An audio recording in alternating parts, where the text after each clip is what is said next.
had them out on two separate, like, they have their own episodes, but we also have the third episode coming out soon with them together. And that one is absolutely hilarious. And Tress is super funny, and Terry, like, is awesome too. So that one is really, really fun.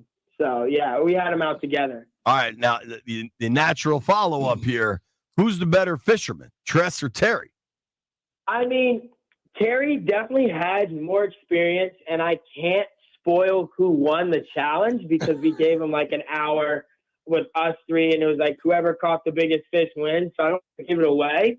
But Tress told me off the jump that he doesn't fish as often, but that's like something he's getting into. But Terry knew what was going on before we got out there, and he was prepared. But like, yeah, it was definitely, I don't know. They were both really good, and they both caught big fish that day. So, well, you'll have to see it in the video, but it was really good. Now, Reese, you say you're a professional fisherman. Do you ever keep any of the fish? No. So bass fishing specifically is catch and release, especially in tournaments. And yeah, like we prioritize fish health and keeping them alive. We actually get penalized if they die, like before we weigh in at the end of the tournament day. So yeah, we catch and release strictly. Okay. I'm not getting involved with that one then. I like to eat fish. We can still get out there though. It's a lot of fun for sure. Cool. Did you grow up fishing? Like, how'd you get into this? Is your family really into fishing? Yeah, so I got into bass fishing itself pretty recently, actually during the COVID time, because I live on the Patuxent River. Hence the name I got on Instagram is the Pax River Reef. Pax is the abbreviated version for Patuxent. So I fished a lot during then, and I played AAU basketball all the way up until then pretty much. And then I got into like small tournaments and worked my way up through that. And my family has a history of like watermen on the Patuxent River, like way back. But in terms of bass fishing, it was pretty much self-taught in terms of like how to fish in tournaments and stuff like that. And I also had a fishing mentor that moved in right when I got into it, so it was really perfect timing. It's just that's exclamation being ready for something when it comes to you, because I don't think you were thinking about fishing when you were playing basketball, right? Absolutely not. I was playing AAU basketball, and if you would have told me like mid-game that I was going to be a professional bass fisherman, I thought you would be insane.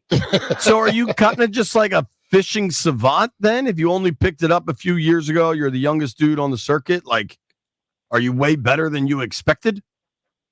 I mean, I wouldn't say way better, just because fishing is one of those things where it's never like you fully, like you're always learning. It doesn't matter what time you're out on the water.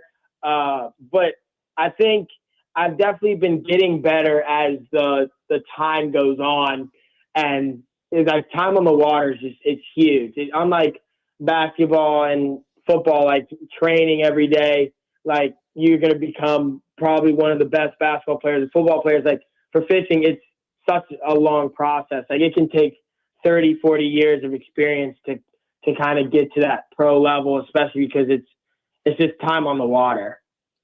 So, dude, forgive me for not knowing, right? We're talking with our friend Reese Tremalio here on the Rude Guest Hotline. Reese is a professional fisherman, lives locally down on the Patuxent River. Just took Terry McLaurin out on his boat. Check out that show, The Lure, on YouTube, or listen to the podcast. How many levels are there? And are you at like I'm looking on your Instagram at Pax River Reese, and I see this truck and this boat. And neither of these things look cheap, and they got a whole lot of sponsorships on there. Under Armour, Bass Pro Shops. Like, you got to be doing pretty well here, dude. Yeah, so I honestly, like, I'm super fortunate for my sponsors, especially because, like, Under Armour, they sponsored me before I was necessarily like on the pro circuit. And there's a lot of levels. The competition can be kind of foggy, but I would say in terms of the professional circuit, there's 2 levels once you get up to that, but there's, I would say, 4 or 5 tiers below me that are necessarily like weekend anglers, semi-professional anglers, and people that fish tournaments but didn't like qualify for the pro circuit level or have aspirations of doing that. And so the competition, it's definitely different, especially because you have so many anglers and so many different skill levels. Does any of the old people like get a little upset with you because you're such a young guy? I wouldn't say upset, but they definitely don't get happy if you do well. I mean, because it all comes down to money, and if I do that, they see that as me taking their money. So they're like, well, this kid's 20. I don't really know how I feel about that. Tell them fish better. And yeah, it's competition. It's just like every other sport in terms of that. Is like you don't want to get beat by a team that is an underdog and you're like the top angler team in the country. So it's the same principles. There you go. Forgive me here, like, what makes somebody an excellent fisherman? Just that you can always find the right fish and like get the, like, you know what I'm saying? Like, what are the skills to it? That's a great question. It's really, like I said before, experience, like knowing how to break down lakes, because we don't get to go out on the lakes for like a month and a half before the tournament even starts. So we only get 3 days of practice. So it's breaking down the lake, knowing where fish are going to be, knowing what they're going to bite in certain conditions. And obviously it's Mother Nature cannot be on your side in certain days, and it can be super windy, super rainy. So like being able to adjust on the fly on that and switching up what your game plan is going to be, that's what kind of makes a good angler, is like how you know what to do in certain situations. Very cool, man. If you want to have me and B out on the boat, we'll come out there. Now JP is not going to pay attention a lot, Reese. It's not a strength. And if you make a sharp turn, he may fly out the boat because he won't be paying attention. Can we drink beer on the boat? No. Well, see, here's the thing. I'm only 20. So I don't, you know what I mean? Yeah, so, I get that. And obviously during tournaments, you're not, it's serious. So that doesn't of course, count at all. I wouldn't expect that during the tournaments. You're competing at that moment. Yeah, exactly. Well, listen, Reese, this is it's very cool, man. You got to make sure. I'm sure Jeff will be on top of it when the episodes drop, man. We'll make sure people see them. Absolutely. All right, man. Good thank luck you for to the you. time. Keep doing your thing, dude. Congratulations. All right, thank you guys so much. Have a great day. All right, brother. All right, Reese Tremalio. You can give him a follow at Pax River Reese. Very cool story. Local kid, youngest guy, professional bass fisherman. You never know what your profession going to be, man. Yeah, man, that's very cool. And I saw this thing. I didn't realize this till looking at the Instagram. So I believe he's the first African American pro fisherman. Is that right, Jeff? That's what I saw on Instagram. I don't know about that one. I'm quite sure there been some brothers that fished professionally before. Maybe on this tour, on this circuit. Probably the youngest African American. Maybe youngest. I was about to say, for it to be the first, that's crazy. Okay, we'll go with youngest. Still, very cool local guy. We're rooting for him. Making money. Dude, I mean, B, did you look at his Instagram? No, not you yet. see the amount of commercials on his boat? You see the amount of logos on this boat? He's doing something right. Kind of sound like me and you with these reeds. I mean, it's like a NASCAR boat. When we come back, you're going to hear from David Blau, Commander's assistant quarterbacks coach, and a very hot name in the NFL coaching circles. Nobody go anywhere. Hey, it's Brian Mitchell here. FanDuel is the best place to find all your favorite player props for NBA Finals starting up this week. Now you can make the smarter play with new performance trends. Want to check a player's consistency during the playoffs? Or maybe they've been flirting with a triple-double. Get the latest stats right inside the app and see who's heating up. And after the tip-off, you can combine your live prop bets into a same-game parlay for a chance to win big. If you don't already have FanDuel, it's not too late to get in on the action. You'll get started with $200 in bonus bets if your first $5 bet wins. So just visit FanDuel.com/Brian to join the day. Make every moment more with FanDuel, the official sports betting partner of the NBA. FanDuel Sportsbook is the official partner of 106.7 The Fan. You have to be 21 years old or present in Virginia. First online real money wager only. $5 first deposit required. Bonus issued as a non-withdrawable bonus bet, which expires 7 days after receipt. Restrictions apply. See terms at sportsbook.fanduel.com. Gambling problem? Call 1-800-GAMBLER.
B. Mitch and Finley, 106.7 The Fan.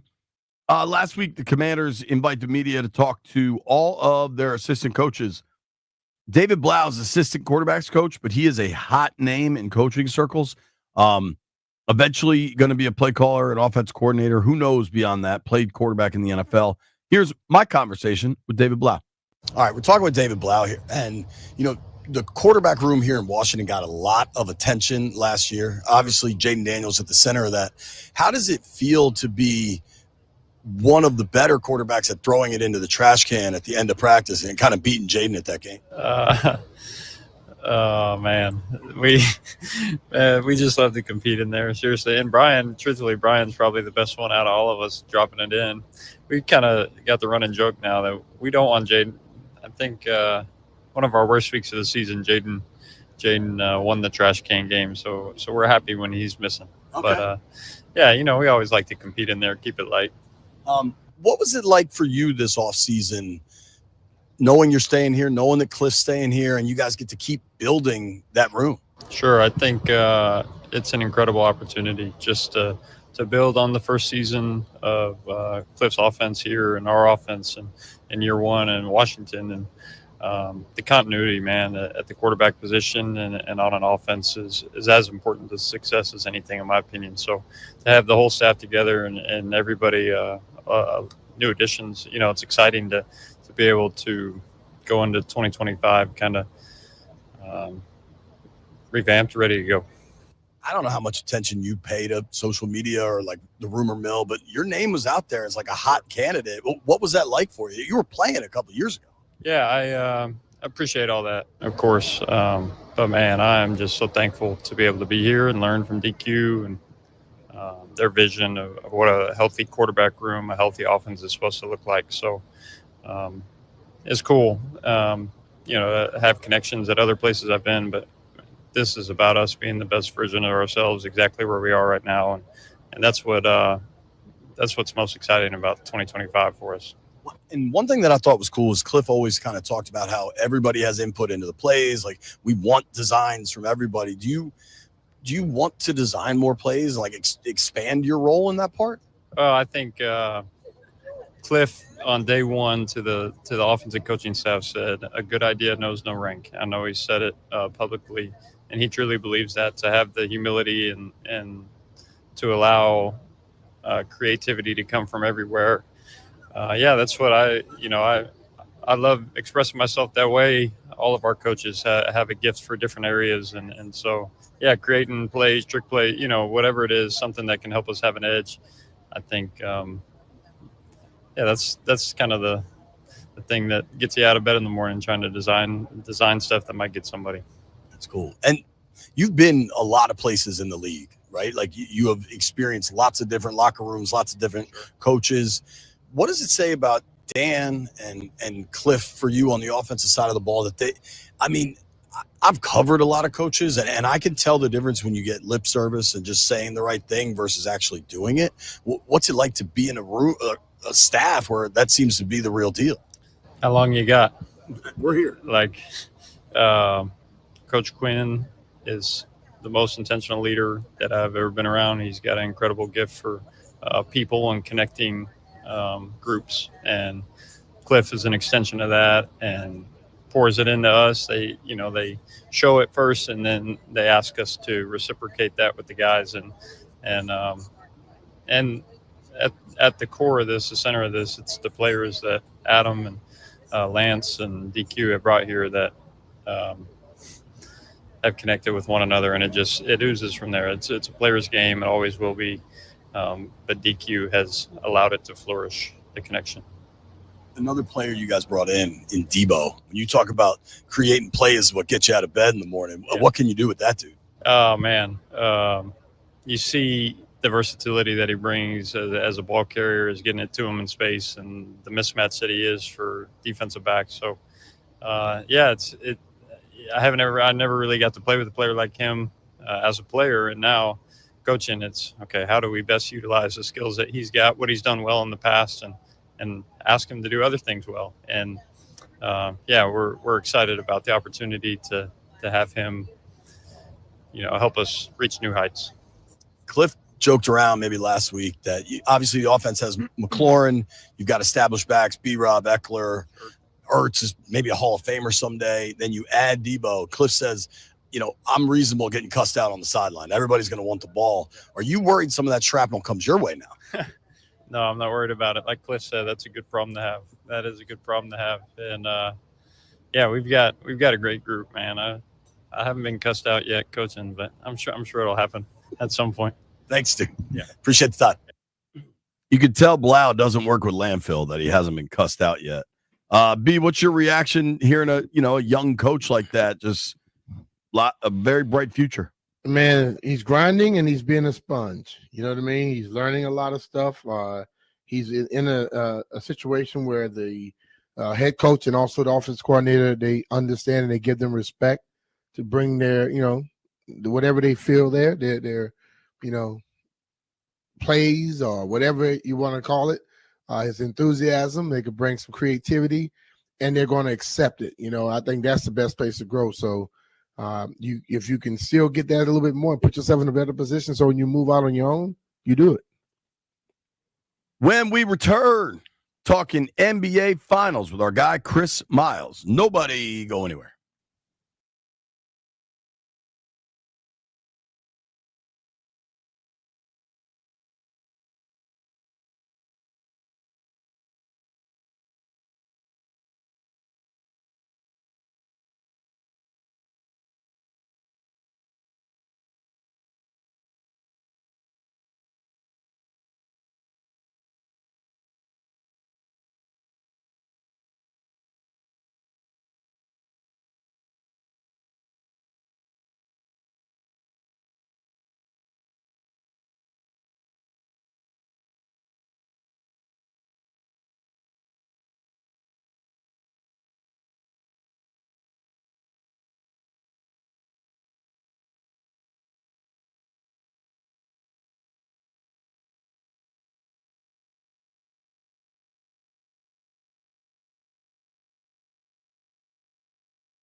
This update is brought to you by the Windowman.com, the educational window company. Washington Capitals forward TJ Oshi will make a special announcement today. That's at 5:30 from Washington Harbor in the Georgetown area. The event is free and open to the public from 5 to 7 p.m. Stanley Cup game number 3 tonight, Edmonton and Florida at 8, series even at 1. Green Bay Packers are releasing two-time Pro Bowl cornerback Jair Alexander. Nationals struggle in a 4-2 loss to the Texas Rangers. Trevor Williams allowed 3 runs, 2 of them earned in 4 1/3 innings, but he still took away some good things. You know, the shapes of the pitches were great. The being in the zone with all my pitches was great.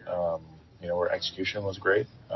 It's just one of those, man, where, you know, it was a good, hard-fought baseball game today, and we lost by 2. And, you know, tip your hat to them. Thunder, even the series with the Pacers, 123-107, SGA 34. Mystics beat Connecticut Sun 104-67. NWSL Washington Spirit beat North Carolina 3-1. A new annual men's college basketball event will honor Hall of Fame broadcaster Dick Vitale. The Dick Vitale Invitational starts November 4th. Texas Longhorns against the Duke Blue Devils. DC Defenders beat St. Louis Battlehawks 36-18. Summer heat is on the way. Replace those inefficient vinyl windows now. The Windowman.com's fiberglass windows offer maximum comfort and are now $200 off every window. Visit the Windowman.com for your free consultation. $200 savings per Infinity replacement window only. Minimums and installation apply. Byron Kerr on The Fan.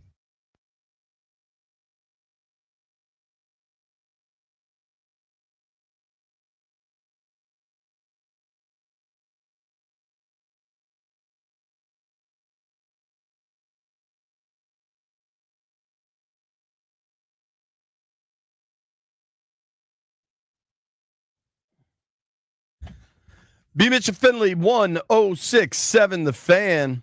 B and I watched hoops last night, but unless you're a big Thunder fan, that game wasn't too compelling because it was a good old-fashioned ass-kicking. Yep. Our friend Chris Miles from NBA TV joins us. Chris, how are you, buddy? I'm doing great. Got a great time in here. I just got off the plane and getting them baggage claim now. It's like, had a flight delay. I was like, I can't miss my guys today, though. Chris, you had on that fuchsia suit yesterday, didn't you? Oh yeah, man! You gotta bring out the colors at the finals, man. I see. It looks sharp. I saw you last night too. So you are leaving Oklahoma and going to Indy? Is that where you are right now, traveling? I'm in Atlanta now. Gonna go see the kids for a day or two. Okay, and then head out. That time of year, man. Are there directs from Oklahoma City to Indianapolis? It doesn't seem like it. So a lot of people, like all the ESPN people, are flying to Atlanta and then going to Indianapolis, which is kind of crazy when you do geography, right? It's like, could you rent a car? Probably get there just as fast, especially with all the flight delays that we dealt with. Why so many flights? Is it the weather?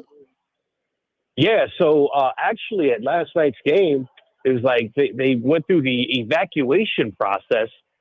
Severe weather warnings from 8 to 10, which is during the game. And I'm like, that would be crazy if an NBA Finals game is stopped because of weather. But you guys probably didn't even hear about that at home. No, we didn't. All right, so you have been at all the games. Game 1, the Pacers are able to steal it late. Halliburton makes an incredible shot. I mean, that kid's clearly just got guts for days. Game 2, though, the Thunder showed up. Holmgren was really good early. Jalen Williams was good. My boy Wiggins was good. What is a more accurate representation of what we're going to see the rest of the series? Game 1, Pacers steal a win late, or Game 2, the Thunder rolls? Now, as someone that watches every game all season and is bouncing around the league, I felt like Game 2 is what we're going to see in this series. Game 1 was absolutely shocking. But if you remember, Game 1 was flowing just like that. I mean, the Thunder, they only trailed when Tyrese Halliburton hit the game winner. It was the only time in the entire game that they trailed. So they were up by 15 with 9 minutes to go. I look at that Game 1 as kind of like if you've ever played pickup basketball or one-on-one against people and you're just absolutely crushing them, and then you get to point game and you kind of like start taking bad shots and take your eye off the ball, and got to give the Pacers credit for coming back and winning in Game 1. I mean, that was their fourth, 15-point comeback in the postseason. But I think Game 2, if the Thunder are focused, remember, this is a young team. Their average age is 25 years old, right? I mean, this is one of the youngest teams. I think it's the youngest team since 1977 have a chance to win a championship, those Portland Trailblazers. So, man, I just thought they lost their focus in game one. If they're able to lock in like they were in game two, this is what we're going to see. I mean, they're a juggernaut of a defensive team, and while that is boring, that wins. Have they talked about numbers and things that are going on, and how those last two games held up to compared to some other finals?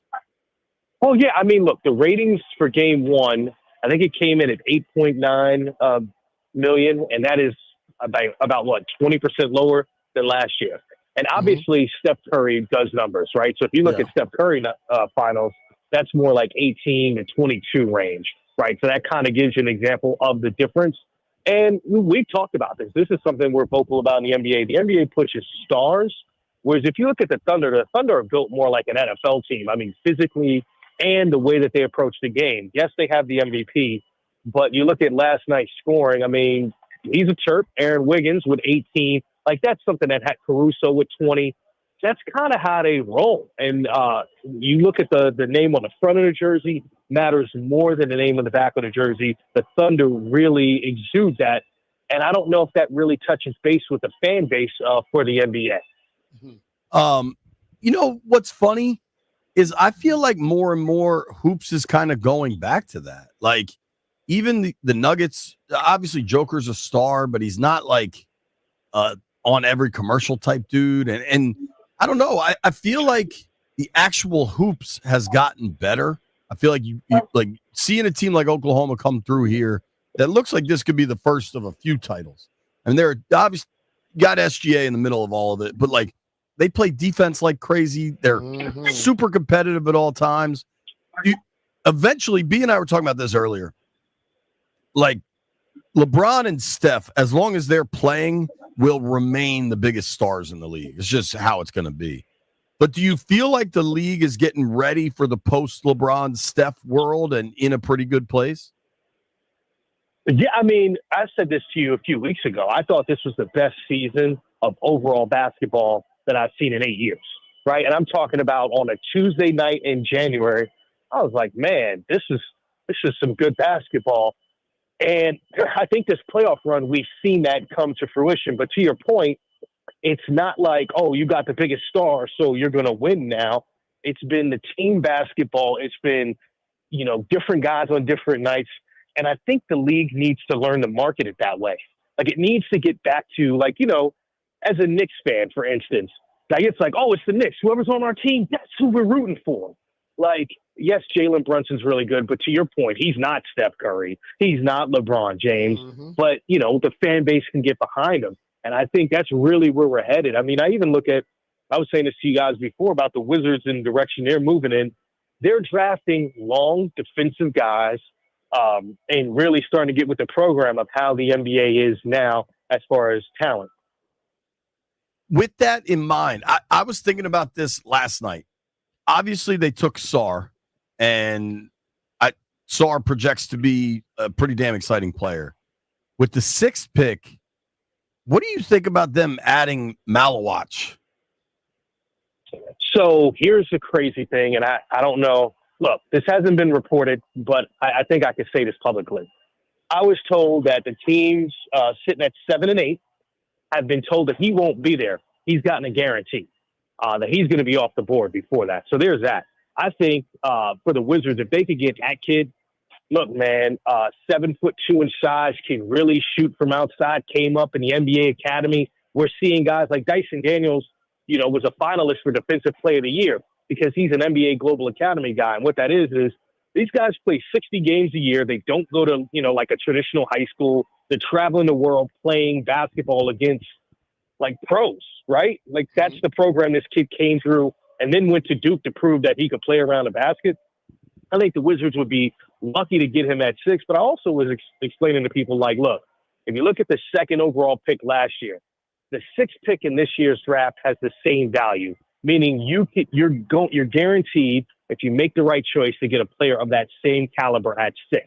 I know people wanted Cooper Flag, but look, whether it's Trey Johnson, Malawach, you got to select the right guy and you got to develop them because they have that kind of potential. Those guys are be sitting there at 6.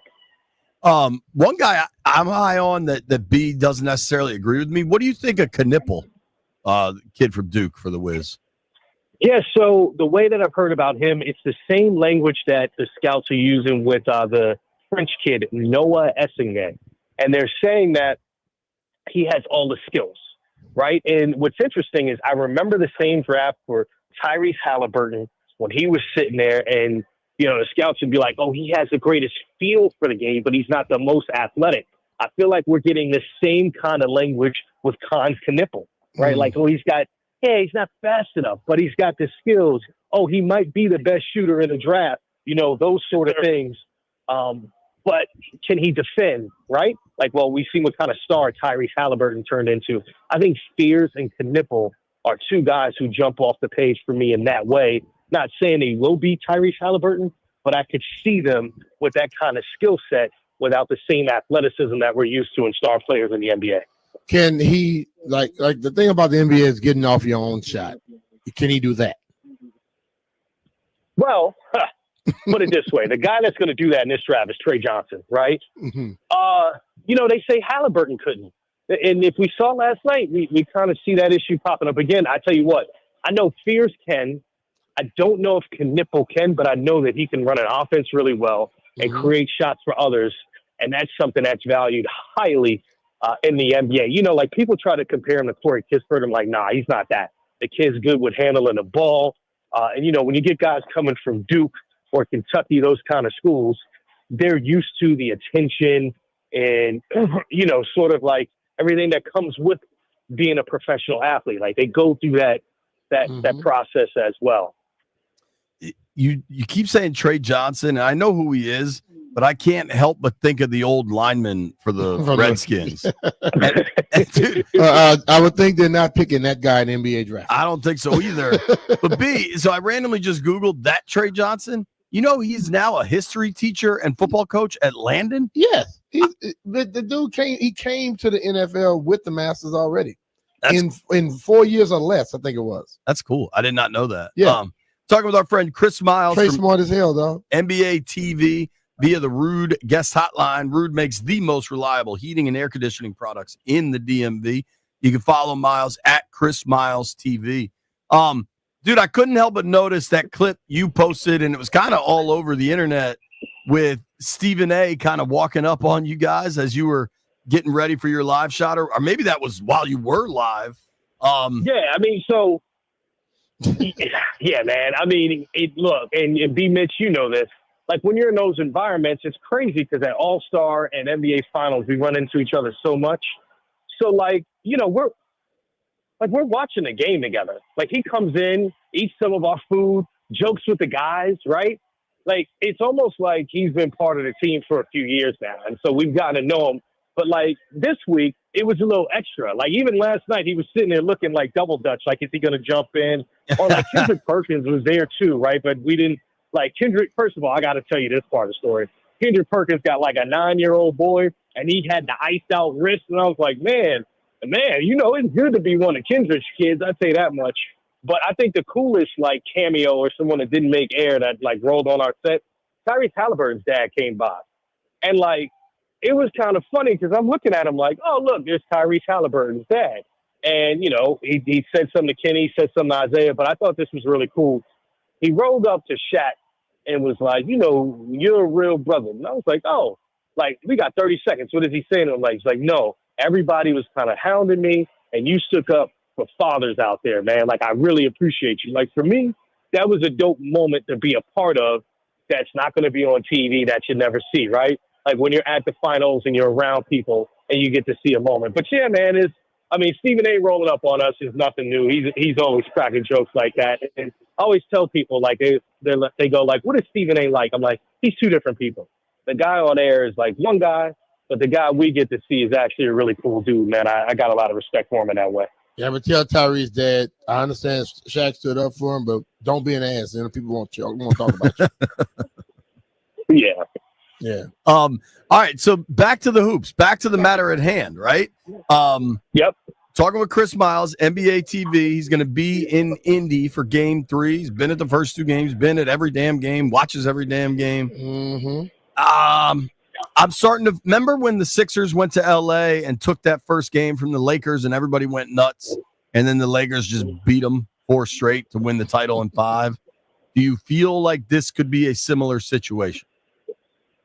Yeah, my thing so not only do I feel that way, but there's like, all right, Chris, maybe I should back down for that. One, I kind of listened to our experts, right? And Zeke was like, before game 1 started, he was like, this one's going 7. I was like, what? And he kind of explained to me, he's like, look, when you're coaching in the finals, this is Mark Daigneault's first finals. Rick Carlisle has been here before, right? And he won a championship in 2011.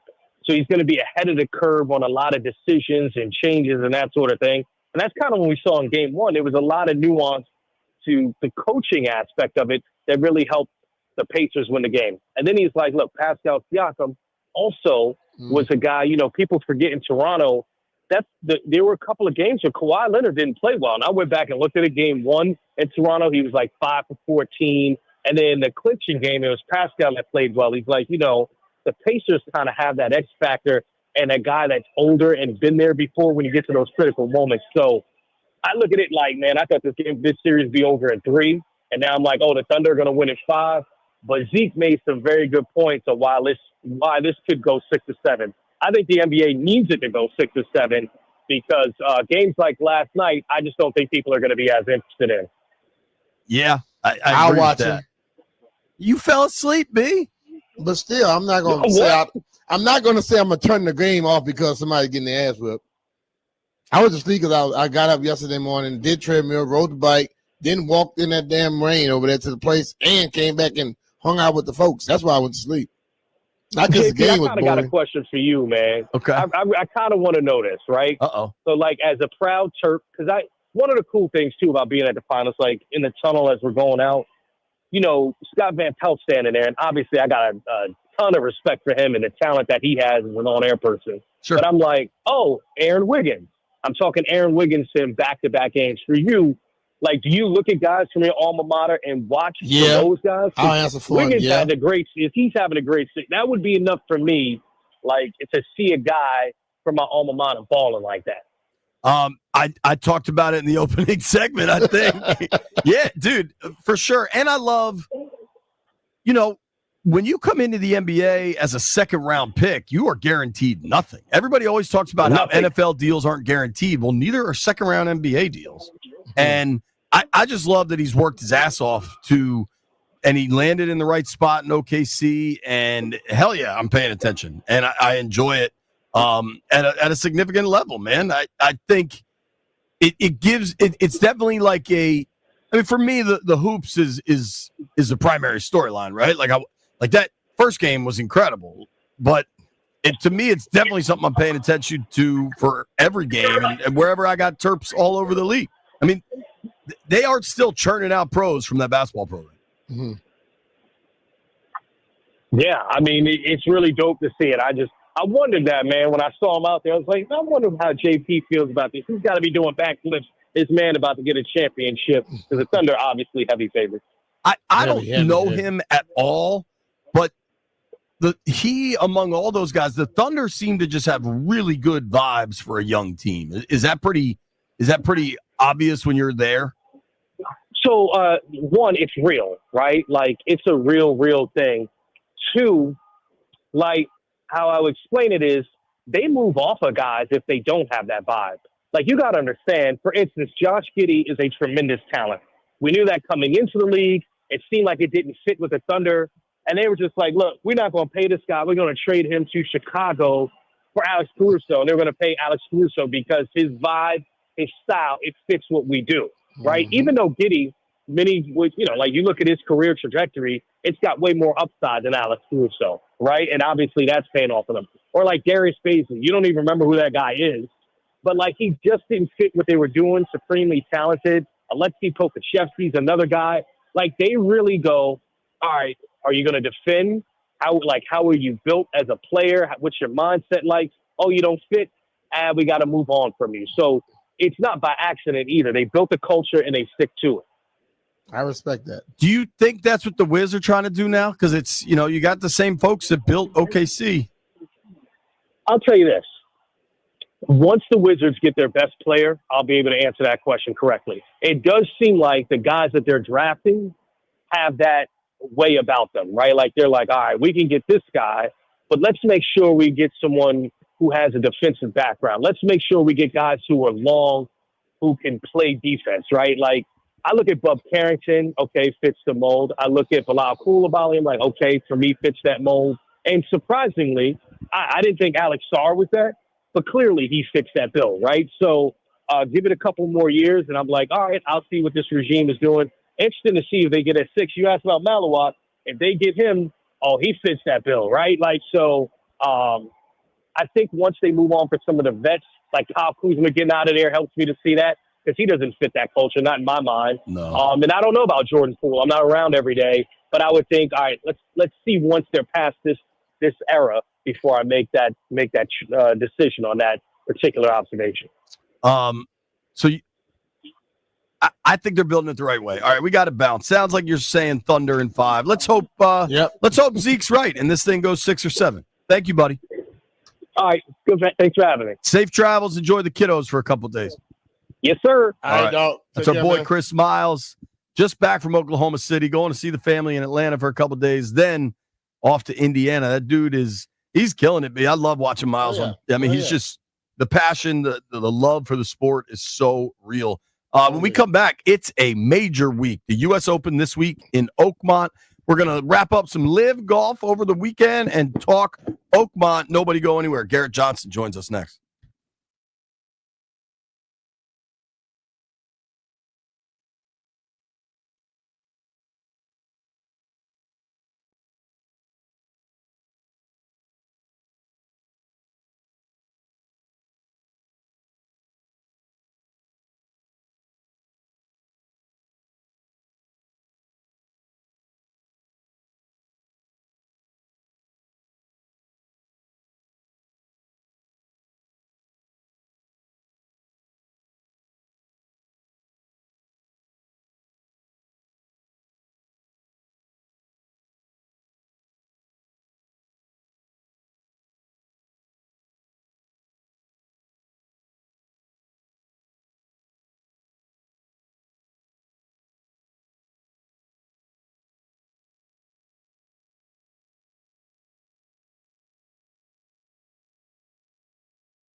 This update brought to you by Prince George's Community College. Washington Capitals forward TJ Oshi will make a special announcement today at 5:30 p.m. from Washington Harbor in the Georgetown area. It is free and open to the public from 5 to 7 p.m. Stanley Cup Finals Game 3 tonight, Edmonton against Florida at 8 p.m. That series is event 1 because of the overtime thriller in Game 2. Florida coach Paul Maurice. It's potential just a spectacular 7-gamer right up and down the ice. It's still fast. There's not any casualness, and there's no BS in either team's game. The pucks go deep that are supposed to go deep. I mean, I think we had one all night we didn't like. They didn't fool around with it either. It was honest, it was hard, it was fast, and it was tight. It was an overtime game. In the NFL, the Packers are planning to release 2-time Pro Bowl cornerback Jair Alexander. In just 16 weeks, the Team Builders Academy can jumpstart your career in construction, energy, or utilities.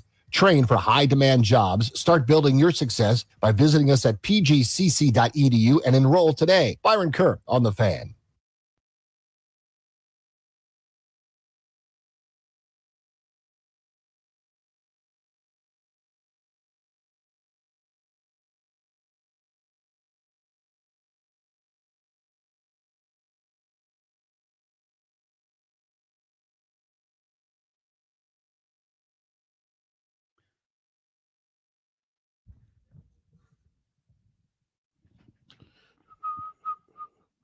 This I know.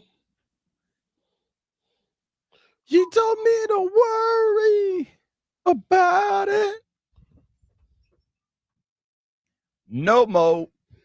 B. Mitch Finley, 1067 The Fan. Major week, baby. Easily, definitely my second favorite major, the U.S. Open. Just so difficult. And for the U.S. Open to be played at Oakmont, which is probably the most difficult course in the country, is just perfect. Difficult. We were bringing in our friend Garrett Johnston via the Rude Guest Hotline. Rude is the most reliable HVAC products in the DMV. Of course, Garrett is all over the golf scene beyond the Clubhouse podcast. I mean, the dude has covered a zillion golf events in your life. Garrett, I know you were at Live this weekend. For a dude like you that's covered majors and a million PGA events, how different is covering a Live event? It's harder. It's harder as a journalist and trying to capture good audio because there's music everywhere, man. Even on a Wednesday, I'm out there trying to talk to the guys, Cam Smith or Dustin Johnson, and it's like you gotta go as far away from the music as you can. There's no way to escape it. It's like all over the course. So logistically, it's a little tricky, but yeah, it's laid back, man. I mean, I think Brian, you were out there on Sunday, right? Yep. Yeah, I mean it's fun, man. It's got a good vibe to it. It still has some of the name. That's what I'm saying. Like everyone's like, oh my gosh, it doesn't have the history, it doesn't have the courses. Well, you know what? It's still got Dustin Johnson, the last guy to win at Oakmont. It's still got Cameron Smith. It's still got Bryson, who's probably the most popular player in golf right now. Scotty's the best player, but Scotty does not put people in the seats in the bleachers the way that Bryson DeChambeau does. So I don't know. There's a lot of people that want to knock Live, but you still have some of those personalities out there. Yeah, absolutely. Now, as we're turning our focus to Oakmont, you got horses, man. You mentioned Scotty. You mentioned Bryson, Rory. I don't know what kind of form he's in, but golf's a crazy sport. You might not need form. For folks that aren't as locked into golf and tune in for the majors, what should we expect at a very difficult golf course in Pittsburgh? Yeah, I think with Oakmont, there's just so many different guys that are going to be in the mix. And that's the best part of the U.S. Open. You flip it on a Thursday as sports fans at home, anybody could be leading. Remember that one year when Bo Hoster, the high school junior, was leading at Olympic Club in San Francisco in 2012? Like, it's kind of like the Cinderella stories is what it lends itself to on Thursday and Friday. And I think about the last time I was at Oakmont, is Andrew Landry out of nowhere was leading on the first day and a lot of the second day. So I think there's going to be a lot of randomness early. But, yeah, it'll be interesting to see how will the big names play. I expect Bryson, after playing really well yesterday, I expect him to get in the mix. He's looking good. I was talking with him about his game, and he was saying that he feels like his putter is the only thing that's really letting him down right now. I know that Rory mentioned that recently, that his putting hasn't been spot on. So here's the key about Oakmont. you're never going to have knock-in putts. I asked Denny McCarthy this. What's the key to putting at Oakmont? He said, you have to know that you have a 40-footer. There is no way to hit it dead to 2 feet.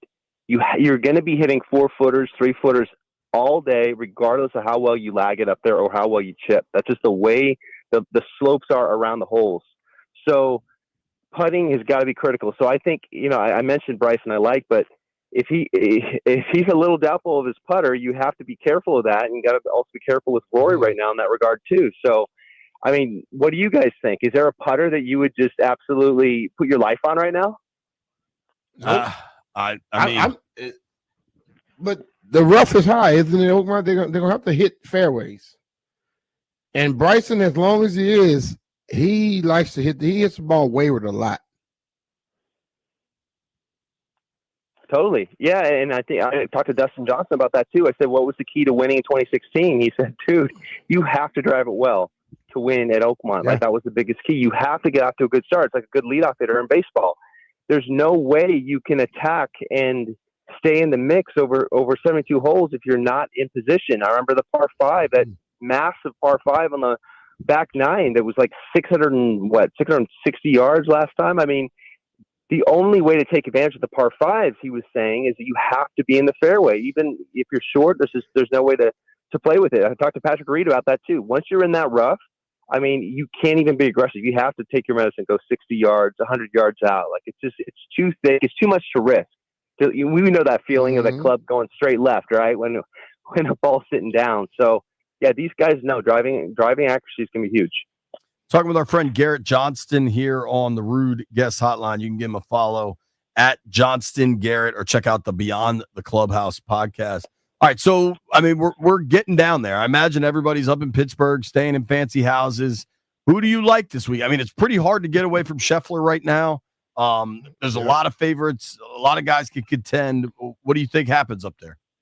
Yeah, that's a good question. Wow, I really think that it's such a formality right now with Scotty, and it doesn't sound like the sexy pick, but the thing is, his caddy, Teddy Scott, is such a secret weapon, man. I mean, Teddy has so much experience in U.S. Opens, right? And they were close. Remember 2022 at Brookline in Boston? Like, there was just so much that they learned from that Sunday from being close in U.S. Open and that kind of environment. I just think that with where he's been training, how well he's been playing, you throw that together with the way that Ted Scott is able to keep his guy calm. If there is an event that you need to just really stay calm and not get down too high or too low. They talk about the Masters being obviously where Ted Scott has 4 green jackets that he helped get for these guys, right, as a caddy.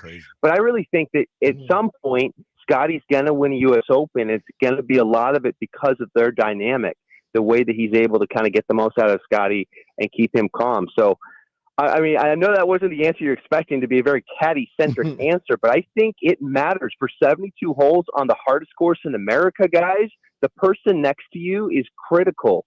And I think Scotty, the way Scotty's playing, how can you who do you think is going to win it, JP? Who else has a chance? I mean, dude, I don't know. I think golf is so crazy, and there's 150 people playing in it. It's hard to say, any one guy, but I mean, Scotty, if you just look at the betting markets, is a significant favorite, and that's with Bryson and Rory right behind him. But I mean, he's 2-1, 3-1, depending where you're shopping. It's kind of nuts, man. Yeah, I will say though, John Rahm mentioned in his presser when he lost, he said that was the first major where he realized what it feels like to lose. Right? He couldn't get up and down on that short par 4. Remember, and he missed that 4-footer for birdie on the back nine. So he was experiencing emotions he had never experienced before. I really like the fire that Rahm has. You know what I mean? Like he's won U.S. Opens before, where he's won at Torrey. I think the timing coming in from a close call last month at the PGA and processing that, I think he could be a really good bet for this week. I just like his confidence, man. Like that's going to get him through some of these tough stretches. What about Neiman? Neiman just won at RTJ on Live. I mean, his game is so smooth, but he's kind of like under the radar because he hasn't had success in majors, and now he's on Live, international guy. Do you think he can carry that momentum into Oakmont next week? I hope. I mean, like I said, there's no top 10s until the very last major at the PGA, so a tie for 8th. But even the tie for 8th, guys, he was not really tasting fire the way that Rahm did. You know what I mean? The way that some of the other guys who were chasing Bryson, the way that Bryson did last month. You know what I mean? Like that's going to matter. Okay, so you're asking a guy to win a major, not just do that. Check that box off. You're trying to do it on the hardest course that we play in the United States, and you've never experienced the real heat of it, of coming through in a major. So to me, that's just not enough. I mean, good confidence, RTJ, that's great. You know what? I heard a lot of answers from DJ this week about the greens being similar and fast. Bryson even told me that. Oh yeah, it's going to get us ready for Oakmont. No. 16 under par does not get you ready for Oakmont, guys. He's like, give me a break. I love DJ, I love Bryce, but come on.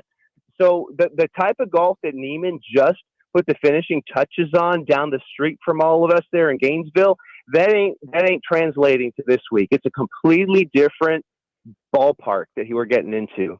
So I as much as I love his confidence, I asked him after his round on Sunday, how do you get ready for a round of golf? He said 30 minutes. He's limited his warm-up routine, so he's only out there on the range. He doesn't want to wear himself out. That's great. And there's a lot of things he's got working right now in his game, but he is not the guy to come through for the first time in a major. Speaking of Oakmont and the course, do you think the winner is under par this week? Yeah, I think so. I think 4 under was leading up to the first day last year.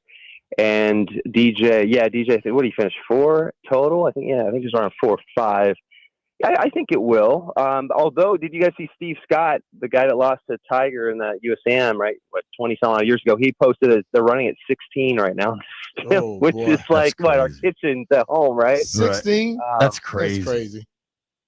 So that's going to make it hard. That's going to make it really hard to finish, in significant numbers under par. But I don't see this going crazy. I don't want them to lose the golf course and then, 3 over par win the championship. I think at this stage. The USGA. I like him to be challenged, though, so. Garrett. I want him to be challenged, especially this is the week for the challenge. Yeah. Last dude I wanted to ask about, because you're talking about a former champ, a guy that's won this at some of the hardest places, but who just seems to be a mess. What is up with Koepka? That's a great question. It's funny that you ask that, because randomly that I'm talking to people when they finish on Sunday, right? Like. So I saw Neiman briefly. I saw Koepka's coach, and I saw Koepka on the range. So it always helps to have some details to ask them, right? So I said, what is up with what he's doing with his wrist? He's like cupping his wrist as he comes through impact. Like, he's holding his hand without the club, and he's just doing this little move with his wrist. Like, what is that? He says, dude, he's trying to stop the draw, and he's trying to work on his fade and get his fade going for the U.S. Open. Like, he needs more control in his swing. That's what he's fighting right now. He's fighting kind of the overhooking the shot. So don't fade it too much in that rough. And you can't play a hook at Oakmont to win, right? So even Brooks knows that. Who knew? Me and Brooks Koepka both trying to overhaul our swings and control where it goes a little bit more. Don't put you in the same sentence with Brooks Koepka. Fine. I will say that Koepka's got a great story, though. His caddy, Ricky Elliott, he was emotional for him. Northern Ireland, right? Northern Ireland native, Port Rush native. They're going there next month. And he had told his caddy, hey, man, dude, I can't believe I'm sorry I didn't win it for you this year. And there's just a strong bond there as well, guys. And as I mentioned, Pete Cowan, his swing coach. Yes, he's missed the first 2 cuts, but you can never underestimate his strength, man. Like, this guy is a dog fighter in major championships. You know what I mean? Like, we have not seen the kind of level of golf that he's been able to play in majors, obviously until Scotty more recently. But, come on, guys. Brooks had that going for 3 or 4 years. That ain't easy. Oh, yeah. Are you heading up to Pittsburgh? When are you going up there? Great question. My wife LaMonica said, "Hey, honey, I haven't been to Ireland before, so why don't we do some sightseeing for a few days, and maybe you go to the Open Championship?" And at that point, this was a month ago, I'm like, there was no negotiating. You have to choose one Open, so I'm going with the Open Championship. All right, well, that's a good one. Garrett, thank you for the time, bro. Appreciate it. Man. All right, boys. Take care, brother. Garrett Johnson, check out the Beyond the Clubhouse podcast. We're going to have to make some official picks. Maybe we get Jeff Walker's Oakmont preview later in the week. I I can't wait to watch that this weekend, B. But you know what the U.S. Open always means? What do you mean? Heat. That's it. Father's Day is when it gets hot, dude. There's been some epic U.S. Opens with dudes with incredible sweat stains all over their body. Whatever it is, the heat means your air conditioner better be ready to rock. Now is the perfect time to schedule a $99 cooling and heating check with the 5-star experts at Crop Metcalf. For just $99, a Crop Metcalf 5-star tech will check both your home's cooling and heating systems for one low price. They're going to do it all. They're going to make sure your system is at its most efficient, which will drive down those Pepco bills, baby. And it's recommended by the equipment manufacturers. Don't wait. Call today. Get peace of mind no matter what the crazy DMV weather will bring. Do what I always do. Call 1-800-GO-CROP or visit cropmetcalf.com. Crop Metcalf is the home of the 5-star technician.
B. Mitch and Finley, 1067 The Fan. Grant and Danny taking over at 2 o'clock, and those guys are going to be live from the Georgetown waterfront, and I think it's going to be very cool. You got this special celebration for TJ Oshie tonight. We all assume he's going to be announcing his retirement. What an all-time Washington Capital.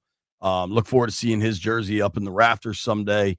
I'm headed over there a little later if anybody wants to go hang. We'll be there. Come say what's up. Say what's up to Grant and Danny. You know where I'm going to go in between, though, because I think I got a little bit of time? Might go over to Haynes Point. Jeff, you want to go hit a couple balls? I'm just going to the range, Jeff. I'm not going to go. I'm not. I told you I got to do something right after work today. That's did. why I came. You did. Yeah, I would like to go play a little bit, but I got to be there at like 4:30, probably at 4. There's not enough time, Jeffrey. Not enough time. Do we need to talk about this Celsius thing, or should we do that tomorrow? Tomorrow, because a lot of questions about Celsius, of which I drink every morning. I was about to say you and B got some talking and some explaining. Well, they also pulled Celsius out of the break room. Yeah, it's all that Alana that Landfill was drinking this morning. So I don't know, a lot of moving parts. The only moving part for us is making some bets at the end of the show.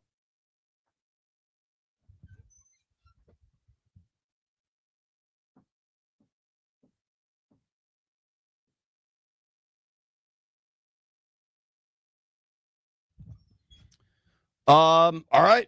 New week, new us. Anybody got something they like? I want Croatia over Czech Republic. In what sport? World Cup qualifiers. Okay. Go. Yo, I feel like Croatia versus the Czech Republic could have some old school Slavic rivalry to it. B says he's on the Panthers tonight. Game 3 of the Stanley Cup Finals tonight from Sunrise, Florida. We should text Wino. Wino's been at all these games. I'd love to get him on. Landfill, you like anything? I'll take the Oilers. Ooh, Edmonton going on the road, getting one. Bennett, you can pick on behalf of White Brian. So you don't mess it up. Otherwise, White Brian will kill you. So there's one NCAA baseball game today. It's Duke and Murray State. I'm going to go Duke and in the total, the over of 16.5. Duke and the over is 16 in these College World Series games. There has been zero pitching between the two, at least the first 2 games. So I hope it's really not a pitcher's duel today. The Braves are kind of terrible all of a sudden, which is not, I guess not all of a sudden, but they're kind of terrible. That's a good baseball game tonight. Philly hosting the Cubs. I like Chris Sale pitching in Milwaukee. So I will take the Braves to win against the Brewers. Thank you to everybody that listened to the program today. Thank you to Kevin Seifert. Thank you to Chris Miles. Thank you to Reese Tremalio. Thank you to Garrett Johnson. Thank you to everybody that called in. Mini camp tomorrow. We'll be out there. You'll hear from Dan Quinn. We'll find out. Laramie Tunsil's already there. They posted a picture of him. Who else might be there? Find out tomorrow. Grant and Danny next. Live Georgetown Waterfront celebrating TJ Oshie. You made it this far. Jeff owes you a beer.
This update brought to you by Main Street Bank. Cheer local, bank local. Capitals forward T.J. Oshi will make a special announcement today at 5:30 p.m. from Washington Harbor. The event is free and open to the general public. Stanley Cup Finals Game 3 tonight for Edmonton against Florida at 8 p.m. The series is even at 1. Oilers center Leon Draisaitl on how good Florida is. They bring a different challenge than the rounds prior. Every team has their identity. Every team, plays their own style, and obviously they're an aggressive team. They're in your face. That's what makes them who they are. And we got to find a way to beat that. To the NFL, where the Packers are planning to release two-time Pro Bowl cornerback Jair Alexander. Nationals day off at the Mets tomorrow after a 4-2 loss to the Rangers. Mackenzie Gore will pitch tomorrow night live here on The Fan. The Thunder beat the Pacers 123-107. SGA had 34. Cleveland Cavaliers all-star guard Darius Garland had surgery today to repair his left big toe injury, and he'll be out 4 to 5 months. DC Defenders defeated St. Louis Battlehawks 36-18. Mystics over Connecticut 104-67. Washington Spirit beat North Carolina 3-1. A new annual men's college basketball event, the Dick Vitale Invitational, will start November 4th from Charlotte, with Duke facing Texas. Main Street Bank is a business bank, focused community bank, proudly serving the DMV since 2004. Visit mstreetbank.com to learn how to put our team in your office. Main Street Bank. I'm Byron Kerr on The Fan.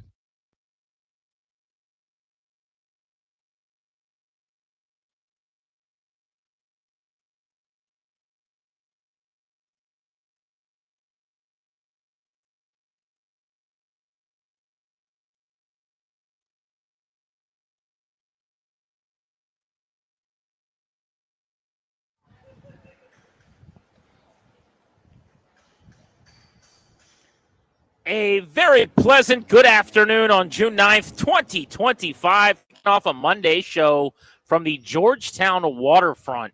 It is absolutely gorgeous. Put this whole area on a postcard. They probably have before. They've done that, yeah. Grant and Danny on the air, out and about, ahead of a 5:30 press conference we will carry live today right here at the Georgetown waterfront fountains.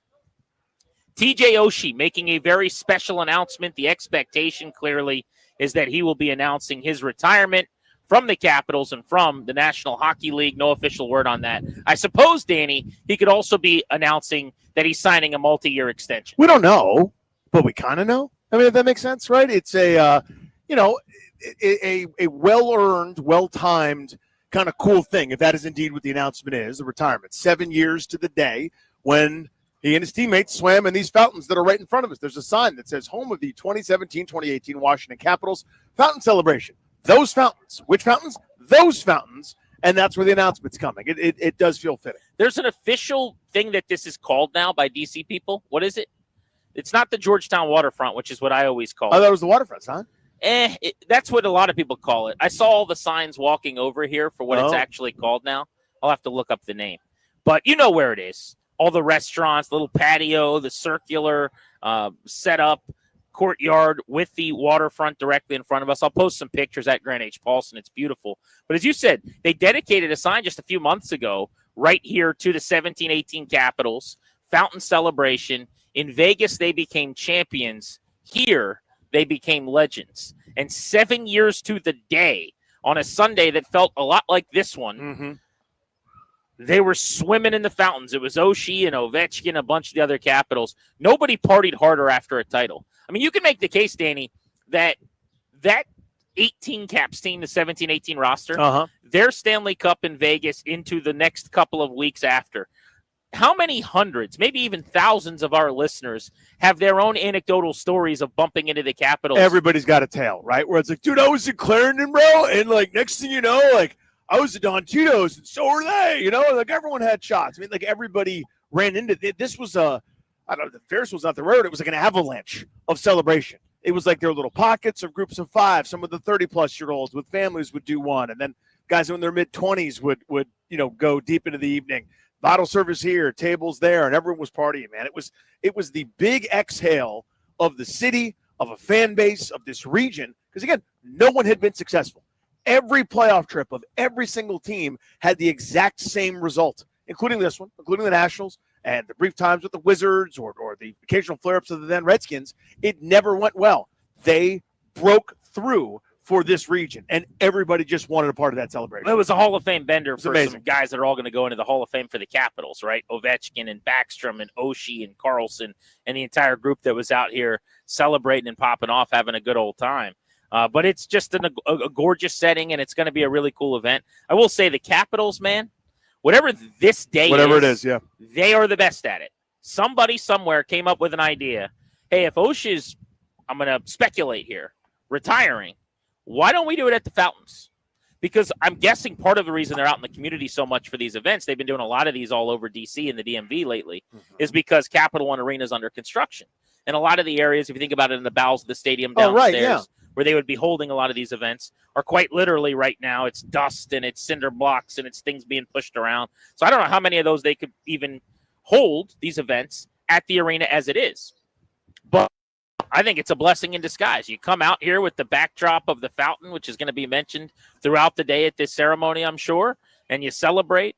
But you look at the 50th year anniversary season that the Caps just pulled off and all of the players that were brought back and the celebratory nature of pretty much every milestone along the way. And the players and the team ended up making it an amazing, epic, memorable year by being the best team in the East and one of the best teams in hockey. But they're just so good at this. The organization writes the book. The Nats are pretty good as well, and the other teams are trying to play catch-up in town. But it's going to be a fun day. We're going to have the coverage for you live, 5:30 press conference with Oshi. He'll join us afterwards. We're also going to talk to the Jack Adams Award winner, the National Hockey League Coach of the Year, which is just determined this weekend. Spencer Carbury will be on our show just after 6 o'clock today as we paint this thing red and talk TJ Oshie in our final hour. That's a big deal. Well earned.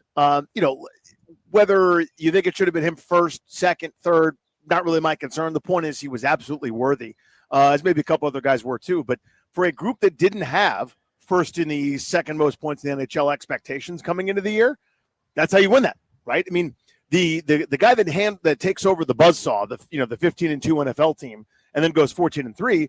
No one cares about that guy for Coach of the Year. Maybe he probably should get more credit, honestly, to keep the train on the tracks.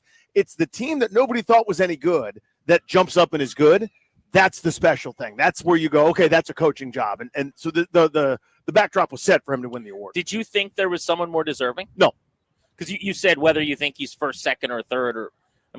To me, it was the easiest slam dunk in the history of the world. He got 81 of 103 first-place votes. Mm-hmm. So I would have voted for it. But again, I couldn't tell you the job that, I don't know, that the Dallas Stars coach did, or I know he just got fired. But you know what I mean? I don't follow it closely enough to be able to say someone better than him. My point is he was absolutely 100% worthy. Maybe a couple other candidates were too, but yeah, there's a reason you took home the award in a landslide. Arneal in Winnipeg, Martin, St. Louis, Montreal, Jim Montgomery, St. Louis, finishing 2, 3, and 4. But just a massive Grand Canyon. Carbs gets 464 votes. Nobody else had 250. He ran away with this thing, and it was kind of over before it ever started. I mean, it was pretty much a slam dunk. This is one of the awards as a Caps fan you didn't have to worry too much about. So looking forward to talking to Spencer Carbury when he's on the show coming up today, a little bit after 6 o'clock. Danny, the NBA Finals are right back where they're supposed to be. Not 1-1 because everyone thought it'd be 2-0 Oklahoma City. But I think yesterday is kind of what we anticipated. The Thunder looked way, way, way better than the Pacers. And it feels like even though it's a 1-1 series, they are who we thought they were. Going in to this best of 7 for the NBA Finals, everybody said, maybe the Pacers win 1. If they're really good in this series and the Thunder struggle, perhaps it goes 6. 123-107, and Oklahoma City had taken its foot off the gas pedal mid-third quarter last night. They could have scored 150 if they needed to. They didn't. They just won going away and rested up. They win a second battle in this larger war. And that's how the NBA playoffs go, by the way. Teams will just punt on games like it's November when it's decided, and it's actually smart. 10, 12 years ago, I'm sure there would have been some big conversation about that. Heck, I'll bet you on terrible shouty shows, they're today talking about how you've got to play to the final whistle in the NBA Finals. No, you don't. If you've lost, rest up. You got to win 4 of these things. However you can most gain some advantage. Yeah. However you can most make it difficult for your opponent to win 4 is exactly what you should do. So 1-1 now, but the Thunder are back. They haven't even gotten a big Chet Holmgren game. They none of the supporting cast outside of their MVP SGA right now has even gone for on the other side of 20 points. They still got a lot, I think, of clubs in the bag that we haven't even seen. Yeah, they do. They're complete. They're awesome. They're really, really good. And this was how most of game one went. We forget, of course, because the Pacers won, but their first lead was with 0.3 of a second left. They were the better team, Oklahoma City was, for the vast majority of that game. And the Pacers did what the Pacers do, which is find a way to steal one. Never quit. Keep coming at you in waves. They play their way, and they make you earn it. And Oklahoma City, I think, showed some youth and showed some inexperience there and wasn't able to close it out. They didn't make that mistake this time, right? They got up. They got the foot on the throat. Every time Indiana would mount a run, and they did. It's the NBA, the three-point shot. I mean, if you go 3, stop 3, all of a sudden that's a run, right? I mean, that's the game, and it's things can happen so quickly, the spurts. So to me, Oklahoma City was prepared for it. They responded every time.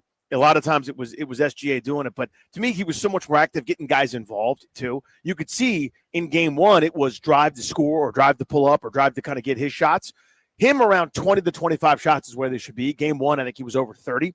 And, he was able to score the ball, but still, that's not getting guys involved. That's not letting Jalen Williams and Chet Holmgren and, Caruso in this one was pretty good, knocking out some shots. But getting open shots for others is what the inability to stay in front of him is what that generates just as much as his own offense, creating. So I know the assist totals weren't ridiculous, but you could see he was making that open pass, whether guys made it or not. Some nights it'll be 10 assists, some nights it'll be 7, but you could see that was happening, and it was by design. NBA Finals 2 games in, split 1-1. Stanley Cup Finals, similarly, through 2 games. It's a 1-1 series. They play game 3 tonight over on TNT, Edmonton and Florida, the Oilers and the Panthers. It's funny, even though the championship series are still ongoing, so we haven't really quite gotten to the quiet part of the sports calendar, we're so close now where it's like the Nats having a day off and you don't know what to do with yourself. Yeah. I remember what day it was this weekend. It may have even been 2 days ago. So Saturday, I'm sitting there and my wife's like, what are you going to watch? And I was like, I don't know. I mean, if the Stanley Cup final isn't on, the NBA finals aren't on, it's binge season now. Yeah, and they love not being on because they take a month between games. Well, they're trying to get the best TV numbers possible. Which I get. Which is their proclivity. I don't have to concern myself with that. They do. But you're right. It's a bummer. And the momentum that gets sapped out of these decisions is super annoying. Just give me another one. I enjoyed last night. Should be every other. Boy, girl. One day hockey, one day basketball until it's over. That's not how it works. No. And I get an extra day in these finals because it's the finals for travel. I do. An extra day, get to the new place, work out, et cetera. That's fine. But when both games are in the same city and we're taking 2 nights off or whatever it is, 3 nights off between, I just find it so stupid. I understand they want as many weekend or most specifically Sunday evening television spots as possible. But at some point, cater to your fans. But again, I see what they're doing. They're trying to drag out both for television, but B, the drama, the amount of time that the sport can be talked about. They're the amount also of time just trying to get the most people possible to care. Totally. They And that's got part you of it. and me whenever they play the game. Right. They might as well put it on a day where the random person that's not going to watch is more likely to bump into it. Yeah. No, and so I understand what's happening. I just know that I don't like it. Maybe I'll just put it that way. He's Danny Rouillet. I'm Grant Paulson. You're listening to The Fan. We're out of the studio. This is such a pretty day. Do I sleep on the Georgetown waterfront? I feel like I come here once every 3 or 4 years, possibly. I got engaged on the Georgetown waterfront. Point to the spot. How Dropped close are we? down on a knee and proposed. Corner that way, the little Uh-huh. overlook at the end. Yeah. You familiar? By the fancy Italian seafood joint? Past Fiola Mare. Fiola Mare, Yeah. thank you. Not involved in our engagement. We went to Bourbon Steak and then walked the long way. Mhm. But then it was toward, I think, was that because I was nervous that I waited so long? No, you know what it was? I was waiting for the flowers that were set up. My sister and her boyfriend, now husband, had been in front of us, like setting up some petals and flowers as we walked along. But it was down here on the corner. So you'd think, though, it's this important place for me and my wife that we'd come here. We never do. Ever, ever, ever, ever. And part of it is kids. Like, good luck. That's a pretty big part of anything. But just DC can be tough parking down here. Yeah. I'm in a garage, which is not bad. It's right across the way. And if you're coming down here today, you can't swing a bat without hitting a parking garage, so you'll be all right. When you get down here, it's the best. I was just walking along the little way. There's like nature and birds and ducks, and there's airplanes right overhead that are a couple 100 feet above you. That's beautiful. There's little boats that are taking people out for just joy rides. I mean, it's scenic. It's out of a movie. It's awesome. I think I sleep a little bit. Yeah, and I think so. It's every time I come down, I'm reminded, oh, yeah, that's really cool. right? When we do it in the wintertime, when we used to live here, we were in Palisades, not far from here. And how far is that? 2 miles, if that's just on the other side of. But that's not like biking. That's. I mean, I biked it all the time, but like not with my kids. But like, Yeah. we'd come down here with the kids when it's wintertime and do the ice skating bit. That's right here on these fountains. Oh, And do they do ice skating right here? It's phenomenal. Yeah. And every time I do it, I go, why don't we do this all the time? Because to your point, it's a little bit of a Robert Hassel III to get everyone together, matriculate, park, find a spot, walk around. But all the restaurants are right here. We had my junior year pre-prom dinner at the Sequoia right over there. No way. 100%, yeah. That is unbelievable. We did that, yeah. Second Look at floor. Danny Hootie. St. Alban, show up. We were fancy pants right there. That was our junior year spot. My pre-prom meal was probably at like a Ruby Tuesday in Fredericksburg, if I had to guess. Over the salad bar. Little bit different worlds that we were living in. You were on the Georgetown waterfront. We're in the Georgetown waterfront, yeah. I was in Fredericksburg at some random bar. I actually think we were at a nice spot called Claiborne's, if I remember, which is like the nice restaurant by the train station at that time. And it was a little bit elegant and classy. Yeah. It's like where your parents went for an anniversary if they lived in That's what Fredericksburg. you do, yeah. That's what we did. Yeah. A little bit different. But no, this is gorgeous. It's awesome. So if you're coming out here today, please come say hello. And we want to spend some time with you. If you are a fan of the program, stop by, say what's up. On TJ Oshi's day, he is expected to join us. I'm sure you saw the big NFL news of the morning, Danny. Jair Alexander, cornerback, Green Bay Packers, is being released by Green Bay. They've been at odds, it seems like, for the better part of the last year and a half at this point. He was a first-round pick in 2018, 18th overall. He became an excellent player, two-time Pro Bowler, was a second-team All-Pro multiple times, ended up 12 interceptions, being really impactful, fan favorite, became a captain of sorts, in the early part of the LaFleur regime before completely falling out of favor. And speaking of captaincy, one of the funniest Jair Alexander stories ever was the Packers chose 3 captains for the game, like Dan Quinn does or anybody else. And so they send their 3 captains out to midfield at one point last year, and Jair Alexander just walks out there with them as a 4th captain. And the team and the coaches, and they're like, what the heck's Jair doing? Well, not only was he not a team captain and he just appointed himself one to walk out there, but he then didn't know the terminology and the verbiage that you're supposed to use for the coin toss. And so rather than just walking out and accompanying the guys that are actually in on the meeting of like how to do the coin toss, he decided to be the one to speak. And so when the ref asked, what would you guys like to do? He just kept saying, we want to play defense, where you have to say the word defer. And the ref was like, you mean defer? And he's like, no, we want to play defense. He's like, but say defer. Because he was there's actually a thing where if you don't use the word defer, you just never get the ball. You don't get the ball. The other team will get the ball 2 times. And luckily for him, this official in that moment was just like, this guy's an idiot. He and took I'm pity on him, yeah. really going to try not to let him be that. the biggest talking point in National Football League 2025. So that was kind of his low-light moment. Yeah, like we defer the choice to the second half is what you have to say. Right. Yeah. But when you're not in the meetings because you're not a captain and you're at odds with your coaches, you just go out there to stick it to them, and then you almost screw it up. As you can imagine, it didn't go over very well. He was benched and didn't get to play the next game. So he was a dude that I wanted. I think it was the Jamin Davis year, if memory serves. So I didn't want Jamin Davis, and I did want Jair Alexander, I think is how I have that right. But, yeah, a good player who, I think was injured so much and things kind of went sideways there. But this is one of those intriguing guys that obviously when he's healthy has been very, very good. But when is he healthy, right? I mean, that's sort of the standing deal. So are you surprised that it ended here, that it ended this way? Kind of this, all right, that's enough of you. We're just moving on. Like no trade, no see if we can get something for him, just cutting him here? I don't think so, just because they've tried for so long. They even offered him apparently a 1-year deal that he turned down. But they don't seem to want to be in that business anymore, and he's been a pain in the butt, and you can get something for him. Oh, by the way, there's no reason that they aren't able to cash in and get something better for Jair Alexander than what he's been able to provide here recently. He was out in the year of the Daron Payne draft, by the way. Oh, it was the Daron Payne draft. They took Payne in 13 in 2018. Alexander went 5 picks later in 2018. We could debate who would have been better, but I mean, obviously, at one point in time, Alexander was. No, you got a good better player football there. player. Yeah, you got a good player at 13. Never mind then. But regardless, point of the dude's story is he's going to be available. I'm out. I don't want anything to do with him. Corner position's been picked over pretty well on the market. They feel okay about it. I'm not convinced it's good.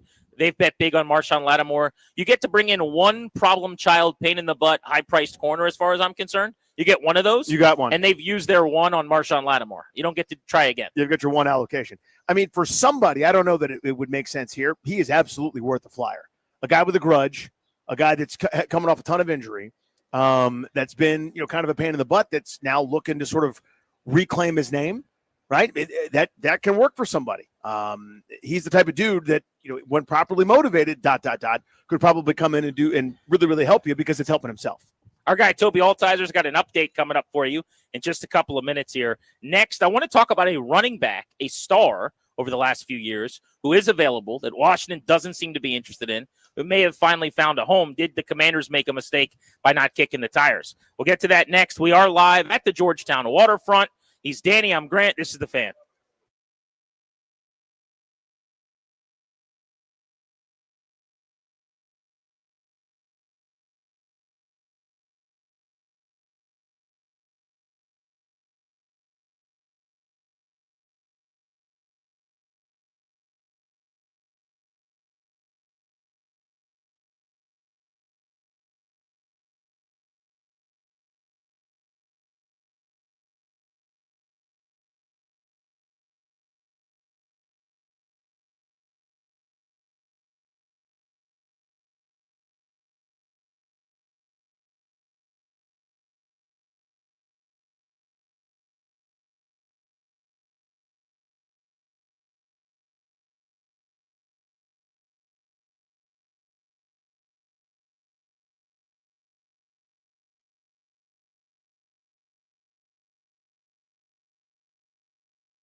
I'm Toby Altizer with your sports update on The Fan. This update is brought to you by Reynolds & Power Home Team, Keller Williams Realty. In hockey, got a TJ Oshi special announcement set for 5:30 today down at Washington Harbor. We'll have it live for you right here on The Fan. Also in hockey, Coach Spencer Carbury was named the Jack Adams Award winner. He's the fourth coach in Capitals history to win the award and the first coach to win the Coach of the Year award in the ECHL, the AHL, and the NHL tonight. Stanley Cup Finals, Panthers and Oilers, Game 3 at 8 o'clock in Florida. The series tied at a game apiece. NBA Finals last night, the Thunder beat the Pacers 123-107 to tie the series at a game apiece. Game 3 going to be on Wednesday at Indiana. In the NFL, a couple of notable defenders released. The Packers released cornerback Jair Alexander. The Bengals released linebacker Jermaine Pratt. Want to hear the fastest way to know what your home would sell for? Reach out to Empower Home Team. Simply text your address to 800-763-3000. No phone call. Just text your address to 800-763-3000. That's 800-763-3000. From the Crop Metcalf 5-Star Sports Desk, I'm Toby Altizer on The Fan.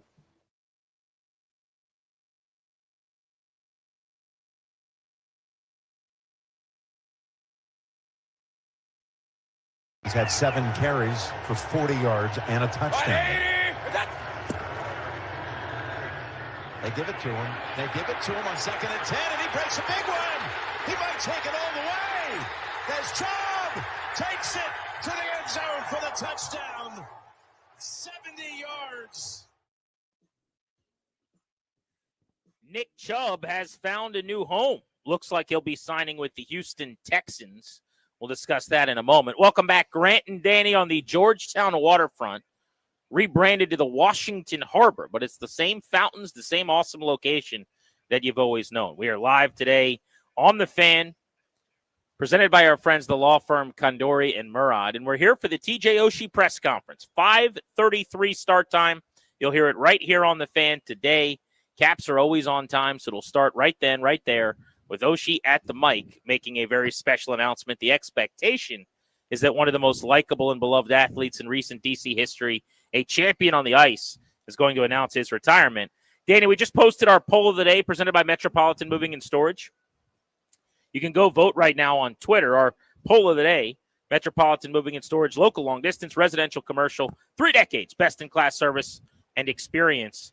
We were talking about this behind the scenes, so we'll just take it to Twitter, get everyone to vote. When TJ Oshi does his press conference today, they're doing it at the fountain, 7 years to the day of him swimming with Ovechkin. Does he get in the fountain at some point this afternoon? Yes or no? That is the poll. You can vote yes. You can vote no right now on the 1067 The Fan Twitter account. Grant, I voted. And I voted yes. I think it's the whole reason we're here. I think there's a synergy. I think there's a remember when. I think the moment he's most known for is going to be relived right down there in those fountains. I think it's happening. I think it's either like a fake me out suit, like a tearaway thing, or he'll be wearing Caps gear. So if he doesn't mind getting wet, he's going in. Do teammates join him then? Because I would imagine some of his mates, whether it's Tom Wilson or Nicky Backstrom, are going to be here. Or is he just go in alone and have his moment with his kids maybe in the fountain? I also voted yes, for the record. I just think it'd be a wasted opportunity. No pressure, TJ. But the fountain's right there, man. I mean, it's right there. Toby and I were talking about it, and Toby said it depends what he wears. If he shows up and he's kicking it casual and he's got, for his press conference, anything other than a suit on, then probably. But my point is, I think you go full suit. I think you do the press conference as a dressed-up professional, sharp as a tack looking TJ Oshi, and that adds to the optics of jumping in the fountain in a suit. That's why you wore the suit. Or you go, and you've seen these before, like the fake me out tearaway suit. So I don't know about these. So what are these? It's like it looks like a suit. Okay. Right, but I've seen guys like if you're hosting a live event or like you're doing an Oscars bit and like you're Jimmy Fallon, like okay, wait, hold on, it's like it's not a suit. Like you tear it away and then you're like wearing something underneath it to do a like dance. NBA warm-ups where they rip like buttons on the side. Yeah, where Okay. it's like a Velcroed on thing and it looks like a suit, but it's not. It's a tearaway, and maybe he's not. Maybe he's not even wearing a suit. If he's dressed casually, I think that's a tell right away. I don't like that we both think he's going to jump in the fountain, though, because that tells me now there's an expectation, and I would hate for a letdown where he doesn't. Because the odds, if you're doing this at a sports book, Toby, I want to know if you think he's jumping in the fountain, too, in a second. But the odds from a sports book standpoint would be no fountain minus, fountain plus, because it's crazy to jump in the fountain. It is a little nuts. It shouldn't be the expectation today. But if we're all saying he's going in the fountain and then he doesn't, a little bit of a letdown. Toby, is he going in the fountain? I'm going to go with no. Just a little bit different. I think he's going to be very formal today. I think announcing likely his retirement. I think a good time with family and friends. I think a great place to remember everything. I don't think he does it today, though. Well, here's something else going in your favor. You're doing it down here, 7 years to the day since he jumped into the fountain. You're going to be pointing at the fountain the whole time. So you can make the case being here is not for the jumping in part. There's also probably going to be some type of cool event that follows for him.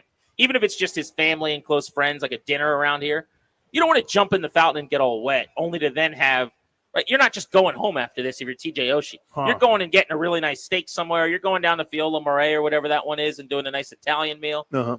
Are you jumping in the fountain right before you do that? Like if I'm going in a fountain in public, I want to shower as soon as possible after that.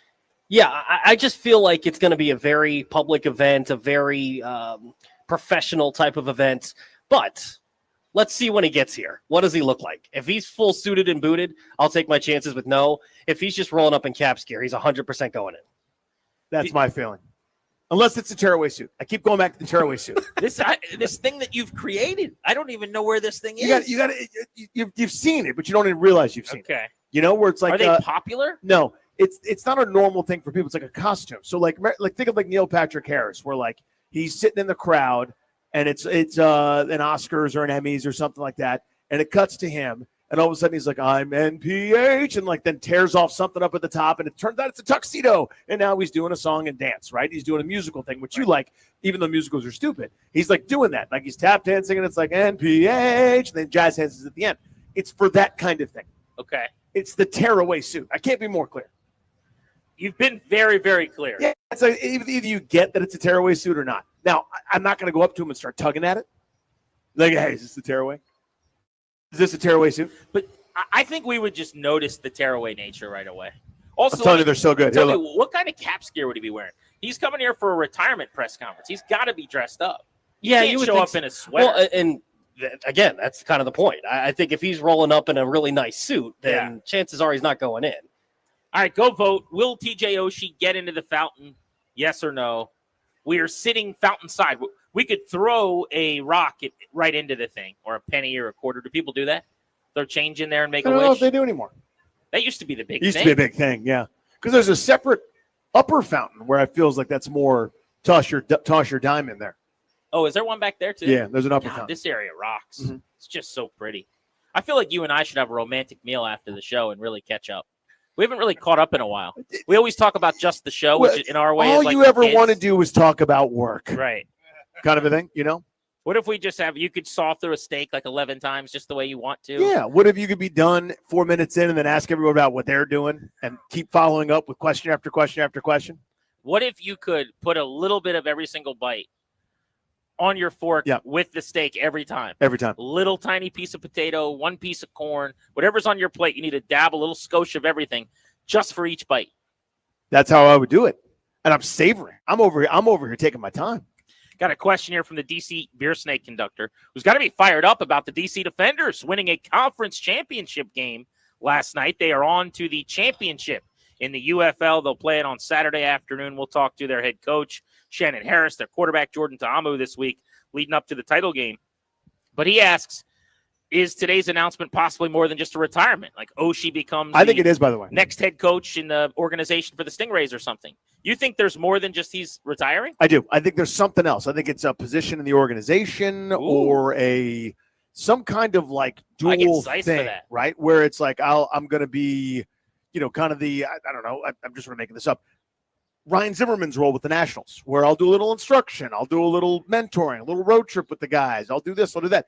Somehow involved where you've got TJ Oshie, the ambassador, right? And you don't just squander that. A dude that's here. Now, if he was like, yeah, as soon as I'm done playing for the Capitals, I'm going to go live in, name that faraway land, like I live in Portland or I live in Nova Scotia or some kind of thing.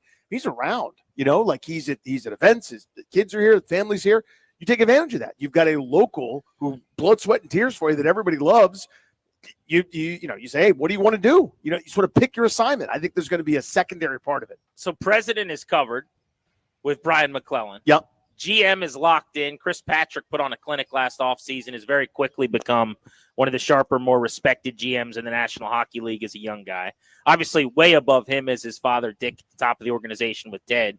So now you're down to, like, coaching. And I don't think he's joining Carbury's staff after they didn't lose anybody. I think it's too much of a grind, too. But I'm thinking scouting. You could do like was it Matt Pettinger, I think it was, who quickly became a scout after he was done playing. You could go that route. Is it possible he could be a coach in the minor leagues and work his way up toward being an NHL head coach? Sure. A guy like TJ Oshie, or you want to go ride buses right now with young kids? I'd be surprised by that. Like he's got 4, man. Yeah. That's a lot of kids. What crazy person would have 4 kids in their 30s? Only a giant idiot. Am I right? Our 4th is due. When is that due? It's next month. About 3 weeks away. 3 weeks, yeah. Anyway. So us and the Oshies having a little competition here. Yeah. TJ can win that one, though. Like hockey and having babies, he can win. If he wants to have a 5th, it's all his. He could take the mantle. That's his trophy to be had. You're saying some words, but who knows? Airplane just flew overhead. Uh-huh. First one I've seen of the United Airlines variety. Okay. We're up to 6 planes since we've been sitting here. Sneaky thing about me, Danny, I love when airplanes are flying overhead, and I can just tabulate, calculate how many are coming through and what airlines they are, where they're headed, where they're coming from. So give me some tips here. What's that way? Oh, here's 7. We got number 7 here. Can't get a read on what that is on the side of the airplane. That looks like an American to me. Got a little American flag yeah. on the back. That's an American. Flight, yeah. So are they coming from which direction? So they're coming from the west. From the west to the east. All right, that's your west. So my guess is those folks are coming in from Kansas City, barbecue in their bellies. Just got out of Gates Barbecue. Are you sure about that? From the west? Why are they coming from Kansas City? That's the feel I've got. Oh, it's your that feel. area. Okay, I was just from that trajectory. Well, that's a bit that I'm pretty sure Clary's dad did to him that he loved. Someone told me that their dad did this, and it's one of the funniest things in the world, where they would be driving along. I think it was Mike Clary, and Ryan would ask his dad, like, where's that plane coming from? And he'd give all the backstories. He's like, oh, one of the guys on there right now just went to this amusement seat park. 18C is the dad of the family. As a kid, you have no idea that not only is your dad making it all up, but there's no way for you to prove him wrong. Right. You chasing the airplane down and asking some questions. So yeah, that one's from Kansas City. Couple Chief season ticket holder on there is coming into town to advocate in D.C. for Patrick Mahomes to be given a congressional medal of quarterbacking. What's funny is 24A, the guy knows a guy who knows a guy who sat near Chiefsaholic. Really? Isn't that funny? Wow. That degree of separation. Okay, I got one. Row 14, seat C. See? They're actually going to petition the Supreme Court to get Chiefsaholic out of jail after all his bank robberies. Wow. Yeah, which I don't advocate for that. But he is literally advocating that's for what that guy's doing. Yeah, how could you? Don't take it up with me. That's what he's doing. Right. Talk to him. Right, talk to that guy. Talk to 14C. Nick Chubb going to be a Houston Texan. Are we sure the Commanders shouldn't have made some kind of college try to get Nick Chubb? We'll do that next. Grant and Danny from the site of the TJ Oshie presser today. Another American Airlines flight. Yeah. You're listening to The Fan.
back live at Washington Harbor, the Georgetown waterfront. We're Grant and Danny. This is The Fan. You are listening to your flagship home for the Caps and the Nats, 106.7. No Nats baseball tonight.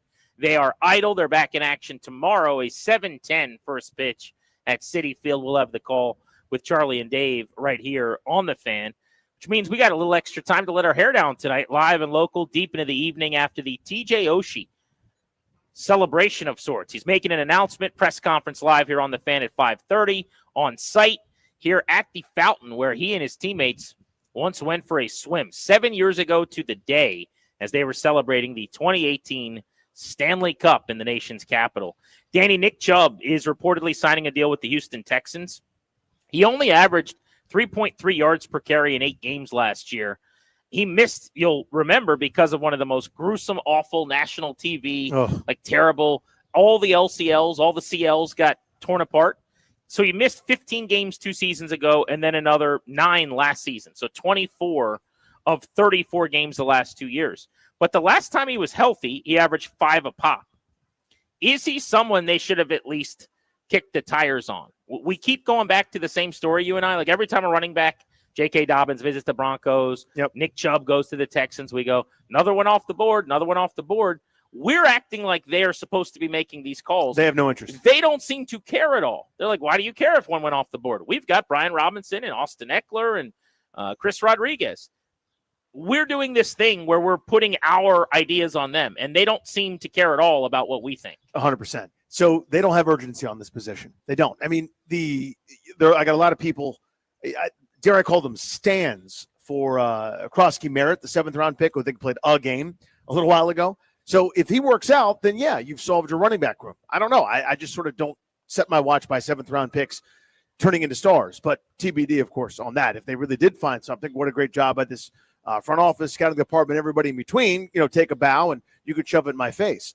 To me, this was a cheap, easy upgrade here just to improve that room. It doesn't mean I'm jettisoning Robinson for no reason. I'm keeping Austin Eckler around. He's valuable. To me, this was one of those, I would have added somebody for the times that Eckler's going to be down who might have a slightly larger role. I would have had somebody to take some of the carries, those early downs from Brian Robinson. I'm still going to keep him as my thumper. There is a role for that guy. I'm just not doing 250 carries to Brian Robinson. I won't do that anymore. Now, maybe there's some renaissance. Maybe it's the offensive line and the blocking will be better, and you'll see him all of a sudden have vision and have burst and have more wiggle. I don't know why blocking would do that, but maybe that's the case. But specific to Chubb, who's in the news here today, do we think he's got anything left? Like whether Washington's in the running back game or not, which we've talked about ad nauseum, they're not. Is this a guy that more teams should have been interested in? I totally get the lack of interest when he has missed as many games as he has. And last year, he didn't look anything like Nick Chubb pre-injury. But, you add in his age. He's going to be 30 years old this football season. And I kind of file him away as I would bring him in at next to no money on an ultimate flyer, like you're the last guy in the room and we'll see what you got left contract. I don't know if we'll get the terms when he signs with the Texans. Is that what they're doing? Or it seems to me like when I hear people talking about Nick Chubb, they go, he's still really good. He's better than Brian Robinson. You could bring him in as your starter. I think there are people like that out there that you could say that about, whether that's Dobbins or someone else. I'm not sure if I would put Chubb in that category. To me, how could you possibly know that based on what we've seen the last couple of years? That's the key, right? Is you have to know, now that he's further removed from ACL injury that was, as you said, particularly gruesome, maybe he does have some of that burst back, the power. He, to me, was the all-around back, right? Speed, power, agility, catch the ball, just a really, really good football player. He was so good. Before, kind of pre-injury. So I'm not winning a bidding war for Nick Chubb. I always think about guys like this where I go, I got to have it. I'll win the bidding war. I will pay the most because I'm desperate. If somebody else wants to offer him, hey, you'll be our starter, go. I'm just making up a number. Make $7 million this year. Okay, fairly well. But is he worth a call when he's hanging out for weeks at a time?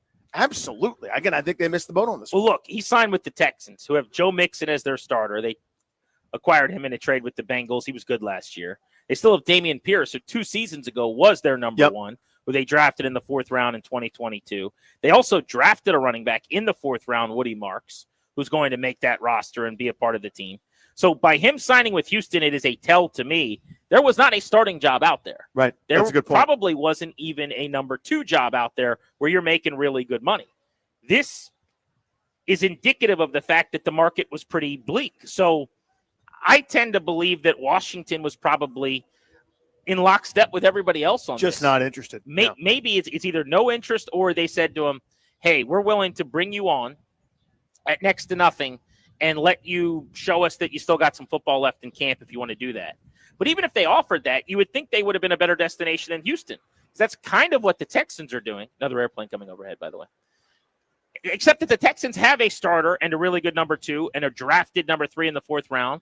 So I would think if it's the same money-ish, same situation-ish, Washington, Houston, you'd have rolled with Washington because there's a path to actually getting carries quicker, which tells me he wasn't even getting looks from the running back needy teams. For the Texans are kind of one of the few teams maybe that even called because it's not a good place No, you're to right. sign. It's not for a guy trying to reclaim his career. It is not a good place It's actually to sign. a bad place. Yeah. I mean, this is one of those, a lot of dominoes have to fall, but if you don't have a lot of choices, maybe that's the kind of choice you make. Yeah, I think that's a smart point, putting 2 and 2 together there. Yeah, my sense is Washington is not interested. And I know that's, there are 31 teams that said that. But kind of most specifically, there are a lot of eggs in the Krosky Merritt basket from a lot of fans. And I'm just one of those, I need to wait and see. If this was a 3rd-round running back or a guy that had all sorts of hype and energy around him, maybe. If you're sold, because of that quote-unquote game tape that you watched in 2023, God bless you. I don't know. I will let things play out right there. But to me, this was one of those, you can go get Jeff Wilson. You can go get J.K. Dobbins for a guy to supplement that room, and you'd be better. He's Danny. I'm Grant. This is the Fan. Let's localize the football banter next. A couple of the DC teams to talk about. The Defenders are headed to a championship game on Saturday. Might that attract some new viewers? Will there be anybody checking this game out that doesn't traditionally follow them? We could talk about that. Plus, the Commanders have their mandatory mini camp opening tomorrow. We're going to get some answers on McLaurin, Tunsil, Lattimore. Let's dive into that next. You are listening to The Fan.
I'm Toby Altizer with your sports update on The Fan. This update is brought to you by Main Street Bank. Cheer local bank, local Main Street Bank. In hockey, TJ Oshi set for a special announcement today at 5:30. We'll carry it live down here live from Washington Harbor. Coach Spencer Carbury was named the Jack Adams Award winner over the weekend. He's the first coach to win Coach of the Year in the ECHL, AHL, and NHL. The fourth coach in Capitals history to win the award. Tonight, Stanley Cup Finals Game 3, Panthers and Oilers at 8 o'clock in Florida. Series tied at a game apiece. In the NBA, the finals were tied up at a game apiece last night with the Thunder beating the Pacers 123-107. Game 3 going to be in Indiana on Wednesday. In the NFL, some news today. The Packers are releasing quarterback Jair Alexander. Alexander's only played in 7 games each of the last 2 seasons. The Bengals are releasing linebacker Jermaine Pratt. He's finished top 10 in the NFL in tackles last season. And Nick Chubb is set to sign with the Texans pending a physical on a 1-year deal. Commanders' mandatory minicamp going to get underway tomorrow. In baseball, the Nationals fell to the Rangers 4-2 yesterday. Day off today before they take on the Mets at Citi Field for the first of 3 tomorrow. The Nats also optioned Nasim Nunez to AAA Rochester, and they're recalling first baseman Andres Chaparro. Main Street Bank is a business-focused community bank proudly serving the DMV since 2004. Visit mstreetbank.com to learn how to put our team in your office. Main Street Bank, member FDIC, equal housing opportunity lender. From the Crop Metcalf 5-Star Sports Desk, I'm Toby Altizer on The Fan.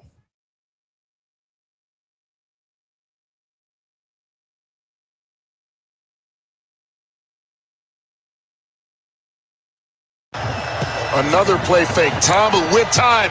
Man open. Caught. Touchdown. Seth Williams, and DC's on the board. We're Grant and Danny. This is The Fan. Show's brought to you by the law firm Condori and Murad. They'll help you draft your last will and testament, set up a living trust, or put together a medical power of attorney. Schedule a free consultation with their attorneys today at kmlawyers.com. Be sure to let them know we sent you. That's kmlawyers.com. Danny, last night the DC Defenders won the XFL Conference Championship game going away. They did it with seeming ease, doubling up the Battlehawks on the road in St. Louis. Despite being the better team, they had to go to St. Louis based on scheduling conflicts with Audi Field. So it was a 36-18 final. They're on to the title game this Saturday against Michigan. Quite an accomplishment for a team whose coaching staff largely rolled out right before the season started. That's an underrated bit of craziness right there. Is that was like days before they basically did a Sue Craven spin. The week of the start of the season, and it's not like a negative toward Reggie Barlow, in my opinion, because the reason a lot of these folks are in this league is to get another opportunity as players and as coaches. And I guess he got one. He got a college job that he had to go take, right? And took a couple of assistants with him, and more are probably going to be joining him after the season. For the players, they're all scratching, clawing for opportunities in the NFL, so they were understanding of it. But that was just one of the doses of some of the adversity that a Defenders team that wasn't expected to be one of the best in the UFL dealt with this year, and now they're going to the title game after playing yesterday. But here's my question to you. We're going to get into Commanders minicamp and hop up a level in just a second. But I am curious, Danny, do you think that a championship game on Saturday, if people know when it's on, can kind of carve out some time to set aside to watch this thing, could that create a situation where DC sports fans that haven't followed the Defenders all year will watch and invest in the game? Or is it just if you're in, you care, and if you're not, you don't? I think more people will tune in. I do. I think championship, a lot of, hey, wow, this seems for real. Like, this is pretty cool. I think you get a few more casual fans. Father's Day weekend, I really do.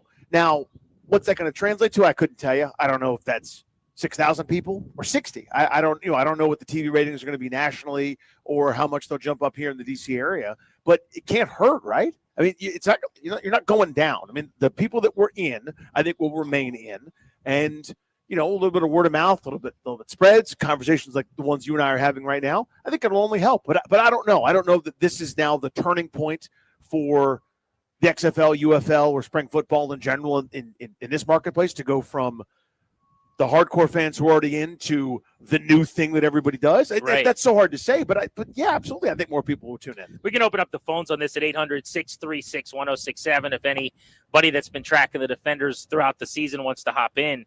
But just looking at some of the numbers, I know this was something you guys talked about discussing when I was on vacay a little over a week ago. I'm not sure if you ended up doing it. We ended up not. No, we got too busy. UFL ratings dropped 20% this season on television. Mm-hmm. And attendance figures, even here in D.C., which has been the number 2 stronghold behind St. Louis, have been down a little bit this season as well. And there's all kinds of conversations going on and debates as to what is happening and why this is. And the fact is, it's just been nearly impossible for these spring leagues to get a footing. Mm-hmm. And in D.C., it's actually been a pretty significant success story. It has been, yes. They're still announcing attendances upwards of close to 10,000 at a time over at Audi Field. I go there regularly as a season ticket holder now and kind of have a lot of fun, and I go with buddies, and it's a great way to watch the game. We actually have tickets in the club level, so there's food and drink, and if it's raining, you can go inside. Not unlike any of the other like club level experiences that you can have. But it is true that the TV numbers are diminishing, or at least were down this year, and that the attendance at some of these games was down. So presumably the UFL is going to have to go back to the drawing board to see what's not working. But I'd be curious to get your thoughts. I mean, you've never really been a proponent of the league necessarily, but aren't necessarily rooting on its downfall either. I just think there's 2 types of people, or 2 groups of people. There are people who have gone and actually like it. And they go, this was a lot of fun. I'll watch a game or 2. I'll do that. Doesn't mean you're going to get to be a huge fan. Or you're doing a beer snake, or have all, like exactly. You've got a shield and sword. Maybe that's a third group of people. Right? Which is I guess if we're going to do that, there's 4 groups. There's the diehards who are like acting like it's their favorite They're team. actually defending things. God bless them, right? More of them, the better. That makes it a fun atmosphere. They're the reason Audi Field is cool. Then the opposite of them is the people, I would say, who are like rooting against it, which is a very small group of people, but they're like, it's not the NFL. The product's not any good. Yeah, that definitely, that sentiment exists, I think, right? for sure. And then there's the other 2 groups, which is like me, where you go, my kid loves going to these games. It's cheaper than going to an NFL game. It's way more reasonable to take him to one of these games than it is to Northwest Stadium.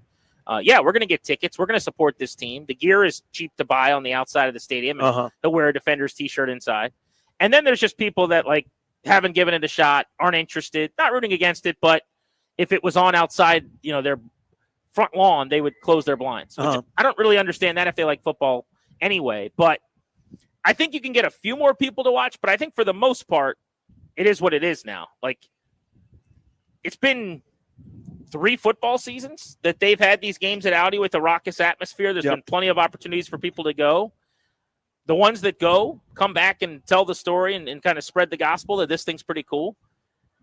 I can't imagine that many people have gone and not had fun. But I think if someone was interested or was open to the possibility, they would have already done it. At some point, they would have jumped. Yeah.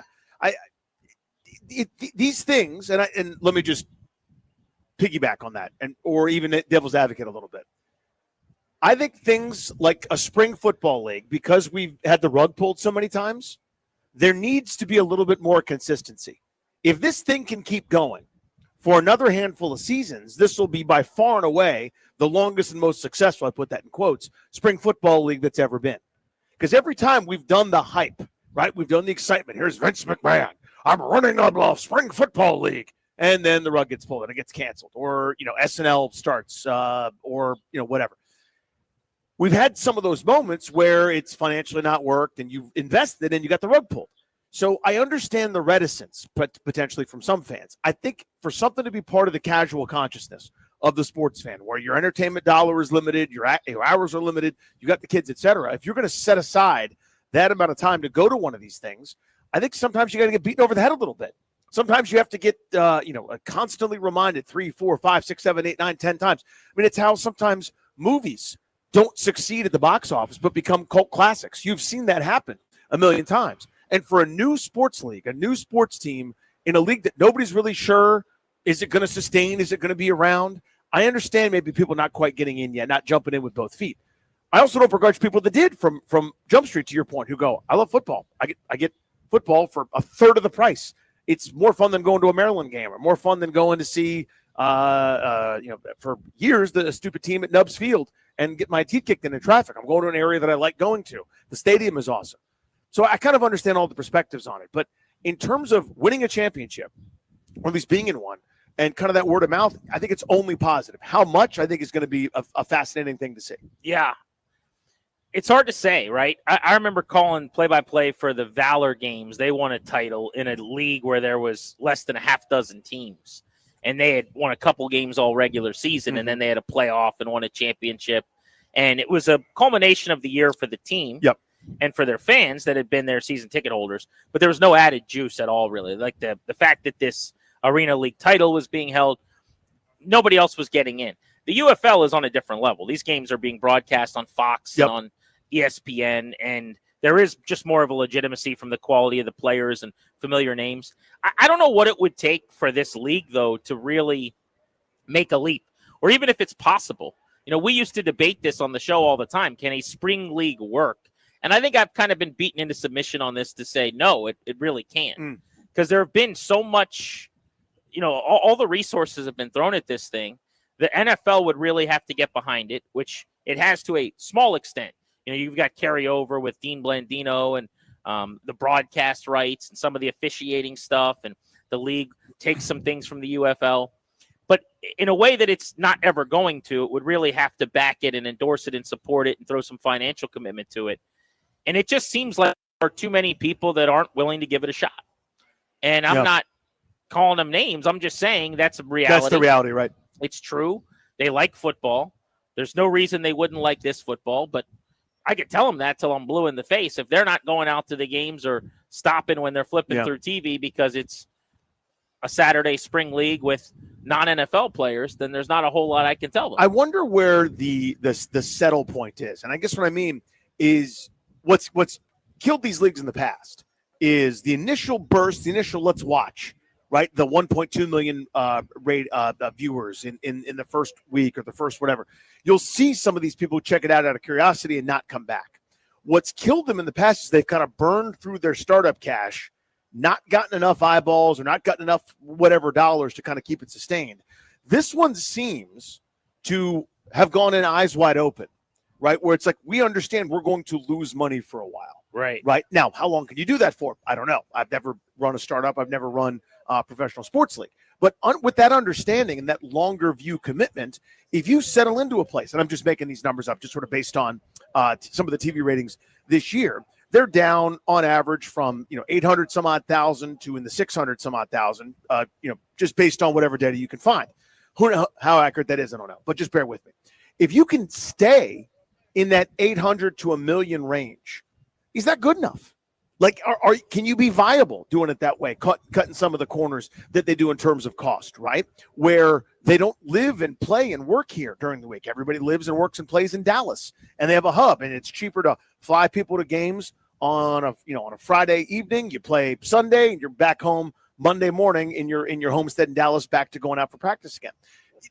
Cutting some of the corners cost-wise, does that make this viable? I don't know the answer to these questions. But if you're willing to kind of take it on the chin for a little bit and show that you're going to be around, I think the more you keep doing this, the more you're in front of people's eyeballs, the more it can grow in that regard. I just don't know that they've never been able to hang around for long enough to make it sustainable to me. It's possible, but it's going the wrong way year over year. It's not like there's momentum or it's building. So that's what gives me some pause there. I think a lot of it is just going to have to be quarterback play. And can one of these leagues, and it's, when I say one of the leagues, it's probably the UFL. This is the best shot they got, TV deals and otherwise. Can they get quarterbacks that are really interesting? Can they get, whether it's legitimate, actual quality quarterbacks that are, non-NFL guys anymore, but like Jordan Ta'amu is a good example, who's going to win the MVP award, who bounced around practice squads. I think about Ben DiNucci, who started for the Cowboys for half of a season or so, who's been in the UFL. Like, there are guys like that. Maybe the plan has to be, and I don't want this because I think quality of play has to be so important. Maybe if you go the route of like interest over quality with, getting a Johnny Manziel or Tim Tebow. I mean, he's a dated reference now, but Cam Newton, or he wouldn't play. No, but I know what you mean. I'm saying. Yeah, like, I do. Yeah. So people are just turning in for a celebrity at quarterback. Maybe that's what it is.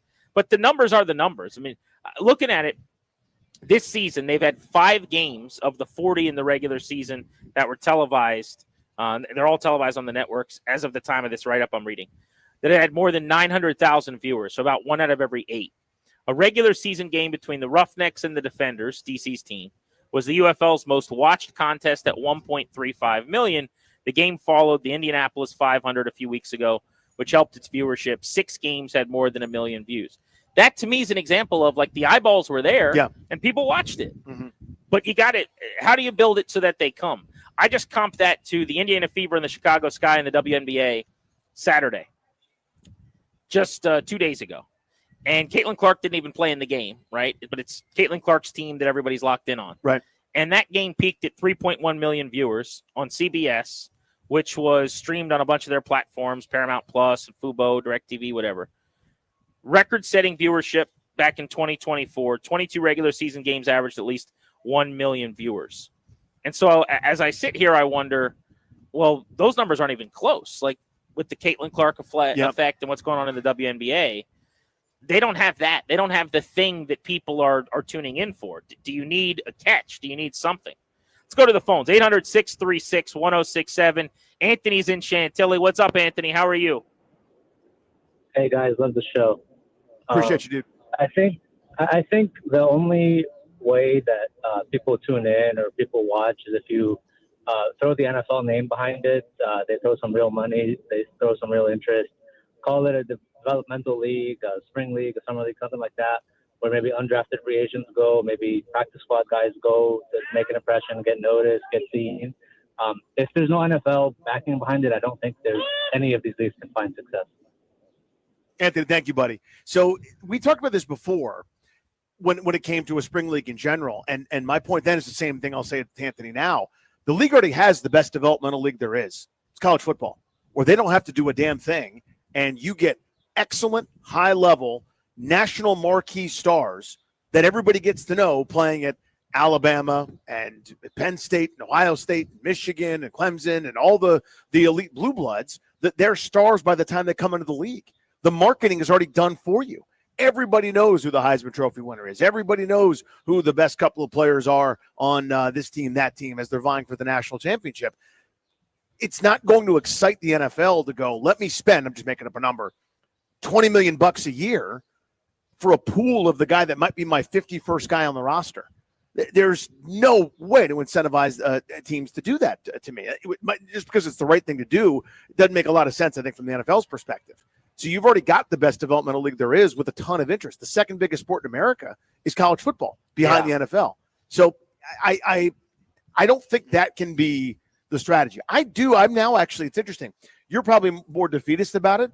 I do think there's a place where this can kind of settle and it can sort of limp along as it is and work and sort of fill that calendar where kind of like the WNBA used to. So the WNBA for so many years wasn't financially successful, wasn't getting the ratings, wasn't viable, wasn't this huge thing, but otherwise the arena was empty. That these different cities, different places where we don't have anything. We're trying to fill it with arena football. But we're the doing NBA ice capades or whatever. paid to keep it running. And that's the point. Took a loss year after year after year. But after the loss wouldn't be as bad as having the building be empty. So in other words, you're paying rent for an empty building. Now you pay rent, but you make some of it back by putting on an event. But the UFL can't survive in that comp because the NFL is not paying for the red. No, I understand that, but the it's losing of the money. You don't lose that much money, and the values of some of these organizations will potentially go up, and there's some tie-ins, and the league can kind of keep getting by. I don't think it's ever going to be this lucrative, and the thing that maybe they had in mind over the years past, where people were just going, "It's football, and I love football. Whenever I can get football, I want it." I don't think that's a thing. I do think there's a way that this can sort of slip in, as I keep saying, kind of settle into this very possible niche sort of deal that smartly is run and can survive. Yeah, but number one, that was never the goal. The goal was not that 750,000 people right. No, watch, that's true. That's true. And you just survive with 6,000 of us sitting there watching games. The goal was always, could this be a flourishing, successful, fun, growing, exciting league that people care about? Mm-hmm. Would be the first thing I would say to that. I mean, is it possible that it's around in 10 years because they just keep doing enough to get by? Yeah, absolutely. I'm sure it's possible. I also don't know the numbers. They may be right now making money. I have no idea. I would just assume financially things aren't great, but I don't know. I'm not saying it's dead. I'm just saying when we talked about this when the league first launched with the XFL going back to 2020 before the pandemic, when there were 15,000 plus people at Audi Field for every game. It was awesome. At that time, I thought this has a real chance to do something. That was 5 years ago. Then the pandemic came. They shut the season down halfway through. There was a year without it. The XFL comes back, merges with the USFL into this new entity, the United Football League. At the beginning of the UFL, which was 2 football seasons ago now, I thought, all right, this has a chance to be really big. I think this thing, and I'm just saying I don't see that anymore, because what I've always thought was football fans will give this thing a shot. They will go to games, they will watch it, and they just don't. They don't care about it that much. The same people that love college football, which most college games are a lower level of competition than these games. I would grant you that like really good SEC Big Ten games might be every bit as good or better. But those are very rare to have 2 quality teams better than this. I would, people say, oh, the quality of football matters. It's got to be really good. These guys are all going to be at training camps coming up in a few weeks, most of them. Like the quality of the play outside of the NFL, there's no other semi-pro league better than this. So I just thought that the football drug in this country would be addictive enough that people would give it a shot. And most people don't, which is the way it's going to go. That's fine. But I am curious locally how many people will watch the championship game this weekend because DC's in it that weren't interested the rest of the year. I think it's a very small number, but hopefully whatever that number is, those people going into next season. Hey, that's pretty good, right? Hey, I want to go out to Audi Field and see these guys try to keep their careers alive, playing for peanuts for the dream of trying to be in the NFL. Like, I find that awesome and romantic, and I root for it. I know I'm in the minority. Yeah, I mean, looking at it, again, I don't think it can hurt, but it's about, how substantial is that number for retention purposes, because it hasn't caught the way that folks would want, I think, year over year. Mini camp starts tomorrow. This is not the voluntary. Danny, this one's mandatory. What's going to happen with Marshawn Lattimore? What's going to happen with Laramie Tunsil? We're going to get some answers on Terry McLaurin when minicamp becomes mandatory. Tomorrow, we're Grant and Danny.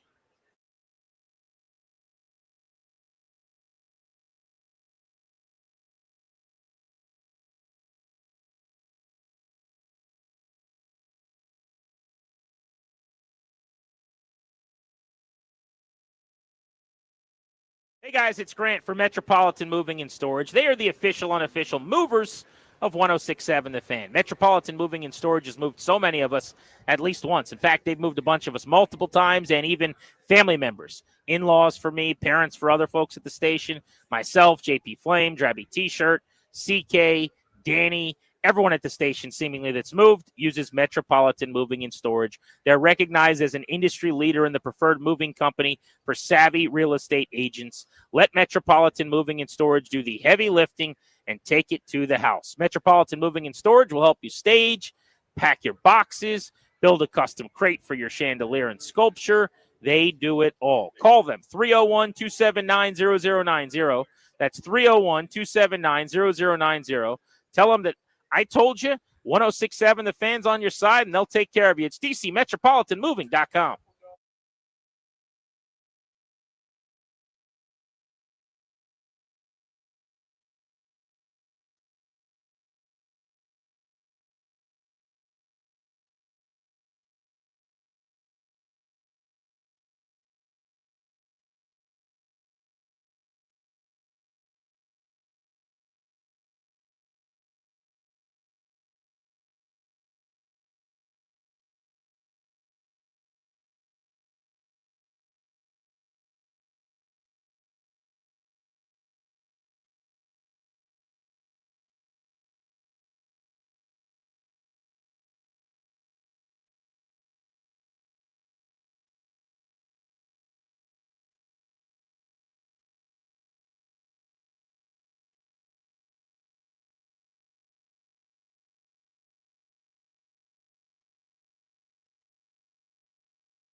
I'm Toby Altizer with your sports update on the Fan. In hockey today, TJ Oshi has a special announcement set for 5:30 today, live out at Washington Harbor. We'll carry it live for you right here on the Fan. Coach Spencer Carbury over the weekend was named the Jack Adams Award winner. He becomes the first coach to win Coach of the Year in the ECHL, AHL, and NHL, the fourth coach in Capitals history to win the award.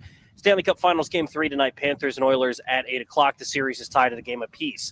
Last night, the Thunder tied the series with the Pacers winning 123-107. Game 3 going to be on Wednesday in Indiana. And in the NFL, the Packers are releasing cornerback Jair Alexander after Alexander's only played in 7 games each of the last 2 seasons. And the Bengals are releasing linebacker Jermaine Pratt, top 10 this year in the NFL in tackles. Nick Chubb is going to be signing with the Houston Texans pending a physical. Commanders' mandatory minicamp going to get underway tomorrow. From the Crop Metcalf 5-Star Sports Desk, I'm Toby Altizer on the Fan.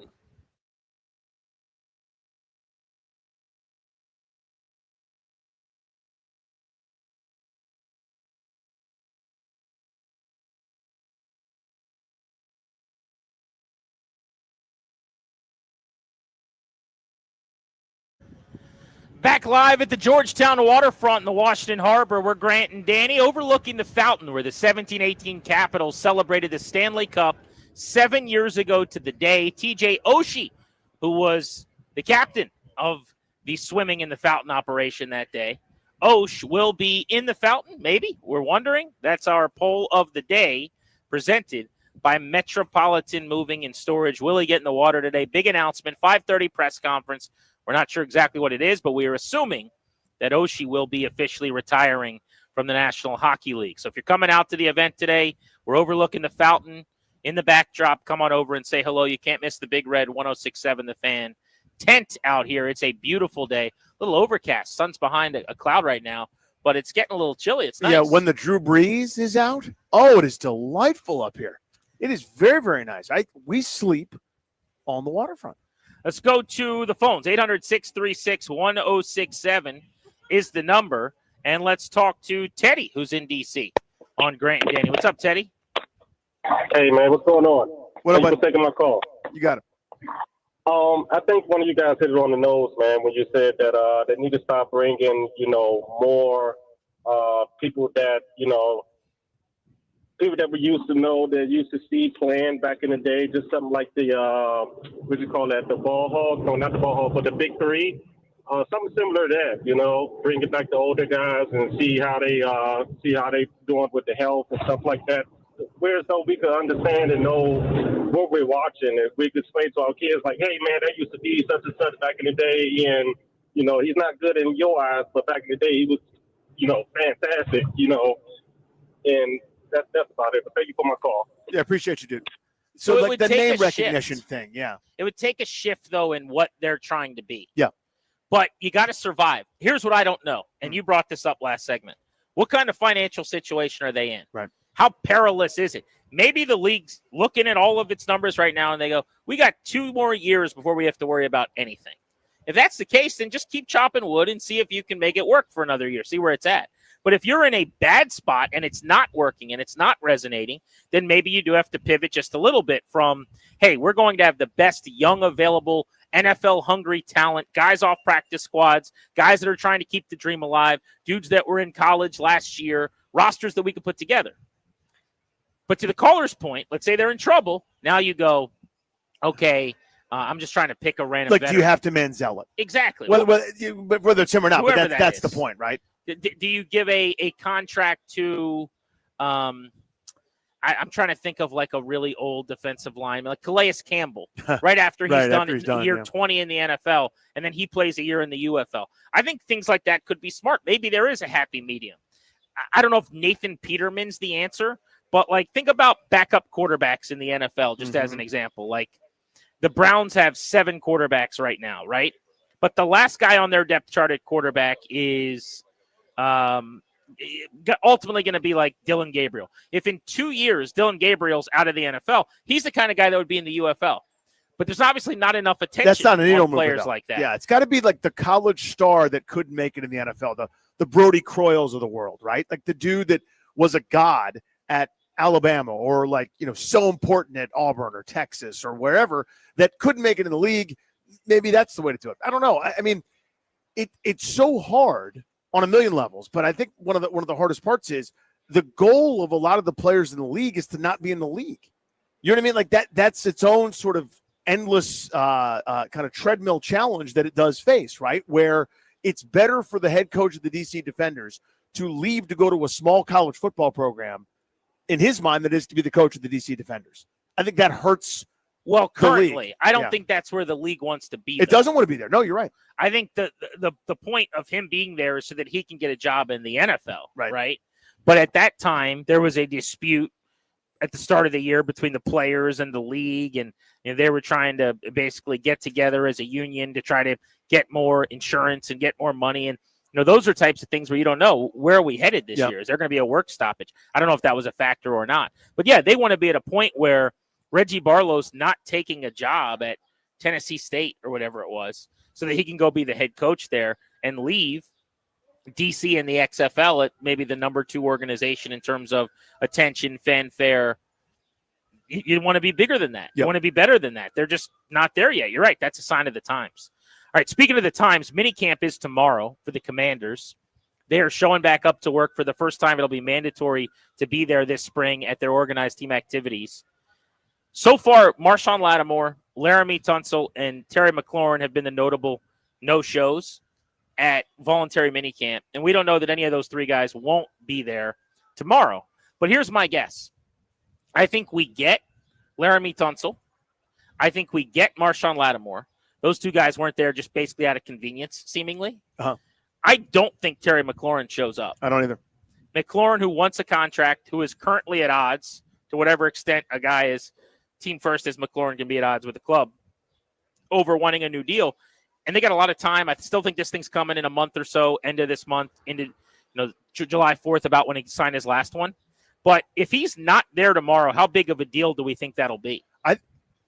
So I talked to our good friend Scott Abraham last night for ABC 7 News and the sports.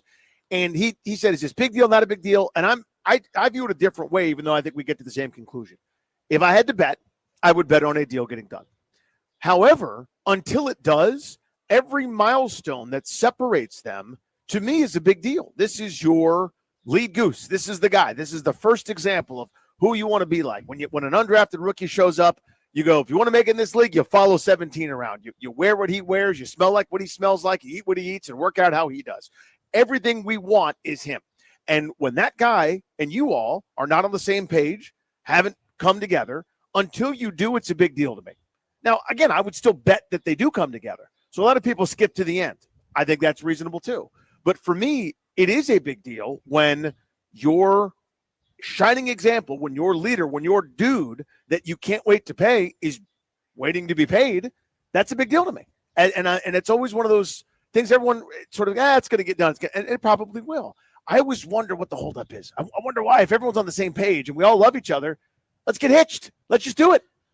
Well, there's a lot of money. There's a lot of stuff involved. A gap between the 2 sides, right? Which Lauren wants probably close to 33, 34 million, and they probably want him to be close to 28, 29 million.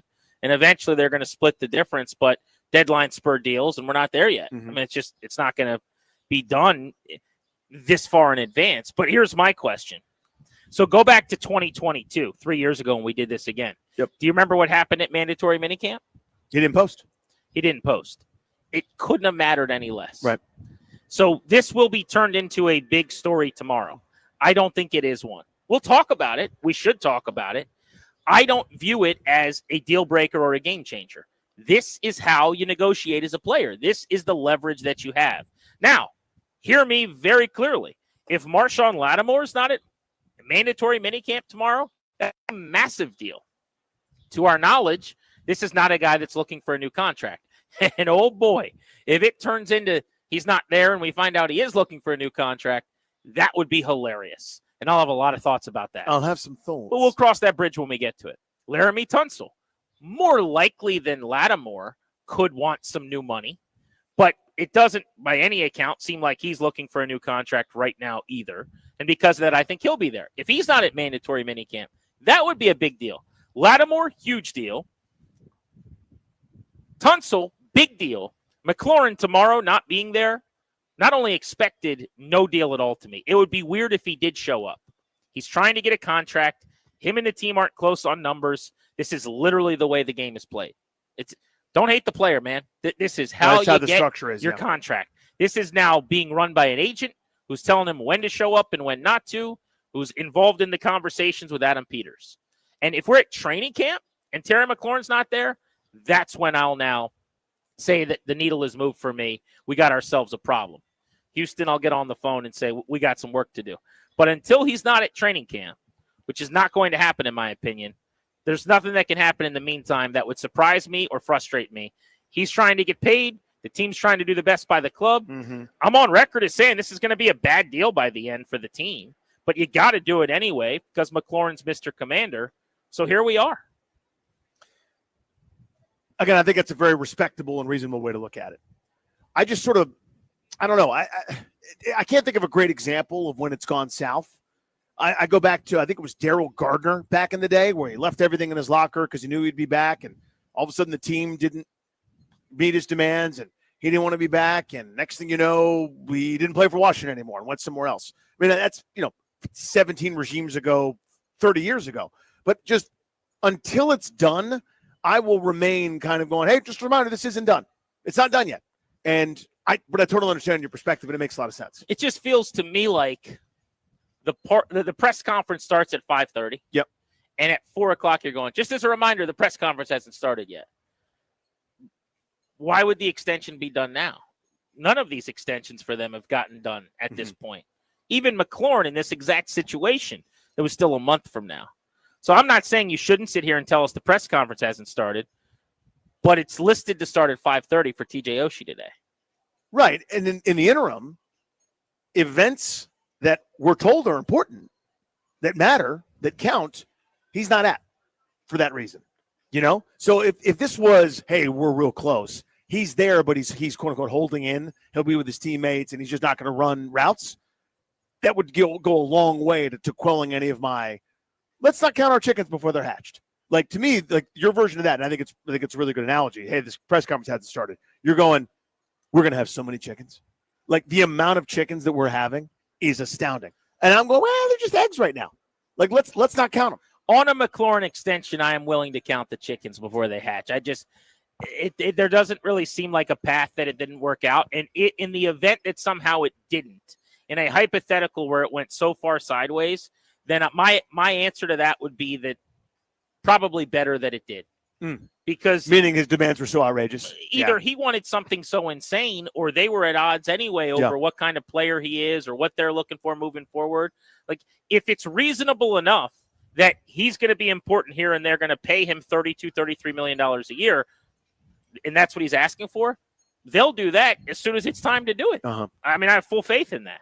If we get to a point where he's ready to walk because they're so far apart, then he's trying to get paid like Jefferson or Chase. And with all due respect to my sweet prince, Terry McLaurin. Little Terry. I'm not playing that game, but I don't think that's what he wants. Cooler heads will eventually prevail here. We'll get you a double play coming up on the Fan. What's going on in our lives? Nothing to do with sports. Remember, we are outside in the heat. It is beautiful out here on the Georgetown waterfront. The classy name I was looking for earlier, Washington Harbor. The Washington Harbor. Yes, we're at the Harbor, home of the 17-18 Capitals Fountain Celebration, where TJ Oshie has a 5:30 press conference to make a very special announcement today. You'll hear it live on the Fan.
Back live at the Georgetown waterfront. Grant and Danny with you at Washington Harbor on the Fan, where we are hanging out, getting ready for TJ Oshi's press conference. I always we just had a young listener come up, younger guy who says he listens every day, and I'm thinking, like, how do you do that, buddy? Is he sneaking a phone into school or what? But he is a radio listener, which is what we like. He's listening the old-fashioned way on the radio, so we appreciate that. It is time for our double play on G&D. We do it every day at 3:45, driven by your local Washington area Honda dealers. Now's the time for a great deal on a new Honda. Visit your local Washington area Honda dealer today. So I recognize this is probably not the greatest story to do, like seeing as we literally just met two nice young children. But this story has come across my You can still pivot. They are radar. right behind I know, us. they're literally right Yeah. there. But this is for the masses. I found the story incredible and fascinating. Read the room, Rouye. I'm doing well. Here we go. Any hoodles? A 24-year-old cold case was solved locally here in Chevy Chase, Maryland. Maryland man pleads guilty to a 2001 cold case murder of a Chevy Chase mom.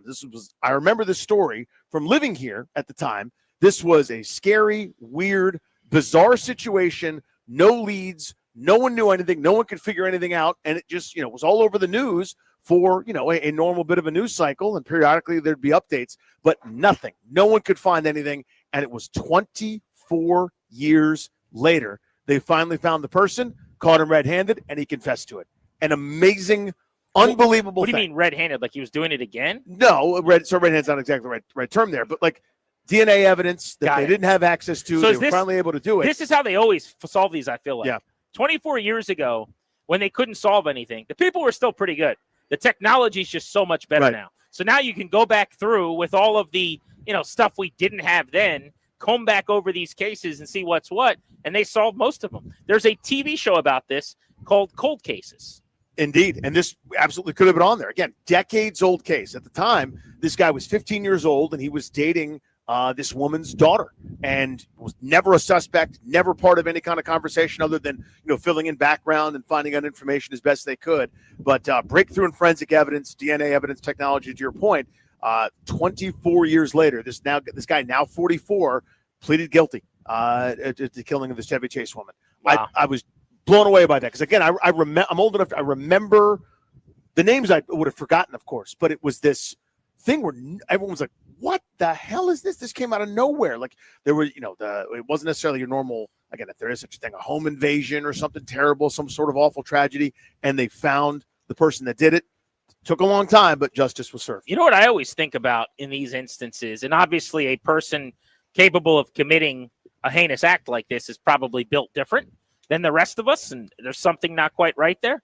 But, like, for me, if I say something that I can tell offends Danny Rouye today, I will think about it all night long, to the point where I might have to rip off a text to you tonight and be like, hey, man, sorry I said that, or tomorrow morning. With a guy like this living with this for multiple decades, right, and he's not the victim here by any means, are the walls caving in on you every hour of every day? I don't know. Are you just constantly in a state of panic that you're going to be caught, that someone's going to be the wiser, that eventually someone's going to catch up to what you were doing? Or are you in chill mode? Are you just very casual in your ability to not ever think about it? I think he probably settled into complacency. The first day, 48 hours, week, whatever, you're probably living on edge. You're probably, you can't get your mind wrapped around anything. You're waking up in nightmares. You think every time you hear a police siren, it's for you. You think anytime somebody's panicked, it's for you. Any news story, it's just a matter of time where you're peering out your window. I think eventually you just settle in and you're living your life, and you think, yeah, I've gotten away with it scot-free. 24 years later, man, unbelievable. Pretty amazing. It's time for my double play. Huge day at the Paulson household today. Creature Cases dropped a brand new season. Season 5 of Peacher Paces. That's what my son called it when he was very young. He can now say Creature Cases. Creature Cases. Less cute, but more accurate when he calls them Creature Cases. This is a Netflix show. Are you familiar with the work of I've never heard Sam those and words. Kit? No. Basically, Sam and Kit are these little creatures who they have cases. They solve cases. Like if they were on the case you were just talking about, it wouldn't have taken 24 years. They solve it. I can tell you that right now, because Sam and Kit get things done in 16 minutes. That's how long the episodes are, and they've never had a cold case. These guys, they crush it. But they along the way, you're learning things about animals. I'm coming downstairs today.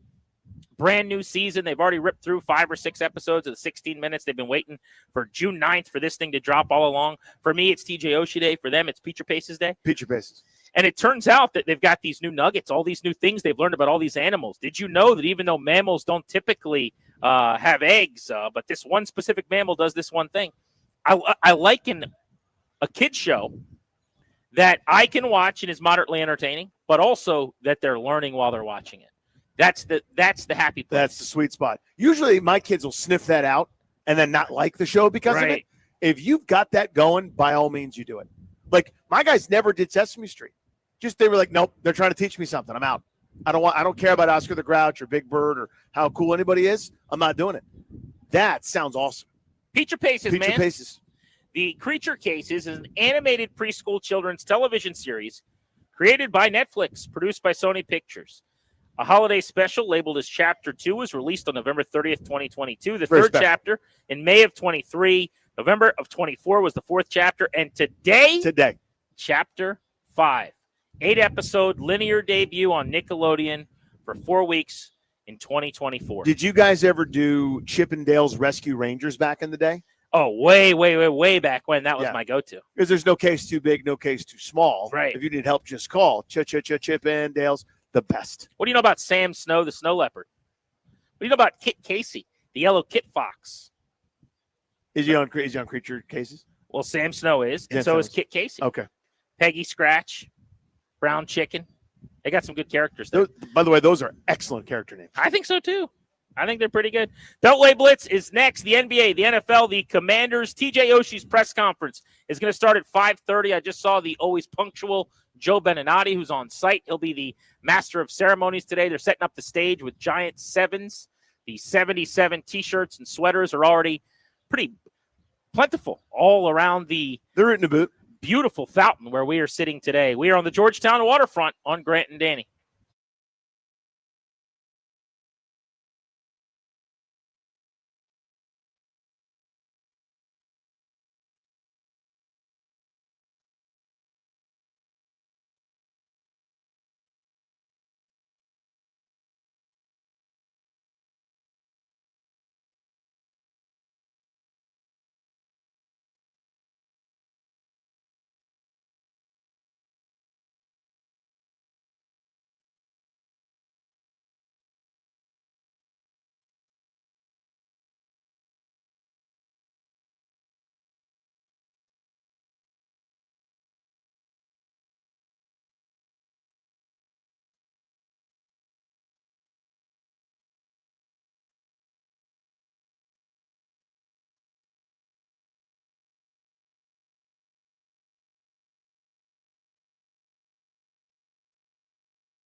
I'm Toby Altizer with your sports update on The Fan. This update is brought to you by Coach Wooten's basketball camp, CoachWooten.com. That's 2 O's and 2 T's. Last night on the hardwood, the Thunder beat the Pacers 123-107 in Game 2 of the finals, tying it at a game apiece. Game 3 going to come up on Wednesday in Indiana. In baseball, big news today for the Red Sox. They're calling up top prospect outfielder Roman Anthony just 2 nights after he hit a 497-foot grand slam. In hockey, we're waiting on a TJ Oshi special announcement set for 5:30 today out here at Washington Harbor. We'll carry it live for you right here on 106.7 The Fan. Also in hockey over the weekend, Coach Spencer Carbury was named the Jack Adams Award winner. Becomes the first coach to win Coach of the Year in the ECHL, AHL, and NHL, and the fourth coach in Capitals history to win the award tonight. Game 3 of the Stanley Cup Finals, Panthers and Oilers at 8 o'clock. The series is tied at a game apiece. In the NFL, the Packers are releasing cornerback Jair Alexander. He's only played in 7 games each of the last 2 seasons. The Bengals are releasing linebacker Jermaine Pratt. He was top 10 in the NFL in tackles last season. Running back Nick Chubb going to sign with the Texans pending a physical, and Commanders' mandatory minicamp gets underway tomorrow. Coach Wooten's basketball camp, they instill love of the game by teaching kids how to play, the values of the game, and having fun. Join the rite of passage for beginners all the way up to the rising high school star and experience the legacy of the Wooten basketball camps. Coach Wooten. From the Crop Metcalf 5-Star Sports Desk, I'm Toby Altizer on The Fan.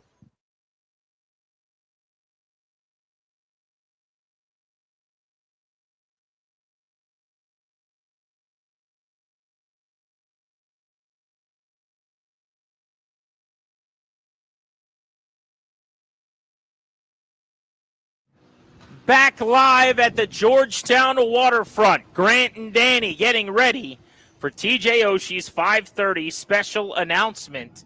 Caps throwing a celebration out here at the waterfront where TJ Oshie and the Caps 7 years ago to the day went for a swim 2 days after winning the Stanley Cup in celebratory. What is the opposite of sobriety? Inebriated. Inebriation. Drunkenly. Yeah, that would be it. It was a hell of a party. A lot of fun. Danny on a Thursday in 98.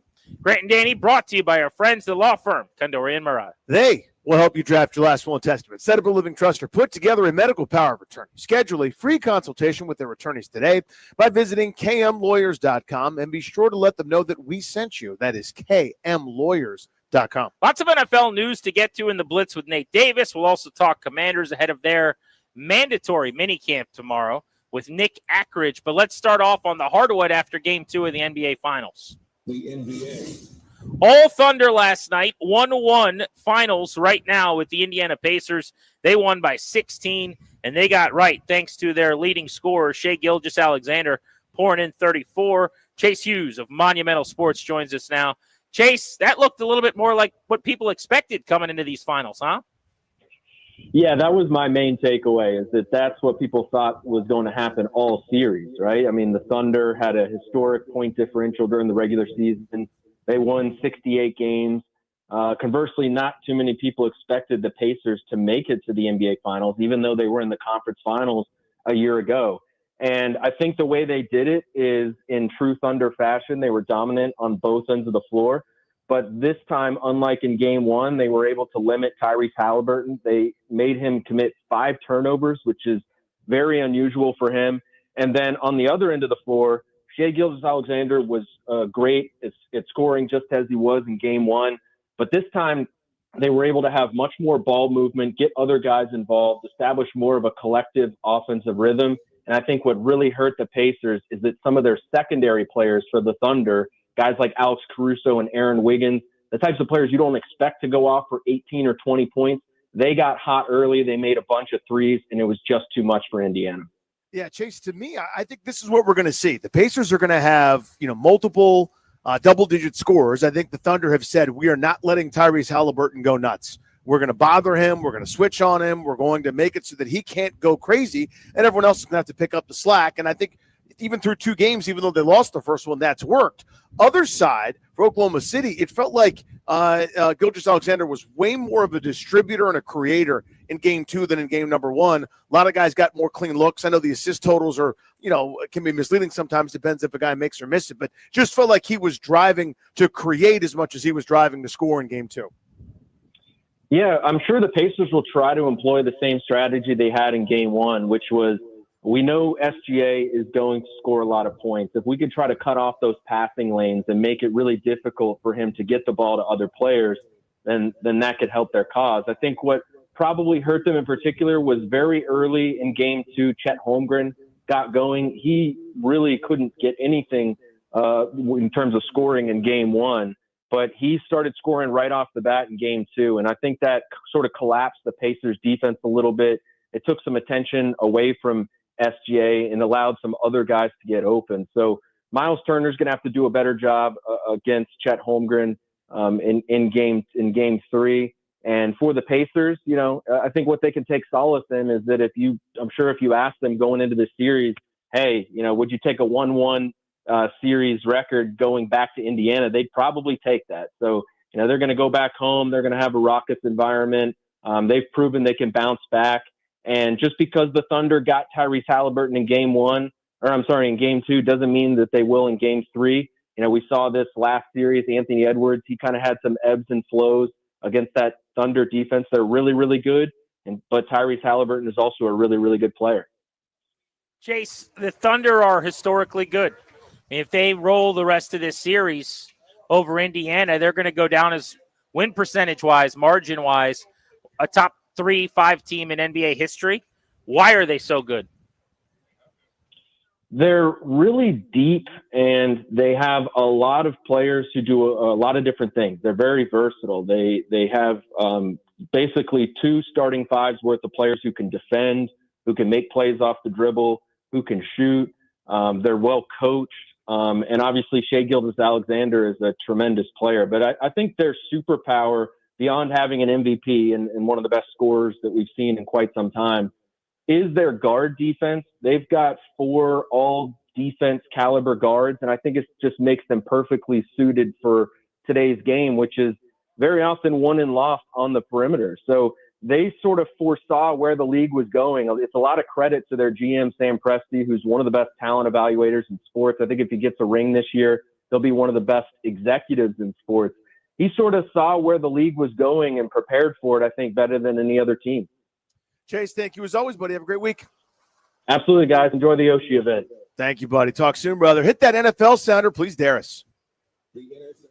Our guy Nate Davis, USA Today, to talk about the National Football League. Nate, it looks like Nick Chubb is going to Houston. Doesn't seem like a great path to playing time for him. What do you make of it? And B, was there not that much demand for his services? Yeah, I mean, I think at his age, the usage he's had over years, obviously the injuries, not a huge market for that kind of a running back. I mean, Nick Chubb is certainly a guy that's good in the locker room. He's a good leader, and I think that'll probably be a boon to the Texans. But I think he's probably going there to be Joe Mixon's backup, and hopefully he's healthier this year than he was last year. He can get back, something close to 80% of what he was or something. Nate, what went wrong between Jair Alexander and the Packers? Yeah. My understanding is just kind of maybe some immaturity stuff, kind of relationship that had run its course there. There was the midfield captains thing a couple years ago, and also just a guy that had trouble staying healthy, Grant. So, tried to kind of deal him the last couple months. Nothing fully materialized around the draft. So I think the Packers just kind of decided that they were better off, obviously, having both parties go in their own directions. Where's he going to end up, and where might it be a good fit? I mean, just sort of thinking about it, like he's probably got an axe to grind, something to prove that could work out for somebody. Yeah, well, I mean, corner is kind of like pass rusher. Usually, most teams, can't have enough of them. I think he's going to have to go to a place where the culture obviously is right. They're sounds like the Bills may have run at maybe getting him in the trade, and they could be that kind of place. So I think that he's probably the kind of guy that if you're looking for one more piece on your defense, he'd probably be a good option. So we'll see what happens. There'll be some kind of market for him given the talent, but he's got to prove he can stay healthy, of course. Nate Davis, NFL for USA Today, joining us on Grant and Danny. Aaron Rodgers to Pittsburgh. Does that make them a contender in the AFC? Grant, I mean, I think I said it to you guys before. I mean, I think they're basically where they were last year, where they've been the last couple of years. I think he's probably something of an upgrade over Russell Wilson. This offensive line has a lot of talent. The defense is good, although it wasn't at the end of last season. But I think the Steelers are really kind of spinning their wheels. They're kind of looking at maybe another 9, 10, 11 win kind of season if he's healthy and he plays well. But I think they're probably also a team that's not going to really be good enough to get beyond the wild card round, and then they're going to just kind of be back in this position 10 months from now with a 1-year contract. What do we do now? Drafts in Pittsburgh next year. We'll see if they can make a splash. We'll see if he can be a better player than he was last year for the Jets. But I feel like it's really just going to be kind of the same old story of Steelers in 2025. Nate, years ago, and this is a long time ago, before I met my wife, I dated a girl. A lot of people don't think that's possible, but bear with me. I dated a girl. She dumped me, okay? And then she got a new boyfriend, which happens over the course of life and events. We had, after I was dumped, a mutual friend's wedding, and they didn't change the seating chart. So I was sitting at the table with my ex-girlfriend and her new boyfriend, right? And it was awful. It was one of the worst nights ever, and it was a terrible experience. It ruined the wedding for me. That feels like Kirk Cousins walking back into the Atlanta Falcons minicamp on Tuesday. It just feels like nobody really wants this table, and yet they're seated there. Yeah, well, there's no other there's no other seats anywhere else, Danny. So I mean, if Kirk wants to be a part of the wedding, and Kirk is not one to pass up a game check or a nice wedding meal. I don't know if he's going to have the fish or the chicken or the meat, but he's going to be there. And maybe if he's lucky, one of these other maybe another couple leaves after the ceremony. He's got somewhere else to sit, at the end of the night. But as of right now, he's going to be at that table. Great info and always fun. Thank you, Nate. We appreciate you. All right. Thank you, fellas. Thank you, buddy. Yeah, you got it. Be good. Let's keep the football convo going. The Washington Commanders. Nick Ackridge of PFF, mandatory minicamp tomorrow. Nick, do you think Terry McLaurin shows up? And assuming he doesn't, similarly to 3 years ago, are you worried at all about a contract extension getting done before training camp? I don't think he'll show up, but I'm also not worried about the extension getting done. We've seen this time and time again in the NFL that eventually they do get to the same spot. Obviously, we would all like that for that to be as soon as possible, but I think they eventually get there. I don't see why they wouldn't eventually get to the same spot. So then he will eventually be at training camp. We're expecting Marshawn Lattimore, and, if not, that's a whole other conversation, which we'll have. But he didn't go to OTAs. I know it's how he's always done it, but my point is how you've always done it has led to 3 bad seasons in a row. What do we think of him this year? The team is still betting big, it seems like. They didn't go out and make any marquee moves. Give me a prognosis for Lattimore's season. Yeah, no, I mean, it's a good point. I think, you're really looking to see kind of how he, again, reacclimates himself. And now that we've got a full offseason with this team, kind of see him kind of hit the ground running the second we start the season, not have some of these games where we kind of have excuses like, okay, he's new to the team, he's coming back from some injuries and stuff. So I'm really expecting him to hit the ground running if we're truly going to get the Marshawn Lattimore that they spent all that capital on. Nick Ackridge of PFF. All right, let's discuss then Laramie Tunsil, the other of the guys that hasn't been in minicamp. I know when we had you on right before the trade that he was a guy that you're expecting big-time production out of. How good a player could he end up being for them this year? And if he plays like he did in Houston, what type of boost is that for their operation? Yeah, if he plays like he did in Houston just last year, I mean, he's one of the best pass-blocking left tackles in the NFL. And that just opens up absolutely everything for this offense and an offense that was already really, really good last year. It stops Kingsbury from having to chip the edges on every single play. It opens up the playbook a lot more, gets those slot receivers, those tight ends, running backs out on routes a lot quicker because you can now trust him. It also gives the left guard more help because then you can put Tunsil on an island, trust that he's going to block his guy no matter what. And then you can give a left guard who we don't really know who's going to be there. Could be a rookie, could be some young guys there at left guard. You can get more help there. So it just opens up everything to have somebody like Laramie Tunsil, one of the best pass blocking tackles in the NFL. I am, to say I'm low is probably an understatement. I am subterranean. I am a mole digging in a hole at this point on the running back room, Nick. I keep I'm desperate. Somewhere I'm going, maybe Nick Chubb, and that one leaves. J.K. Dobbins, and he's going to visit somewhere else. I'm in the draft, the guys came and went. I know they didn't have a ton of picks, but, the 7th rounder, maybe that's something, maybe not. But they seem to be pretty sold on that group, and maybe the thinking is, just reading the tea leaves, improved blocking, couple new offensive linemen. You mentioned him, a rookie offensive tackle, and now Tunsil. Now you move your rookie from last year, Brandon Coleman, to a new spot. Maybe that's going to enhance the running game, but I just don't love the idea of that room going into the season. Where are you at on them? Yeah, I think it's a fair point. For me, running back is just a lot lower on the totem pole than anything else. When you have someone like Jaden Daniels, it opens up a lot of running lanes for the other running backs.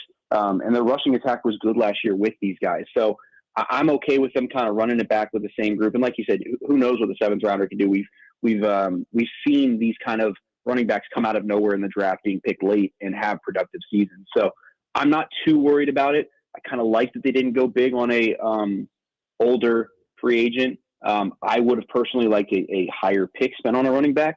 But I am okay with kind of what they're doing right now, just because the other parts of the offense that they do have really will open up that running game. Nick, thank you, buddy. Good having you on as always. Appreciate you, Nick. Yep. Appreciate it, guys. Have a good one. You got it. There's Nick Ackridge of PFF with us on Grant and Danny here on the Fan. Planes flying overhead, American flags all around us. Scenic day on the Georgetown waterfront. TJ Oshie has a 5:30 press conference set to make a major announcement out here at the Washington Harbor. Should be epic. By the way, I always say the Caps don't miss. They don't miss. They do this so well. They think of everything. Like, they have the best party planner in town. They just brought a Yes. barge up in the background on the water and tied it up right behind where the podium's going to be. And the barge has a gigantic Caps decal on it for the backdrop now. Just perfect. On the river behind Oshie, and the chairs for him and Locker and Joe B that are set up. It's parked at the exact right spot for the cameras, right? So you'll see Oshie, and then immediately it'll be to our right, his left, that giant Caps logo right there in the background. Just perfect. They just think of everything. Just perfect. They really do.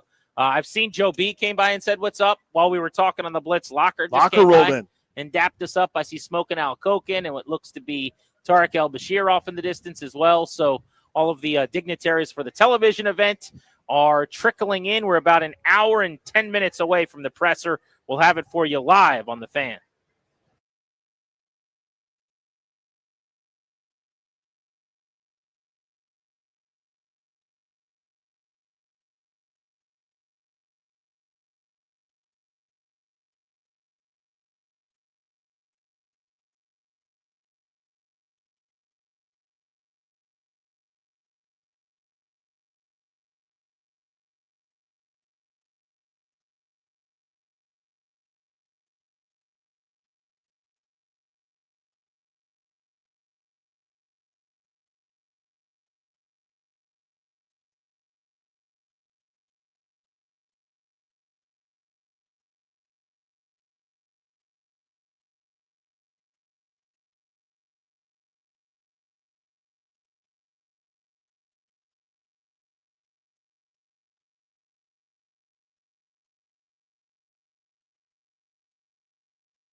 I'm Toby Altizer with your sports update on The Fan. We're live out at Washington Harbor as TJ Oshie has a special announcement set for 5:30. Just over an hour from now, we'll carry it for you live right here on 106.7 The Fan. Over the weekend, Coach Spencer Carbury was named the Jack Adams Award winner, the fourth coach in Capitals history to win the award. Stanley Cup Finals, Game 3 tonight, Panthers and Oilers at 8 o'clock in Florida. Series tied at a game apiece. In baseball, big news for the Red Sox. They're calling up top prospect outfielder Roman Anthony just 2 nights after he hit a 497-foot grand slam. NBA Finals action last night. The Thunder beat the Pacers 123-107. Series now tied at a game apiece. Game 3 going to be on Wednesday in Indiana. NFL news, the Packers are releasing cornerback Jair Alexander. He's only played in 7 games each of the last 2 seasons. The Bengals are releasing linebacker Jermaine Pratt. And running back Nick Chubb going to sign with the Texans pending a physical. Commanders' mandatory minicamp going to get underway tomorrow. From the Crop Metcalf 5-Star Sports Desk, I'm Toby Altizer on The Fan.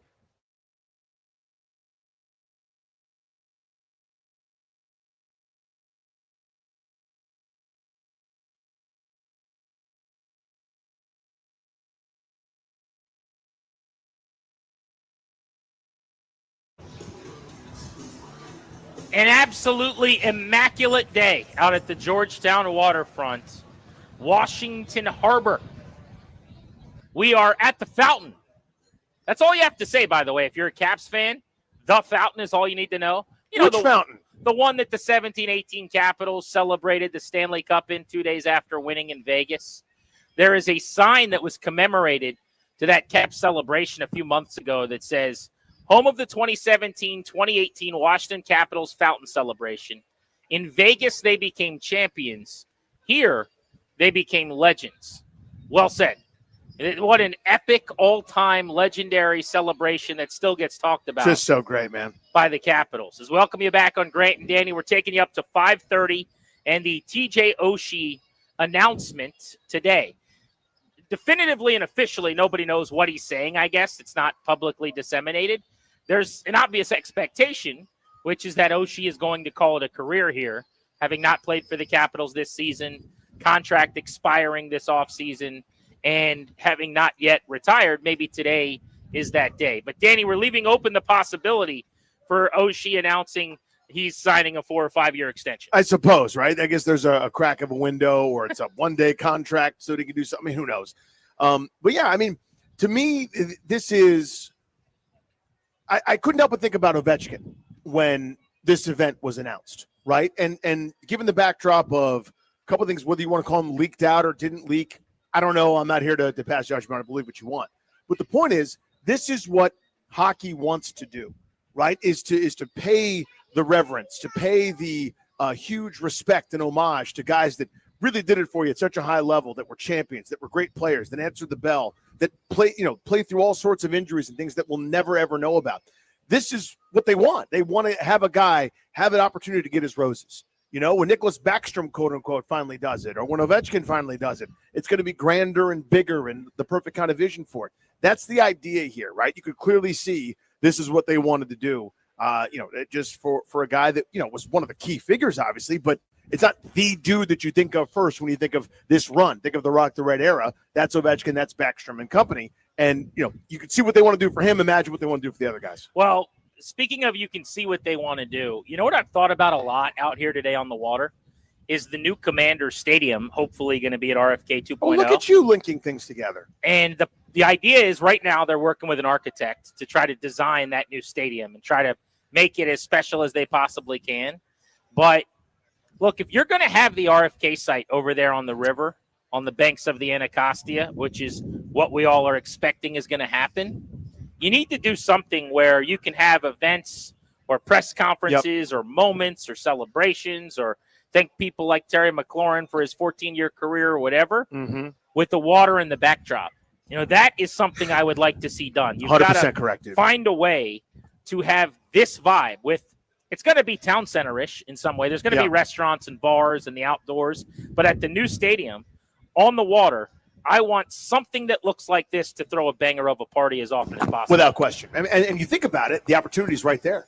I mean, the eastern side is not that far removed from the water. You could put anything and everything right there as long as it's thoughtfully done to accommodate, a throng of people potentially for an event like that. You're 100% right. We are joined now by the face and voice of Caps hockey on Monumental Sports. Our good buddy Joe Beninati will be the master of ceremonies today with TJ Oshie for this very special press conference that's taking place at about 5:30 this afternoon. Joe B., good to see you out here at a very, very beautiful Washington Harbor. The harbor. As Fellas, good as it gets. thank you very much. You got me out of the sun for a little while under the canopy here, under the 106.7 canopy. So I'm very appreciative of that. It's going to be scalding out there. We did a little sound check, and I'm like, okay. Is there any shade at your podium or not? No. Close your eyes for shade. Yes. What do you see? 0. Okay. Thanks a lot. That's about right. Yeah, that's about right. So run of show here as best you could tell us. You guys talk. TJ then speaks. How are we going to do this? On the TV side, Al Allen will start it. Al Koken, Alan May, Tarek El-Bashir is a roving reporter. They'll throw to me and Locke on the at the dais. Locker and I will praise TJ for his wonderful work and let him get to his announcement. We'll do a little fireside chat with him, and then I'm sure he'll be going through various media outlets for the next hour or so, and we're here to celebrate a great player. Yeah, we certainly are. Why do you think he's so beloved? This was my question, yeah. Iconic, legendary Capital. He was not here as long when you look at the years. It's not like it was a 15-year run. Why do you think every single one of us that's out here today, so many people wearing the Oshie gear, felt an affinity toward him? When you talk about an athlete and a pro athlete, sometimes people get jaded by all the money, all the fame. Do you really do it just because you love it, or do you do it because you're really good at it? Some players don't necessarily love the sport that they play, which is foreign for me to think about because the sports that I was involved with from a child through my time in college, those were my favorite things to do. I genuinely love those. But I've come across athletes who necessarily would sit there and go, well, this is my job, and I just happen to be really – TJ Oshie, you could see right through it from the beginning that this was his be-all, end-all. This was his supreme happy place. Yeah. And all of us want to be happy through him, with him, for him. And you could do that because he played – what's the expression? With the heart on the sleeve. Oh, yeah. That was the generation of his talent, being a heart and soul type player. You could see how much he genuinely loved the sport and the camaraderie of the teammates around him. Because when you if you just go a hockey reference, you go, well, the guy's 21st all time in franchise history in points. If you watch, that doesn't tell the story. No, that's your penalty kill. That's your that extra hit, right? Yeah. That's the forecheck. It's the whatever. However you need to win a hockey game. That guy was going to do one of those things per shift. And Danny, he wasn't your prototype 6'3", 225, Tom Wilson build type player. He was the player who played 40 pounds bigger than he really was. And again, gave his heart, soul, and body to the sport. And you love to watch that. And again, when I think of him, and I'm going to say these very words in about an hour's time, I can't do anything but smile.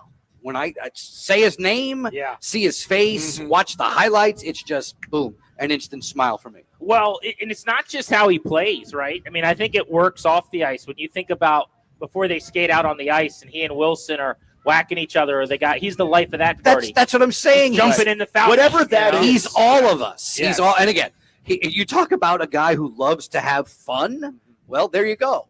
And not only did you see it in evidence here in 2018, 7 years ago, but you saw it every night that he was on the ice.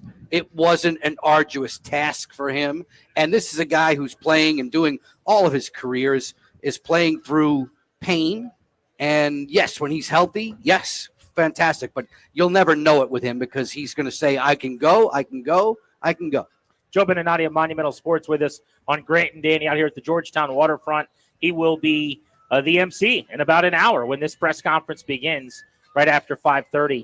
You'll hear it here on the Fan. So, Joe B., specific to the activities then out here today, it's a continuation of a week where I think the Caps and you guys over at Monumental have done a whale of a job. The Caps don't miss. I mean, they got a barge up here with the Capitals logo behind you guys. I noticed that. Every single detail, man. They get it all. But Spencer Carbury was named Yeah. Coach of the Year. He'll join us today at 6 o'clock. Jack Adams Award winner. And you took part in his family surprising him at the facility this week where you guys brought him in. He thought he was just doing an interview about the team. That was the idea. And then he found out that he had won the Coach of the Year award, and he was overcome with emotion, as you would imagine, with his kids and wife coming in. But what was that like? That was incredible, and it was tough to keep under wraps. There are different avenues to get to, or different hallways to get towards the main studio where we actually did the sit-down interview, where we couldn't bring Spencer because, oh, by the way, the wife and the children are there in that green room. The entire extended family is in another off. We're trying to keep Spencer away from that, so I'm basically just shooting the breeze with him for 20 minutes. I'm like, hey, this is the beauty of television, Spencer. We got to wait. Right, yeah. Meanwhile, everybody was telling me that we couldn't do it before everybody was there. Then we got the high sign, and we played it off. Hopefully, he was at least caught off guard for a split second or two, and I think he was. But when we tossed to the highlight piece, if you will, a tribute piece of his coaching colleagues and best friends, all telling him what a tremendous job he did, I think he started to think about it. Okay. And that's when we brought Casey in and the trophy holder, bringing in this 30-pound Jack Adams trophy that, by the way, Spencer held for 15 minutes straight of photos. Never put it down, never was shaking. No shakies. That was a serious arm workout. Yeah, a gentleman who's been in the weight room. What makes him such a good coach? His ability to relate to Danny, to Grant, to Joe, to everybody from top to bottom. You can be the CEO of the club. You can be Ted Leonsis. You can be all the way at the bottom of the pecking order. He's going to relate extremely well to you. And then he's going to assess what it is that you can deliver for the group good and pick that role and help you succeed at it. He puts players, and this is every coach speak, I need to put my players in a position to succeed. Yes, he does that with the help of a terrific staff, top to bottom. I can go through all the names if you'd like. And he was quick to, as usual, to deflect him. Yeah, he's so humble in that regard. But he and his staff had a phenomenal season, and I'm glad that the rest of the NHL Broadcasters Association recognized it. Joe Beninati with us on Grant and Danny. Oftentimes when we have you on, we talk suits or ties or something like that to end the conversation. Danny, Joe B., and this will not surprise you, always has the perfect amount of cologne on. Of course he does. Never overbearing, right? But I can always notice it. We're outdoors today. It's always delicious. Yeah, maybe. Yeah. So here we go. Here's what I'm thinking. First of all, I want to know what it is. Okay, off air. We'll do that. We'll do that off air. No free plugs, though. No free plugs. No free Not plugs. unless they're sending it to you. Not at that price. I'm going to be getting it if it's in my range. Not at that price. Doesn't sound like it is. But secondly, all right, you're on camera here. I Yeah. want to know. Oh, there we are. Yeah. Yeah, On you're the right stream. over here. Hi there. Own your own. There you go. You one shot. Oh, a there. single. Yeah, you got a single shot. Single I'm of out me. it. All right, so I want you to show this is for Danny Rouillet because he puts too much on. The perfect application of cologne. What do you do? Honestly, I never go pulse point. You don't? No. Are you a spray right on the shirt? Just above the navel. Interesting. Not on the fabric. Just above the navel. I don't. If I go pulse point, then it might be a little bit too much. Really? Ooh. Yeah. How about that? Really? Yeah. So here's what I normally do. Okay. Wow. I spray right here. Okay. Not that you're wrong by any stretch, but I don't Is that do called that. pulse point? That's a Okay. pulse point. It's a So pulse point. I spray directly on there. I rub both together. Yeah. But then I've got a wacky that I like to do. Okay. I go with a little bit on backhand. Oh, now we're and then I rub in the beard. No, wait. That's a lot. Stop That's a lot. No, but it's not the same. It's all one squirt. Yeah. So in other words, I just understand. rub it You're here, just and then mixing I'm it. I got you. 4 locations. Very well. But you're just a navel guy. Literally. Yeah. In the And I would say probably not until 5 to 10 minutes after the shower. So I'm not So you putting got it to on dry. too You close. can't let it run. Right? No. Right. So it's right before you're going to get dressed. Interesting. Well, whatever you're doing, I'm gonna try it. I'm gonna try it. But see, I don't The understand. things you're going to find out today on sports radio. That's right. navel. But how do I smell it right now? Then it doesn't seem like you put enough on for me to smell it. That's the beauty of it. How about that? It's a subtle That's tone. the So, beauty of it. like, you don't want that. Hey, this guy's coming around the corner. I know who it is. No, 'cause and I I'm smell glad, it. I'm glad to know that. I don't think I've been doing that. So. As a reverse Pepe Le Pew situation. I Yeah. don't want that. This is a wonderful. Actually, how long? This is like year 4 or 5 for this cologne, which For I this really, method? really, genuinely love it. Yeah. Wow. Yeah, I haven't changed it. When did you stop going pulse point?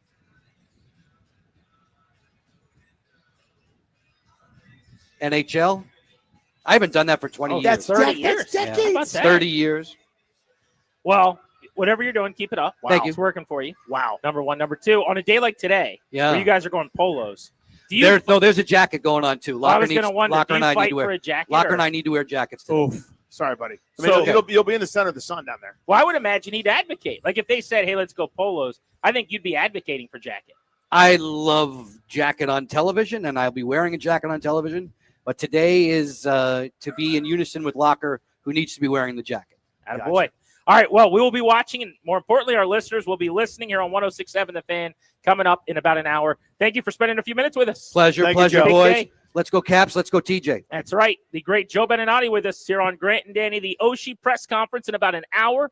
Spencer Carbury at 6. We're open to catch up with Osh before we get out of here tonight as well on The Fan.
Welcome back to Grant and Danny at the Georgetown Waterfront on a beautiful Monday afternoon.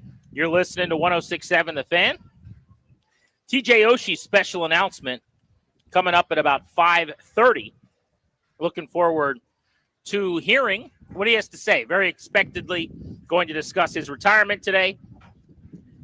And then we'll talk to Spencer Carbury at 6, who just won the Jack Adams Award Coach of the Year, and hopefully we'll have Oshi on the program before we're done today as well. Danny, I mentioned right before Joe B sat down, as we sit on the water, I keep thinking about the waterfront property where they're looking to build RFK 2.0. The Commanders have been in contact already with architects, and that is the part of the process they're at right now as they still await approval from the city council. But I got to thinking about this, and I want to take calls on this when we have more time on the phones tomorrow. But something that they've got to have and something that you'd be mad if they had, like a do and a don't. What's a do for you in terms of when you meet with the architect? Oh, when you go to a house, when you build a house or something, hey, it could be as simple as a 2-car garage. It could be as easy as you need, a ice maker. Like, what is your do at an NFL stadium right now, and what's your don't? It's a great question. I need – this is the first thing that jumped into my mind, and we'll come up with a list as we go. But the first thing that jumped into my mind is I need it to be super easy to get to the upper levels. I feel like every time I've gone to a game at Nubbs Field and then even at Capital One in my lifetime where I've had to go up, it's always just this, all right, where's the escalator? And I end up walking around half the place and, I'm riding and this one's out of order, but can I take an elevator? And it comes once every 20 minutes. Or if you're at Nubbs Field, you do those laps back in the day where you're just walking around and around and around and around for, it seems like 20 minutes just to get to a much higher place where the vantage point stinks. It's got to be easier. I don't know how to do that, but just more outlets, more ability to get up, that. Right? Because that, to me, I understand you want to make it easy for folks to get down, the wine and cheese folks, right? I need your regular rank and file that have been filling your coffers and are going to the game to be able to get to their seats with greater ease. So one of my do's was always parking. I need a good parking situation for tailgating. Sure. And it sounds like that's actually not going to happen. I was going to say, Not a deal breaker for me, but certainly a do. As we're out here today, though, a do is going to be involvement of the waterfront in a way that it is prevalent. Like, you can't build that thing as close to the water as it's going to be and not have some kind of cool, almost like watch area with a huge screen. When you watch all these NBA finals, Stanley Cup finals now, there's like Toronto. Yeah, there's like a town square. I want that on all that grass lot right there over by the Anacostia Park section on the river there. I need some kind of giant screen. Think like National Harbor. So from right that, on the water. if you guys can picture it, you guys have all driven by RFK before. So think of the lot where RFK currently is, and now assume that's gone, and now your new stadium's there. There are streets that are going around it. It's C Street, Independence Avenue, and as you kind of then head east over the river. I want walkways over stuff. So there's you get to the traffic light, someone got, the traffic guard's got the whistle, they're blowing to a dead stop, and then this guy goes, and then you got to wait for 10 minutes to move 7 feet, and then next group of walkers has to slow up and stop. I want easy flow to get places. Keep the roads. You're going to need more thoroughfares, frankly, to get in and out of there. You're going to need more roadways and better engineered stuff. Good luck, by the way, when they start dropping all the stuff they're going to in that little footprint. But think about going to various points in the park over top of those roads as a way to kind of connect everything in a lot easier ways, because you want people on the water there, right? That waterfront, to your point, if they have something like this, it's barges pulling up, it's this restaurant, it's that place, it's this pregame activity where you can do bags and I'm talking other side of Stadium Armory, right? Away from East Capitol Street toward the Memorial Bridge, like down in that grass area there. Let's go to Adam, who's in Riverdale on Grant and Danny. He hit me up on social media, and he said, hey, if I call in, can I get on the air? I said, sure, no problem. Danny, he wants to play how much weight did Danny gain on vacation? With his own vacation. How much weight did Adam gain? Yes, exactly. Yeah. He went on vacation, weighed himself before and after, and he wants to play his own round of how much weight did Danny gain on vacation. First time we've ever done that. So, Adam, I guess, how should this work? You'll tell us what all you ate and, your starting weight, and then we'll guess how much weight you gained. Yeah, here we go. Yeah. All right, hey, sounds like fun. Thanks for taking the call. Yeah, buddy. So, starting out, weighed myself day of leaving. Weighed in at a brisk 276. I'm 6'5", so I have the frame for it. Okay. 276 even? Yeah, 276 even. I was surprised at that. Very important. Yeah, Point point oh. zero. I like that. Yeah, very important. So down there, met up with some friends, took a nice, lovely walk through a park near the beach in Virginia Beach. Other than that, it was hanging out, eating pizza, having French toast for breakfast. French toast, okay. Lots of soda. Good. Found some good cherry-filled pastries from Harris Teeter. Ate a lot of those. Oh, that's cherry delicious. pastry. And overall, just a relaxing week down at the beach. How about alcohol consumption? 0. Zero. Okay, look, he alcohol. just soda. Okay. I like that. Yep, He's playing the game the way that I play it. Yes. I'll say that. Yeah. All of his calories are food calories. Can I ask about fried foods? Are there fries there? Are there potatoes in the mix? You're seeing where I'm going with the starches, the carbohydrates. I know you mentioned French toast, but for lunches, dinners, are things fried that you're consuming? Yeah, we did have some good burgers from Dairy Queen that had onion rings on them. Had some KFC while we were down there. KFC. Got a good deal on that. Yep. How many days were you there? 5 days. 5 days, so 4 nights. 5 days, 4 Yep, but 5 days, 4 nights. Yeah. Okay, very good. 276, 5 days, 4 nights. KFC. You said other than walking on the burgers. beach, there was zero exercise. Yeah, no exercise. Okay, very well done. Very peaceful, it sounds like. Lovely vacation, the way it should be. I had one more question I'm trying to think of. Oh, desserts. Desserts. Did you do any kind of like ice cream or cake or donuts or You had anything ice cream, didn't you? late at night? Didn't you, Adam? No ice cream. Like I said, we found some good little cherry filled pastries. We bought I think 4 or 5 little packs of those, and really enjoyed them.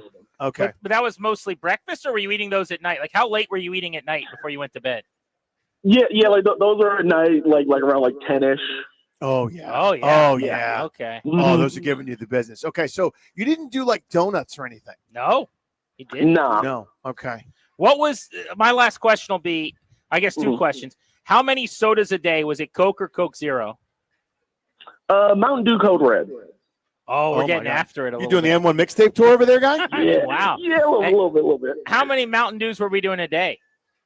2 a day, 3 on 1. Did 3 once, but the rest was 2 a day. Okay. So that's 11. That's 11 Mountain Yeah. Dew Code Reds. That's not basically. bad, really, when you think about it. I mean, it's not good. 2 a day. It respectfully. could have been way more than 2 a day. Yeah. 2 a day is nothing. That's like training camp in 1999. Yeah, doing 2 days. And then lastly, the fattest you felt, like the worst moment at your fattest. Where Did you're you feel like you have to change? You're like, this is gross. What did you just eat for that? It was probably the burger from Dairy Queen. Had onion rings, all the sauces. Did you have very indulgent type and you had of burger? And the oil was still kind of on your lips, so you taste that oil. Yeah. Yeah, I know that feeling. Okay, my last one. Is there a point, maybe it was the same point, where you said to yourself, I have to change my life? Nah. No? All right. No, felt good. Felt good all week. All right, so my guest is ready to go. So he started at 276 pounds. After 5 days and 4 nights, I'm going to say you gained 8.7 pounds. I'm going to say you got to 284.7 pounds on the other side of vacation. This sounds to me like an 11.4 week. Well, that's a big week. That's an 11.4 week because of the no exercise, the slip on the pizza, the French toast, I think, is what puts this over the top. Yeah. You're forgetting about A the lot French of toast syrup. because that's sugar too. That's my guess. I got 11.4 pounds. All right, Darius, give us a drum roll, please. Our listener here, Adam, started at 276 pounds, went on a 5-day, 4-night vacation. On the other side, Adam, what did you weigh? Well, turns out your boy might have had to call the front desk because he forgot something. I weighed in at 273 when I got home. You lost 3 pounds? You swerved. Lost You son 3 of a gun. pounds. Forgot to How'd pack you it. pull that off? Really good sleep, actually. I got a solid 8 hours every night. So I mean, that could be indicative, and there's no judgment on this show. Wow. That maybe your typical day-to-day lifestyle is not helping. If you did all that and you lost 3 pounds. My God. My I guy. just ate a salad when everyone else is eating pizza. What am I doing? Adam, well done. Way to buddy. go, Adam. Proud of you. Way to go. Thank you. So there you go. If you're listening right now, this is how you get on a diet and lose 3 pounds. Eat French toast, pizza, drink soda, and go on vacation. Dairy and Queen with onion rings on it. Cherry pastries. TJ Oshi's talking at 5:30 today. We'll have it live on the Fan.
Hey guys, it's Grant. FanDuel is the best place to find all your favorite player props for the NBA Finals starting up this week. And now you can make the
Oshi takes it away. Oshi to the empty net. It's in. T.J. Oshi, empty net goal. It's 5-3 Washington, and the Capitals are 91 seconds away from leading 3 games to 2.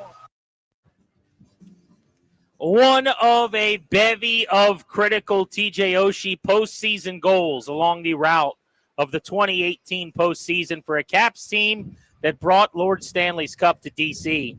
for the first and to this point the only time. TJ Oshie smack dab in the middle of everything. So many great memories of Osh. Number 77 in the program. He will be making an announcement today. We are speculating that it could be the end of the road. And if so, it'll be the first of many of these types of ceremonies in the years ahead. You think about Nicholas Backstrom, That's a good point. Eventually Alex Ovechkin and John Carlson. I mean, one after another, that core of Washington Capitals will ultimately be saying goodbye. And many of those numbers are going to be hanging from the rafters. But when I think about Oshie, a few memories really come to mind in terms of in-game highlights or moments. The hat trick the day after his father passed away, who was known throughout the hockey community as Coach. Lost his battle with Alzheimer's and was well documented publicly, right? Oshie goes out and scores a hat trick with 2 power play goals and an empty netter in that game and got mobbed by his teammates. Yeah, it reminded me, honestly, of the Brett Favre Monday Night Football game. Very similar. Similar deal, right? Yeah, you just can't even fathom it, and it just somehow puts you in the right frame, something that most of us couldn't even process. And there he went and did that. I mean, just unbelievable. Another one was, now, stick with me for a second because All right. I'm going to lose you for a moment. You're going to get angry. Okay. But the night the Washington Redskins drafted Josh Doxson in the first round, that night, April 28th, 2016, the Capitals were playing in the playoffs against the Penguins. Okay.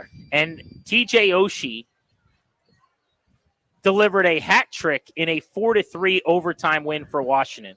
And with a 4-3 win in overtime, Oshie scoring 3 goals to give the Caps at the time a series lead over Pittsburgh was an all-time performance. Your arch rival, the playoffs, a hat trick, 4-3 win, overtime game winner. That's pretty good. You can't do it much better. That, with the hat trick right after his father's passing, comes to mind for me pretty quickly. Yeah, celebrating Josh Doxson Day by scoring a few goals. I kid, of course. Yeah, that run, I think he was among the team leaders in goals over the course of the Stanley Cup run. I think in the power play was especially good that year when they won the Cup. The other game, and this is just right off the top of my head, it's almost like I should have prepared a list, but do you remember when there was a playoff series, Caps Flyers, and Travis Konechny had been running around and had taken a couple of pretty vicious hits on Caps players? And the idea was he's going to have to answer for this when they drop the puck next game. Eventually, someone's going to fight him. And at the drop of the puck to begin the playoff game in Philadelphia, Oshie, who's not a fighter, and I believe he had 1 Gordie Howe hat trick in his entire career, goal, assist, fight. The puck drops. He's out there with Konechny. Had already arranged before the game that they were going to drop the mitts. This would have been, that fight was in March of 18. So let me think about who he would have fought in the playoffs. I'll have to look at that. But right at the start of a playoff game against the Flyers, he gets into it. I think it was Braden Shen.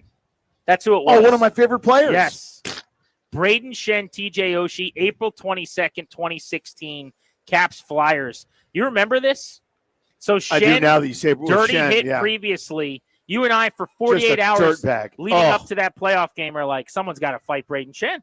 It's just got to happen. I know it's the playoffs. Like, I would like to do it. I mean, I'll get my... Here, I pulled up the highlights. So here we go. Off the draw, it's at Cap One Arena. So you got Oshie talking with Shen right here. They're chirping. Oshie's not particularly a fighter. You're like, oh, they're talking a lot. Right off the draw, Oshie's kind of skating around and waiting. And then, sure enough, he's out at center, drops his stick in his gloves. Finds him. 8 seconds into the game. It says, here we Oshie go. Gives him a whooping as a non-fighter trying to answer the bell for a teammate. That twerp. Oh, not Oshie, by the way. Shen. My memories before he became a Capital. The shootout, dude. 2014. Still going. No, it's still happening. The fisticuffs. 2014.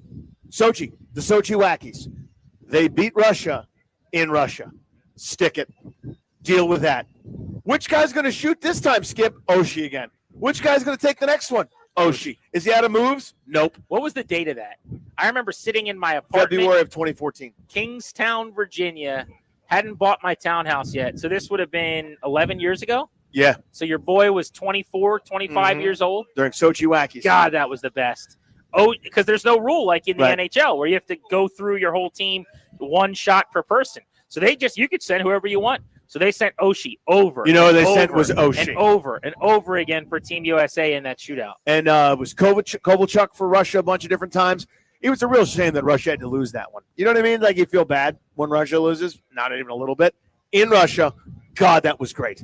I don't remember losing my mind like that. I mean, it's pins and needles. At any second, you could lose. Any second, you could win.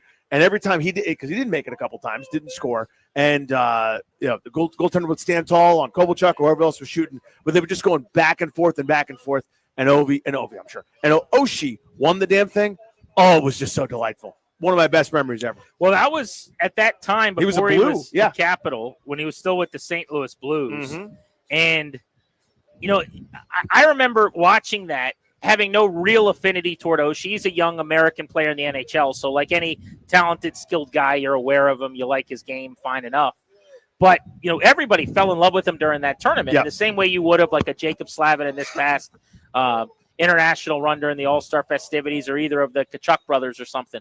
But for him shortly thereafter to come to the Caps, and he's the latest of a bunch of players that came over to the Capitals during their career who were good and became great. Mm-hmm. Like Oshi leaving St. Louis, I think that deal was for straight up for Troy Brouwer, and Brouwer was a really good player. Brouwer's a good player here. Wasn't like Oshi was a kid either. I think the Blues had a feel and a beat on what they thought he was going to be. 28 years old. But he was 7 years into his NHL career, and at that time, his peak was it had a 21-goal season. He'd never done better than that. Points, he had 160-point season. And then he came to the Caps, and he ended up, even despite missing a lot of games, because he's always dealt with the injuries, the back, the head, the shoulder, all kinds of stuff, routinely in that 22 to 26 goals range, right around 50 to 60 points. But he just became such an important player to this Capitals organization as a drag him into the fight guy that made other people around him realize like what kind of investment it really took if this team was going to go on a deep run. A glue guy, but obviously someone that was skilled as a glue guy. Whatever you needed. What do you need this shift? A block shot, a great forecheck, an assist, a goal, to run a guy into the board, to fight this time. Whatever you needed, that guy did, man. Always answer the bell. Seen Brian McClellan, the president of the Capitals, here on site. I've seen Spencer Carbury, the Jack Adams Award winner and Coach of the Year. Ryan Zimmerman of the Washington Nationals just showed up with his family. The dignitaries are starting to come on out for the TJ Oshie celebration. We will have it live for you, this announcement at 5:30 today on Grant and Danny, right here on The Fan.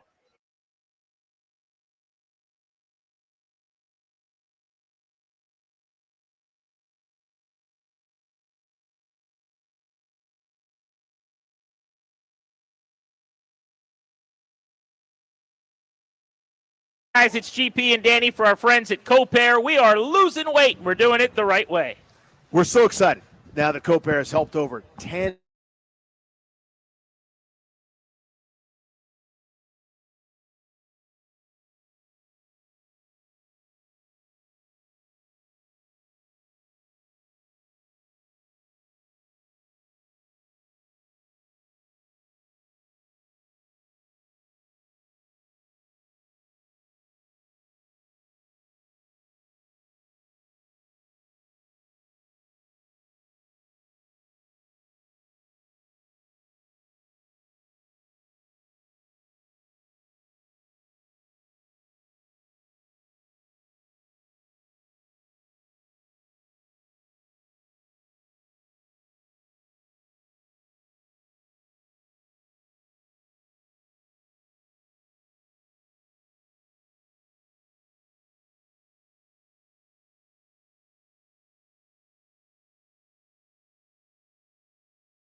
I'm Toby Altizer with your sports update on The Fan. This update is brought to you by the Chesapeake Bay Sox. Purchase tickets at baysox.com. All geared up for a TJ Oshie announcement coming up in about 10 minutes down here at Washington Harbor. We'll have it for you live right here on 106.7 The Fan.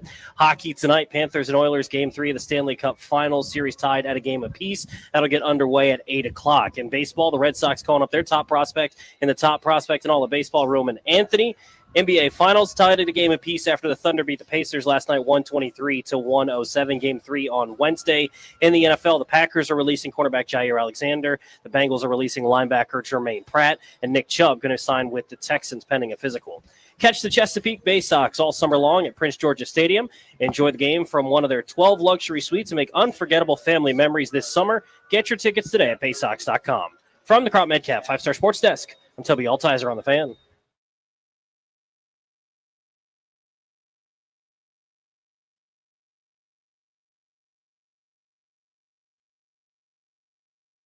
Into the dot, and bringing it back now to the blue line, and back down the wall. In front, Oshi scores!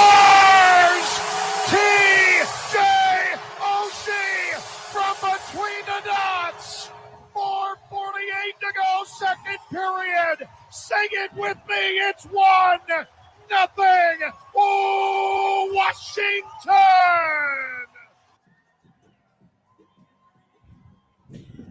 Business is picking up on the Georgetown waterfront. Slap shots on stage, getting the people moving. Danny, I've never seen Danny shake his hips like that.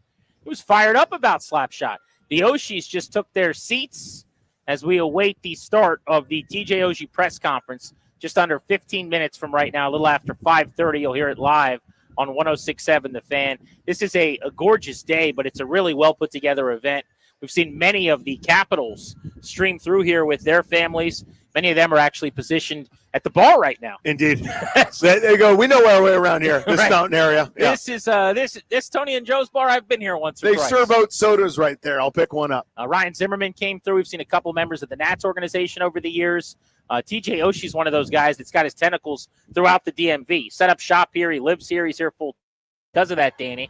It's not that surprising to see people from multiple different organizations and teams all together to honor him, but there's actually a really big, nice, huge turnout. Yeah, it's neat, man. And it's amazing to see all the people with the different types of Oshie gear, the different replicas and throwbacks and the black sweaters, whites, the home reds. I saw one of his pre-Capitals, not Blues, but even amateur sweaters being worn. People wearing nice. T-shirts. Like it's you could do your own little game of I Spy with spot TJ the apparel. Oshie sweater. Yeah, it's a good bit, man. I love that. And the cool thing is it's, again, a dude getting his flowers, right? It's a great player who played really well here, who gave everything he possibly had, working himself through all sorts of things just to get on the ice, getting his really nice tribute. So it's cool for him, man. I'm glad. We're going to be joined today by Spencer Carbury, who was just named the Coach of the Year, the Jack Adams Award winner. He's going to be joining us at 6. And then sometime right after the ceremony, TJ Oshie's going to swing by for a few minutes with us live on The Fan as well. And we've only had Oshie on, to my knowledge, maybe once ever. For whatever reason, he's been a tough guy to get on the air. He doesn't like a lot of the, the interview attention. He's great in the dressing room with the media. I'm sure he's won the Good Guy Award or something like that. But in terms of like bringing added attention on himself by doing media, it's just not his favorite thing, it doesn't seem like. But that'll be cool because as a show, and for how many years has been one of our favorite guys. And I think we haven't talked to TJ Oshie maybe. We did one at 2015 or so. Well, it was training camp or whatever the day was when we were out there at Kettler, and they did kind of a car wash. Had a few different guys come by, and he was one of the dudes. And I remember saying this, and it struck me with what Joe B was talking about when he joined us a little bit earlier, where I just thought Oshie was bigger. When he stood next to me, I'm like, you and me are the same size. Dude, he plays so much bigger than he is. Like you play like a grown up, like a man, like you're 6'2", 215. You play like you're Tom Wilson size. And he just kind of shrugged his shoulders. Yeah, I don't really know what to tell you. I'm not. He looks like a regular guy that you would see, walking to Pupatella in Clarendon. Couple of news and notes for you, just to update you on everything going on in the sports world before we get ready for the press conference. The Packers have indeed cut Jair Alexander. Contract impasse got to a point where both sides wanted split, they couldn't get the damage worked over, I should say, and patched up. So Jair Alexander is going to be a free agent. Washington, I wouldn't think would be a player based on money and the fact that at corner you're probably not bringing in another high-priced veteran. But there's going to be a huge sweepstakes for him. The Buffalo Bills reportedly tried to trade for him this offseason, so that's one team to keep in mind. And the Boston Red Sox are calling up the number one prospect in all of baseball. Danny, I don't know how much you know about this kid, Roman Anthony. He's got a little power. He is the number one player in the minor leagues. He hit a 497-foot home run on Friday. He's a 21-year-old who's been at AAA, killing the ball all season long. So Boston, after taking care of the Yankees in a series this weekend, calls up the number one prospect. That is neat. Again, the ability of more and more of these guys. Every generation had like a freak of nature that could come up at 19, 20, 21 years old or whatever. And that was, kind of this exceptional thing. It's now routine with all the travel ball and all the instruction and all the coaching that kids receive. Guys go through this gauntlet. Players are better, younger now than they've ever been. It's incredible. Lastly, in the NFL, the Bengals are cutting longtime starting linebacker Jermaine Pratt. Pratt was top 10 in the NFL in tackles last year, has been a big piece to that defense. 29 years old, was set to enter the final year of a 3-year contract extension that he signed in 2023. They're going to take on a $2.3 million dead cap hit, but they are going to save $6 million in cap space. This has led to some speculation that maybe they're clearing some room for Trey Hendrickson. So we'll have to monitor what this means in the next day or two for the Bengals. But when I say Trey, his name, obviously, as a Commanders fan, people's ears should perk up just a little bit. But why else clear $6 million right now if you're not trying to get something done with Hendrickson? And that's one of the things we said once they signed T. Higgins, where you go, how do you pay everybody? How do you do this? How do you keep this guy, and Trey Hendrickson? Well, this is how. You got to start cutting players that have played well for you. All right, so we're going to step away, get you an update, a little bit of a quirky schedule you'll notice this hour, but it's also that we can bring you the entirety of the TJ Oshie press conference, which is starting as soon as we return. Joe Beninati, Craig Laughlin making their way to the podium. I see them talking with TJ Oshie, who is not wearing a suit, Toby. Toby made the case. If he's not wearing a suit, that maybe, just maybe, he goes into the fountain. But it's white pantaloons. Oh, white pants would make He's not the going fountain in. tough. He's not going in. All right. He's not going in. No fountain? White pants, if he goes into the fountain, we got ourselves a story. Then we have an issue. Then you got to have a different conversation. The TJ Oshie announcement live on the Fan next right here on Grant and Danny.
Welcome back to Grant and Danny on the Fan. We'll take you up to 6:30 tonight. No Nats baseball, so we are live and we are local deep into the evening here on the Fan. We are live right now at the Washington Harbor on the Georgetown waterfront, right outside the fountain, overlooking the fountain that TJ Oshie and the Capitals swam in during the 2018 Stanley Cup celebration. Let's go to the stage right now where Joe Beninati is making opening remarks.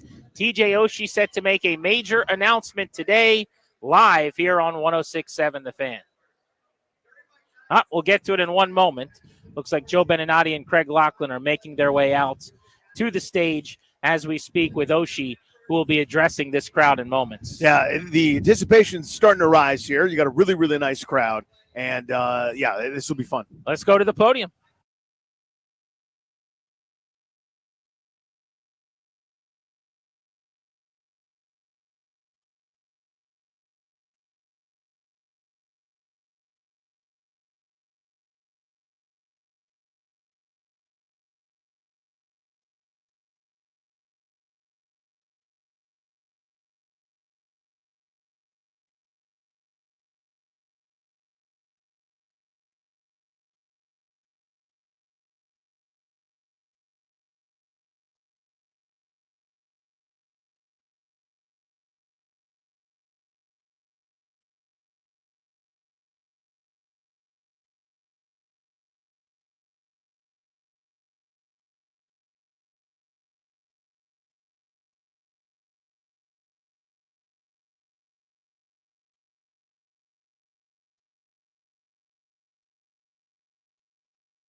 You're listening to TJ Oshi's big announcement on 106.7 The Fan live on Grant and Danny.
TJ Oshie announcing formally his retirement from the National Hockey League in the Washington Capitals. We're live at the Georgetown waterfront. Special broadcast here on The Fan. Grant and Danny with you. We'll be back with more from the Oshie celebration and retirement announcement on The Fan.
I'm Toby Altizer with your sports update on The Fan. This update is brought to you by Main Street Bank. Cheer local bank, local Main Street Bank. TJ Oshie announcing his retirement today from the National Hockey League. 2018 Stanley Cup champion, played in 567 games for the Washington Capitals, scoring 192 goals. Stanley Cup Finals Game 3 tonight, 8 p.m. puck drop in Florida.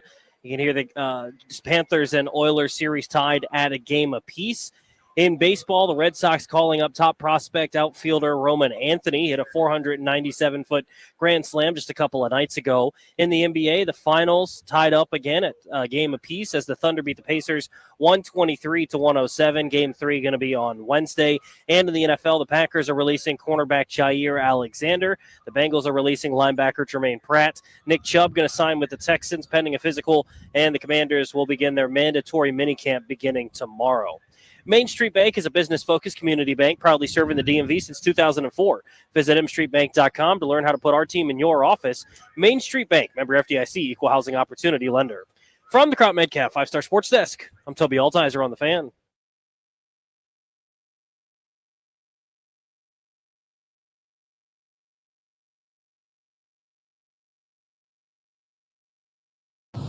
So to my family, friends, coaches, trainers, teammates, fans, and to the game of hockey, promise you this.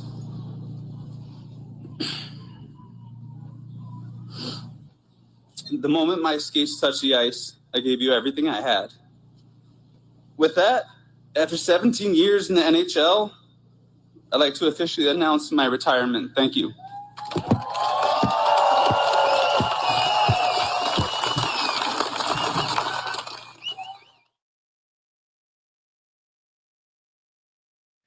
Welcome back to the Georgetown Waterfront. Grant and Danny, a special broadcast for you today from Washington Harbor on 106.7 The Fan. A lot of Caps fans out here at the waterfront where the Capitals once dove into the fountain in front of us celebrating the 2018 Stanley Cup. And where more fitting than here to celebrate the career of TJ Oshie today. He just announced minutes ago that he would be retiring from the National Hockey League. You know, people forget that Oshie's still playing at a high level when he was able to get on the ice just a couple of seasons ago. But now at 38 years old, after missing the entire 24-25 season with injury, is hanging it up. 12 goals, 25 points in 52 games last season.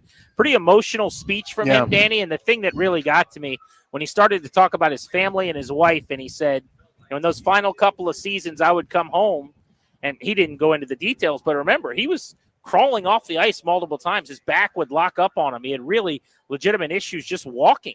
You know, tying his shoes, the most basic things that you can do as a grown adult male. He wasn't able to do them because of hockey and because of the back injuries. Yep. And his wife would have to probably help get him dressed. I mean, all those very basic things. And he said, you know, that's clearly why the career got sidetracked, but it was her.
There you go, the TJ Oshi retirement celebration winding down on the Georgetown waterfront with Oshi chants from the fans in attendance, a beloved DC sports athlete.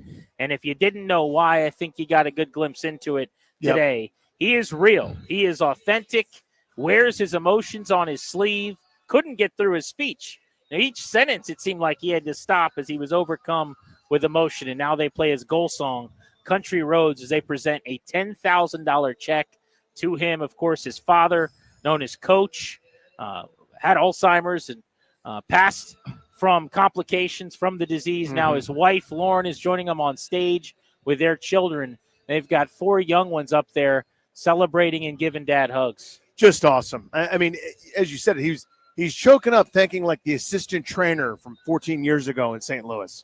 You know what I mean? Like, the guy gets it. I mean, some dudes sort of skate through, nothing wrong with it. Skate through is a bad pun. But, like, go through their careers, and everybody's there to sort of help their hockey out, and whether they're grateful or not, whatever.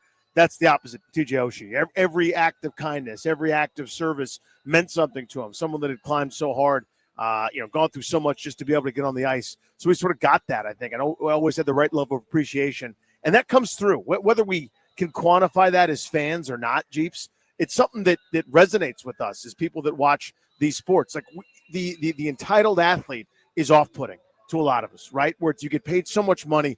Please have some joy. Please, be grateful and understand that it's such a privilege to be able to do it. And this is a guy that's playing a kid's game and knows it. I used to say this about Brett Favre all the time. I actually think Brett Favre's one of the most overrated players ever. It's not personal. I just turned the ball over a lot. It wasn't as accurate as a lot of guys were, make terrible decisions. And you look at his career numbers, I get it. I get why people thought he was really good. He was at times. He's an MVP player. But in the grand scheme of quarterback play, I always thought he was overrated. But here's what I realized as I got a little bit older, as he was getting older in his career. He is beloved because the way he played resonated with people. Yeah.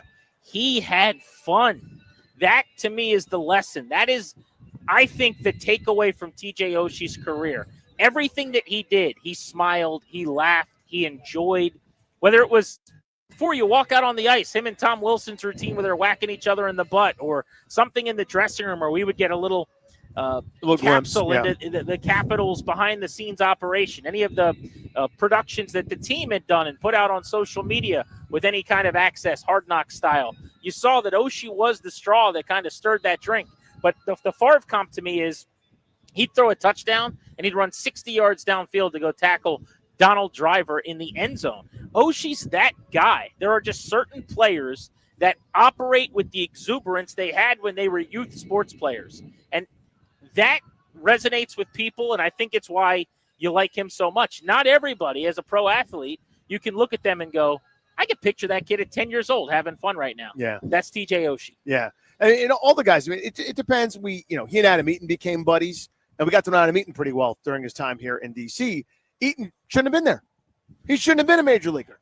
A guy that's 5'0" nothing. I mean, Rudy style, right? 5'9", 160, hitting home runs off Justin Verlander in the World Series, because of course he was, right? I mean, dudes like that had to grind and scratch and claw and overcome, and sort of went from, am I sure I really belong in the NHL or Major League Baseball or whatever? And their uniform's always dirty. They're the one diving. They're the one clearing the puck on the penalty kill or making the diving catch against the wall, like Eaton was, playing with like your hair's on fire, hard 90s every time. I mean, there's parallels with those guys, and that resonates with fans because every fan, maybe not in hockey as much, but everybody played sports. Everybody that liked sports as a grown-up did something as a kid.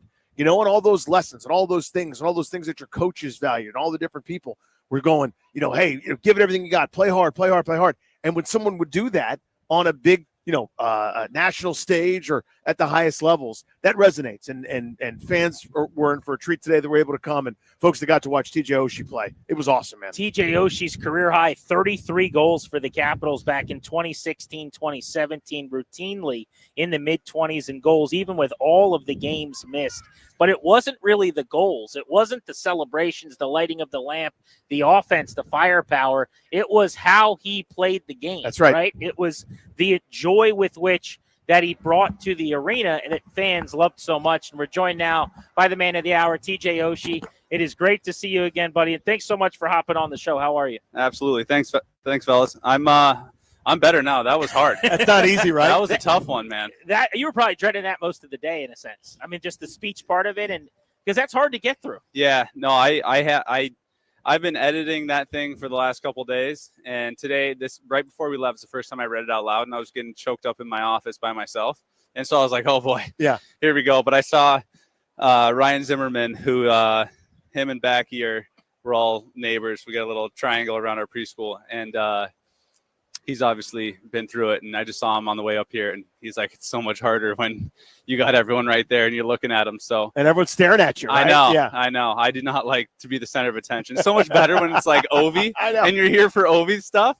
and then you can do the interviews after. But when you're on there, it's tough. I'm sure this is a day, while not one that you look forward to necessarily, that is coming inevitably for some period of time. What a fitting venue for it. We're at the Fountain, where you guys celebrated the Cup 7 years ago, and there are thousands of Caps fans out here cheering for you. It's hard to do better than this for a day like today. No, it is. It's hard to do better than this. And I actually reached out to Sergey, our PR guy, who's one of the best in the biz, and I asked him, I was like, "Hey, how does this work? Should I just put something on social media, or do you want to make a press release?" And he's like, "No, let's do something great." He's like, "You mean a lot to the organization and the city. Let's do something with everyone involved." So he kind of took the reins on this thing. He was asking me some dates, and I was like, well, June 9th is like the day that we went in the Fountain. I said, whoever my remembered idea. that's big. That was my idea. Amazing. I was like, why don't we do it then? I mean, June 7th is such a big day because not only did we win the Cup, I was the best man of a bachelor party that I had planned that started on June 7th. So my best friend's bachelor party started that day. My brother's birthday and my father-in-law's birthday is all June 7th. And so I knew the timeline pretty well, and I was like, hey, I don't want to take anything away from the team on June 7th. Let's maybe do the Fountain, and it worked out. I think people have such a hard time understanding, right? The on-ice stuff is what we get to see as fans, but you referenced it in your speech and then talking to Joe B. and Locker. It's the things that no one ever gets to see with your teammates in the room and those kind of memories. Just how unique an experience is that when you kind of look back on your career, all the guys that you get to know in this really unique thrown together family where you guys see each other more than your actual families a lot of times for months on end. Yeah, it really is a special thing. And, I can't imagine being at a place where the whole team doesn't love each other and doesn't love the little things like going out for a beer when the plane lands, real quick before dinner, or hanging out in the locker room for longer than your wife would like you to. Like it's a special place, and you don't get to see it as a fan, but that's where the team comes together. That's where we get close. That's why we have success on the ice. It's really hard to be a good team and a good playoff team when everyone's kind of going their own ways, and there's a clique over here, and sometimes based on like where you're from, there's whatever, Russians over here, Americans, other Europeans, whatever it is, dads, young guys. The best teams that I've been on, and most of the team, almost all of them here, we've all been one. And you just don't get that anywhere else. I don't care if you're playing in your country club's member tournament, or if you're in a tennis club or a book club. It's not like the team. So that's something that I'll always miss. And my most cherished memories is not on the ice. It's in the locker room. Thought it was fitting you talked about that early July date in 2016 when you got traded to the Capitals. And we don't know what that's like. Most people can't relate to that. But there's a closing of the book that we don't think about for you in St. Louis that's really emotional. But, man, if it didn't change your career in so many ways for the better, I mean, what did you know about the organization? Like, what were your thoughts about the Caps as you came here? Because now you'll be synonymous with this team forever.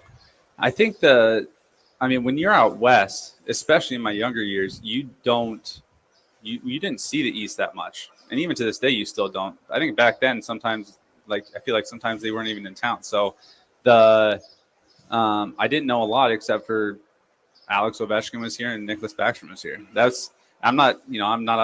think it's out there. I'm not like a big hockey nerd. I'm not watching every game. And that's really that's really all I knew. Besides a couple other guys, I knew about Johnny playing with him in the Olympics. But other than that, it was hard. I mean, their words, not mine, but, I was considered one of the fan favorites in St. Louis. And all we had talked about was, what's the problem? Why can't we beat Chicago? Why can't we beat LA? And then when you're the guy that gets traded, it's like, oh, they think it's me. And so that was a tough pill to swallow. But like I said in my speech, I mean, Mac right away, the excitement in his voice when I talked to him, and then the next couple days with the fans, with Foz, with Blaine Forsythe, our power play coach, literally bringing me right in. He's like, I need to show you a couple things. Wow. And he's like, you're going to be perfect for this spot. And I was like, yes. I'm not even on the first power play in St. Louis. This is going to be great. and so, in my last year in St. Louis, I felt like I was kind of getting, pushed out a little bit, playing time wise and not team wise. The guys were really great to me. I loved them. Fans were amazing, but my game, I was going through a rough time. I really was. My daughter was just born. She was born with gastroschisis, so we were in the NICU for the first 3 weeks of her life, and I was navigating being a new father. And the trade it honestly changed my life, and really jump-started the last half of my career. TJ, this has been a real treat, man. It was awesome to watch you. Congrats on getting through it, too, in addition to the next chapter of your life, man. Well-earned, my friend. Thank you so much. It was, trust me, I was choked up there. Thank God I had the lemonade with me. That was a tough one. Delicious lemonade. Yeah. Why didn't you drink the lemonade right through your dress shirt? I should. Fans ask me all the time, and I tell them I'm saving it for cup celebrations only. Okay. But now that that's out, who knows? Well, we had bets on whether you're going to jump in the fountain today. You showed up in the white pants, and we knew it was gone. No fountain. I was. I'm still prepared. It honestly looks refreshing, if I'm being honest. Yeah. You in the fountain. A story as old as time, man. Yeah. You guys get in the same place. You just start staring at each other. Thank you. It means a lot to get you on for a couple minutes, and congrats. Seriously. Thank you. Congrats. You got it. Thanks, boys. TJ Oshi on his day here on your flagship home for Caps Hockey, 106.7 The Fan. Stopping by. Very, very kind of him to carve out some time for us. He's going to talk to a few of the TV stations. And then that little barge, that's a party barge tonight. That's a party barge. They are getting on that boat, and then they are hitting the waterways tonight. It sounds like if you are invited to that party, you're going to have a hell of a time. I'm guessing that is There'll be so much lemonade. The group that he talked about with him and Backstrom. I saw a bunch of former Caps are over at the bar already getting a little pregame going. My guess is if Ryan Zimmerman wants to board, he'll be allowed to. If you are Mr. and then the name of the team, right, you get to get on. Right. Yeah. But what a celebration Yeah, they it was threw out great, here man. for him today. So I asked, speaking of Zim, I remember I asked him this when it was his turn to retire and kind of go through all some of these ceremonies and different things. And, would have loved to ask TJ, but he's got a million things to do. He's already gone. But, do you get it? Do you get this outpouring? You know what I mean? It's such a hard thing for a guy that's humble and grinds, and all I want to do is, my next shift to go out there and play one shift at a time and, help the team win. When you play this ultimate team game that is hockey, where the expectation is team, and you're only on the ice for 18, 19, 20 minutes a night as part of a four-line unit, do you get it when you stand out and fans just love you to death? It's and I think he got to feel some of that undying, incredible support from the throngs of people that are here, and kind of words, as you said, via social and otherwise. Just really, really cool, man. Glad for him. It's pretty funny too. He's at this event. It's the whole day is TJ Oshi, right? And he's being walked around now to do some different interviews, including ours. And they're just walking him right through the crowd. It's not like he's using back doors or they plotted out some way. No, he's just going through the people. He's just doing a shift. Obviously, receiving going through some line. traffic. He's just dapping people up, walking around. The fountains are going in the background. Pretty sharp. Yeah, it ain't bad, man. Beautiful day for a TJ Oshi retirement celebration. The final words of his 10 or so minutes at the mic today were that he was retiring from hockey. And as you'd expect, he went through the entire speech thanking and celebrating the careers of so many other dignitaries who meant so much to him, including head coach Spencer Carbury, who won the Jack Adams Award this week. It's been a pretty busy week for a Caps team in the middle of an offseason during the Stanley Cup playoffs right now, as the Cup's being doled out between Florida in the East and Edmonton in the West. But you've got the Jack Adams Award winner Spencer Carbury, Coach of the Year, and now Oshi announcing his retirement. And we learned Oshi's idea to do it today How about by that? the fountains. How Pretty about impressive. it? Right? Very, very cool. Well, it's been awesome out here all day long at the Georgetown waterfront on this special day for TJ Oshie. We're going to hang out and try to catch up with the head coach of the Washington Capitals, Spencer Carbury. I know we've got Linnell Willingham back in studio in D.C. as well. So the fun times are continuing. We're going to try to catch up with Coach Carbs in just a couple of moments. But we'll send it back to our D.C. studios on 106.7 The Fan. Thank you so much for making this show part of your afternoon. Grant and Danny on The Fan.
Your sports update on the Fan. This update is brought to you by thewindowman.com, the educational window company. TJ Oshie announced his retirement today down here at Washington Harbor. The 2018 Stanley Cup champion played 567 games for the Washington Capitals, scored 192 goals in his time in D.C. Stanley Cup Finals tonight, Panthers and Oilers, Game 3, 8 o'clock in Florida. The series tied at a game apiece. NBA Finals Game 3 coming up on Wednesday, going to be tied at a game apiece as the Thunder beat the Pacers 123-107. In the NFL, Bengals are releasing cornerback Jair Alexander. Packers are releasing cornerback Jair Alexander. The Bengals are releasing linebacker Jermaine Pratt. And Nick Chubb is going to sign with the Texans on a one-year deal where $2.5 million can be worth up to $5 million. Commanders' mandatory minicamp gets underway tomorrow. Summer heat is on the way. Replace those inefficient vinyl windows now. The Windowman.com's fiberglass windows offer maximum comfort and are now $200 off every window. Visit thewindowman.com for your free consultation. $200 savings per Infinity replacement window only. Minimums and installation apply. From the Crop Medcalf 5-Star Sports Desk, I'm Toby Altizer on the Fan.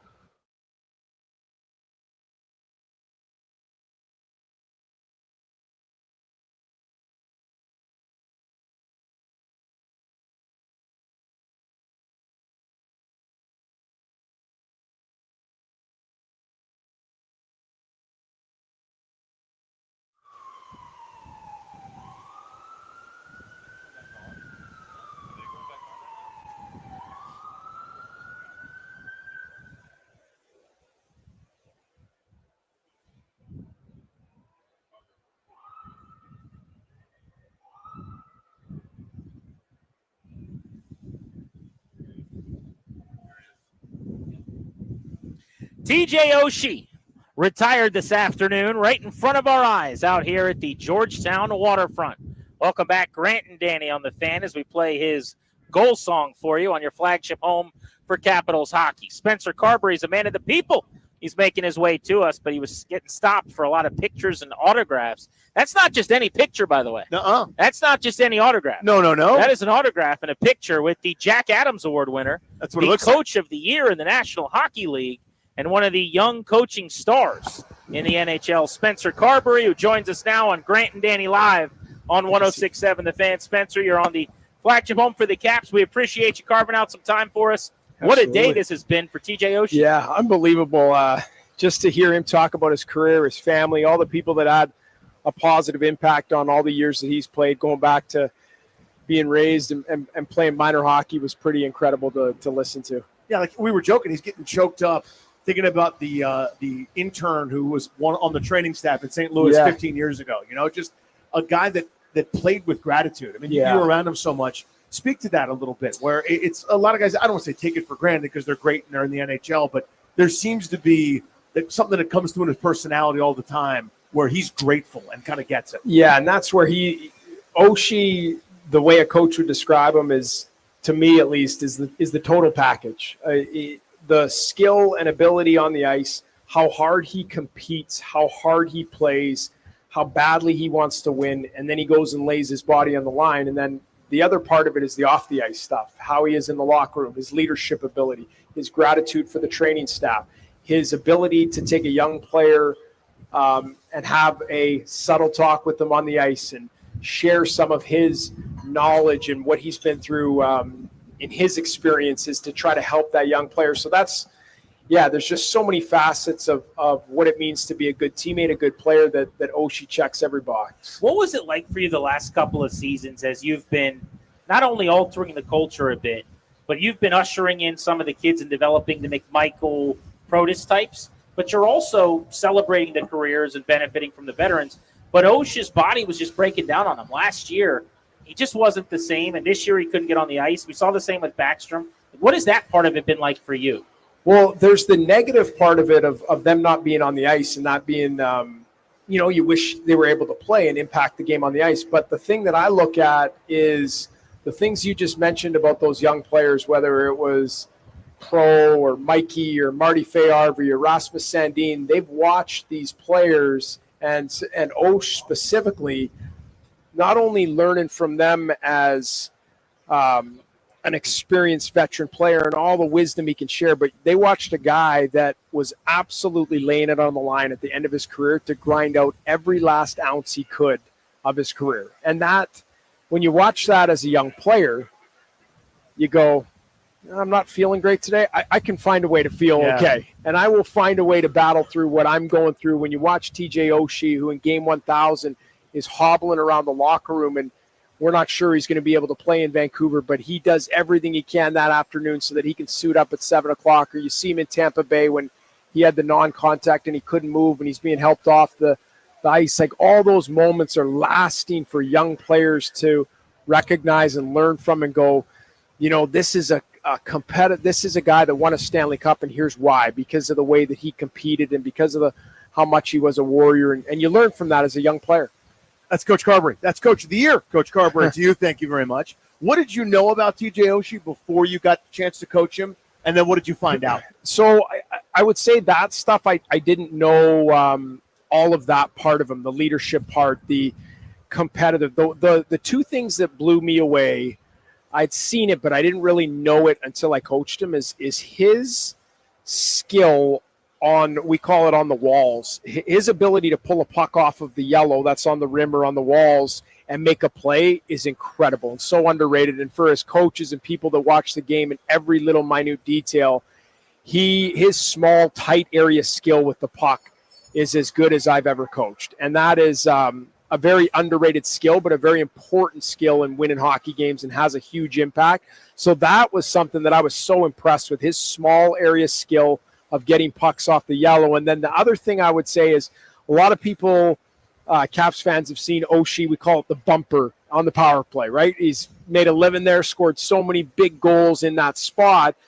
And because he's done such a good job there, you just think it's automatic. Well, just put another right shot right in there, and then the same thing will happen. Easy, right? It's easy. Yeah, I just saw Oshie make a career out of scoring from that area. But the thing that goes unnoticed is what he's doing in there with his hockey sense and finding position and getting his stick in a spot to where Backy can get him the puck or Kuzi is a skill in itself. And it's not just something that you can replace there. So Willie picked up a lot of those things from Osh, and he was trying to share. But his ability to play the bumper is like none other that I've ever been around. Spencer Carbury got 81 of 103 first-place votes for the Jack Adams Award.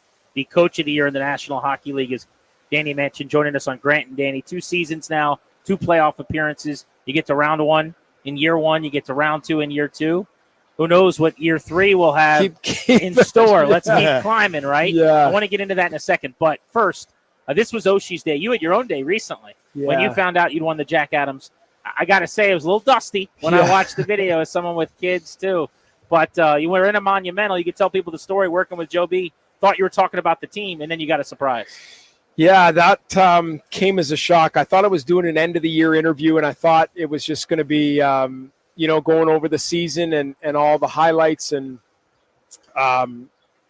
when he sort of spun me around and started, I thought it was going to be a video on the season. So I'm thinking OV goals, big moments of us winning games. And there was it was of me on the bench and coaching, and I go, uh-oh, what's going on here? This is not on the script. And then turning around and seeing my family come in. And then, my wife and my two little ones come in and with the Jack Adams trophy and then my extended family. And that's what really blew me away, because these are people that live literally across this continent, thousands and thousands of miles. So I'm just going, how did everybody get here and come here for this moment? It was a moment my family and I will never forget.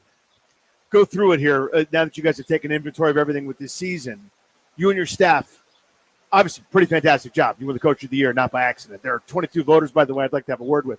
But greatest success for you guys this year as a coaching staff, and then thing that you say, you know what, after this year, here's what we want to do better next year. Give me your greatest success and something so you know what, we're going to grind on this. So I was really proud of, I would probably say this, because we had a tremendous start to the year. We put ourselves in a great spot, basically set ourselves up for the entire season. And the O record, as we got down the stretch, our games sort of stumbled a little bit down. And as a coach, you're going, okay, we're trying to get ready for the playoffs. We'd already clinched a playoff spot, but we're also chasing a record. And O wanted the record, but his teammates wanted it just as bad. And they were trying every single night to put him in good spots and put our team in good spots to maybe get him an empty net or give him a pass on a 2-on-1, and hopefully we get one goal closer. And so that it was hard. It was hard for our team to navigate that the highs and lows of, we getting the record and then playing the next night and playing an important game where you want to play well, you want to get 2 points, and we would stumble. And what I would say that the highlight for me was us in the first round of playoffs, because I was a little bit nervous, and we had talked about it as a group, is are we going to be able to pick up that high level of play in the first round? And we did exactly that. Yes, yeah. And I was really proud of our group for that. And we obviously, the second round series didn't go the way we wanted, but I thought we took a lot of lessons out of that. No one wants lessons. You want to win games. You want to win the Stanley Cup and get to the finals. But a lot of our guys playing in the second round for the first time goes a little bit unnoticed. So there were some guys in end-of-the-year meetings where that was new to me. That was foreign territory, playing in the second round. You get to the final 8. It's realistically the 8 teams that can win the Stanley Cup that all could make an argument. And I think we'll take a lot of valuable lessons from that second round series playing against Carolina. As successful as this year was, and as much acclaim as you've gotten now as Coach of the Year, that was not an easy job. You guys made a lot of changes in the offseason. There were a lot of pieces to assimilate. PLD, almost to a man, all of them. You got really good production out of. Looking at Bavillier midstream at the trade deadline, Duhaime and Radish on the fourth line, Matt Roy defensively, LT in the cage. At every level of the ice, you guys are making these changes, and it all worked. I'm curious, Carbs, just about what that was like for you early in the year as you're getting all those pieces to come together. Yeah, that was a significant challenge, especially early. This is more going back to the summer and pre-camp of getting to know all the new faces. And that probably was what got us off to the start, what was our ability to bring these 6 new players in, and they fit in so seamlessly. Like, it wasn't 3 guys were playing at a high level and 3, it took a little while. Like, every single guy that we brought in, I felt like just hit the ground running and fit in so well with our group, from Brandon Duhaime to Pierre-Luc Dubois to Logan Thompson to Matt Roy. You just go down the list. Jacob Chikrin. All these guys just hit the ground running, and it just felt so comfortable right from training camp. Them in the locker room, them understanding our system, them being able to fit in on a line and have good chemistry. And so when that happened, and Protas, you could tell right away, took a real step in the summer and looked like a different player. Mikey, same thing. And even the guys that don't get a lot of credit, but Sandin raised his game. Marty Fay-Arby raised his game a touch. So I think that was probably why we got off to such a great start, is you couldn't have predicted that many players, that many new faces would fit in so seamlessly with our group, which they did right from the get-go. Hoping for another big offseason and another step forward this year for the Capitals and for Spencer Carbury, rising coaching star in the NHL. Carbs, I just heard the bell. I don't want you to miss that boat, so we're going to let you go. I don't know. Is that the Make Good Decisions boat? that boat is taking off, and I'm assuming you're going to be on it at some point for the celebration tonight. So thanks for the time. Yeah, we anytime. Appreciate you guys having me on. Thank you. Good catching up. Spencer Carbury with us from out here live at the Georgetown waterfront, the TJ Oshi celebration today as he announced his retirement. Grant and Danny with you. We got to thank the Caps for what was a tremendous afternoon out here, and them helping us to get Osh, Carbs, and really making a fun day of this and helping our listeners to feel like they were here. They did a great job. This is awesome. Yeah, what a great event. First class all the way. Expect nothing less. Big thanks to Metal Chris as well as Toby in studio, our crew, Darius, Ryan, everybody a part of this broadcast. These are fun. These are special, and hopefully Caps fans who were all over the country listening on the Odyssey app got to celebrate and take part in it today. For all of us here at The Fan, Linnell's got overtime coming your way next back in our Half Street studios. Thank you for listening to the program from the Georgetown waterfront. Thank you, TJ Oshi. We will talk to you again soon. Tomorrow, 2 o'clock. Thank you for coming.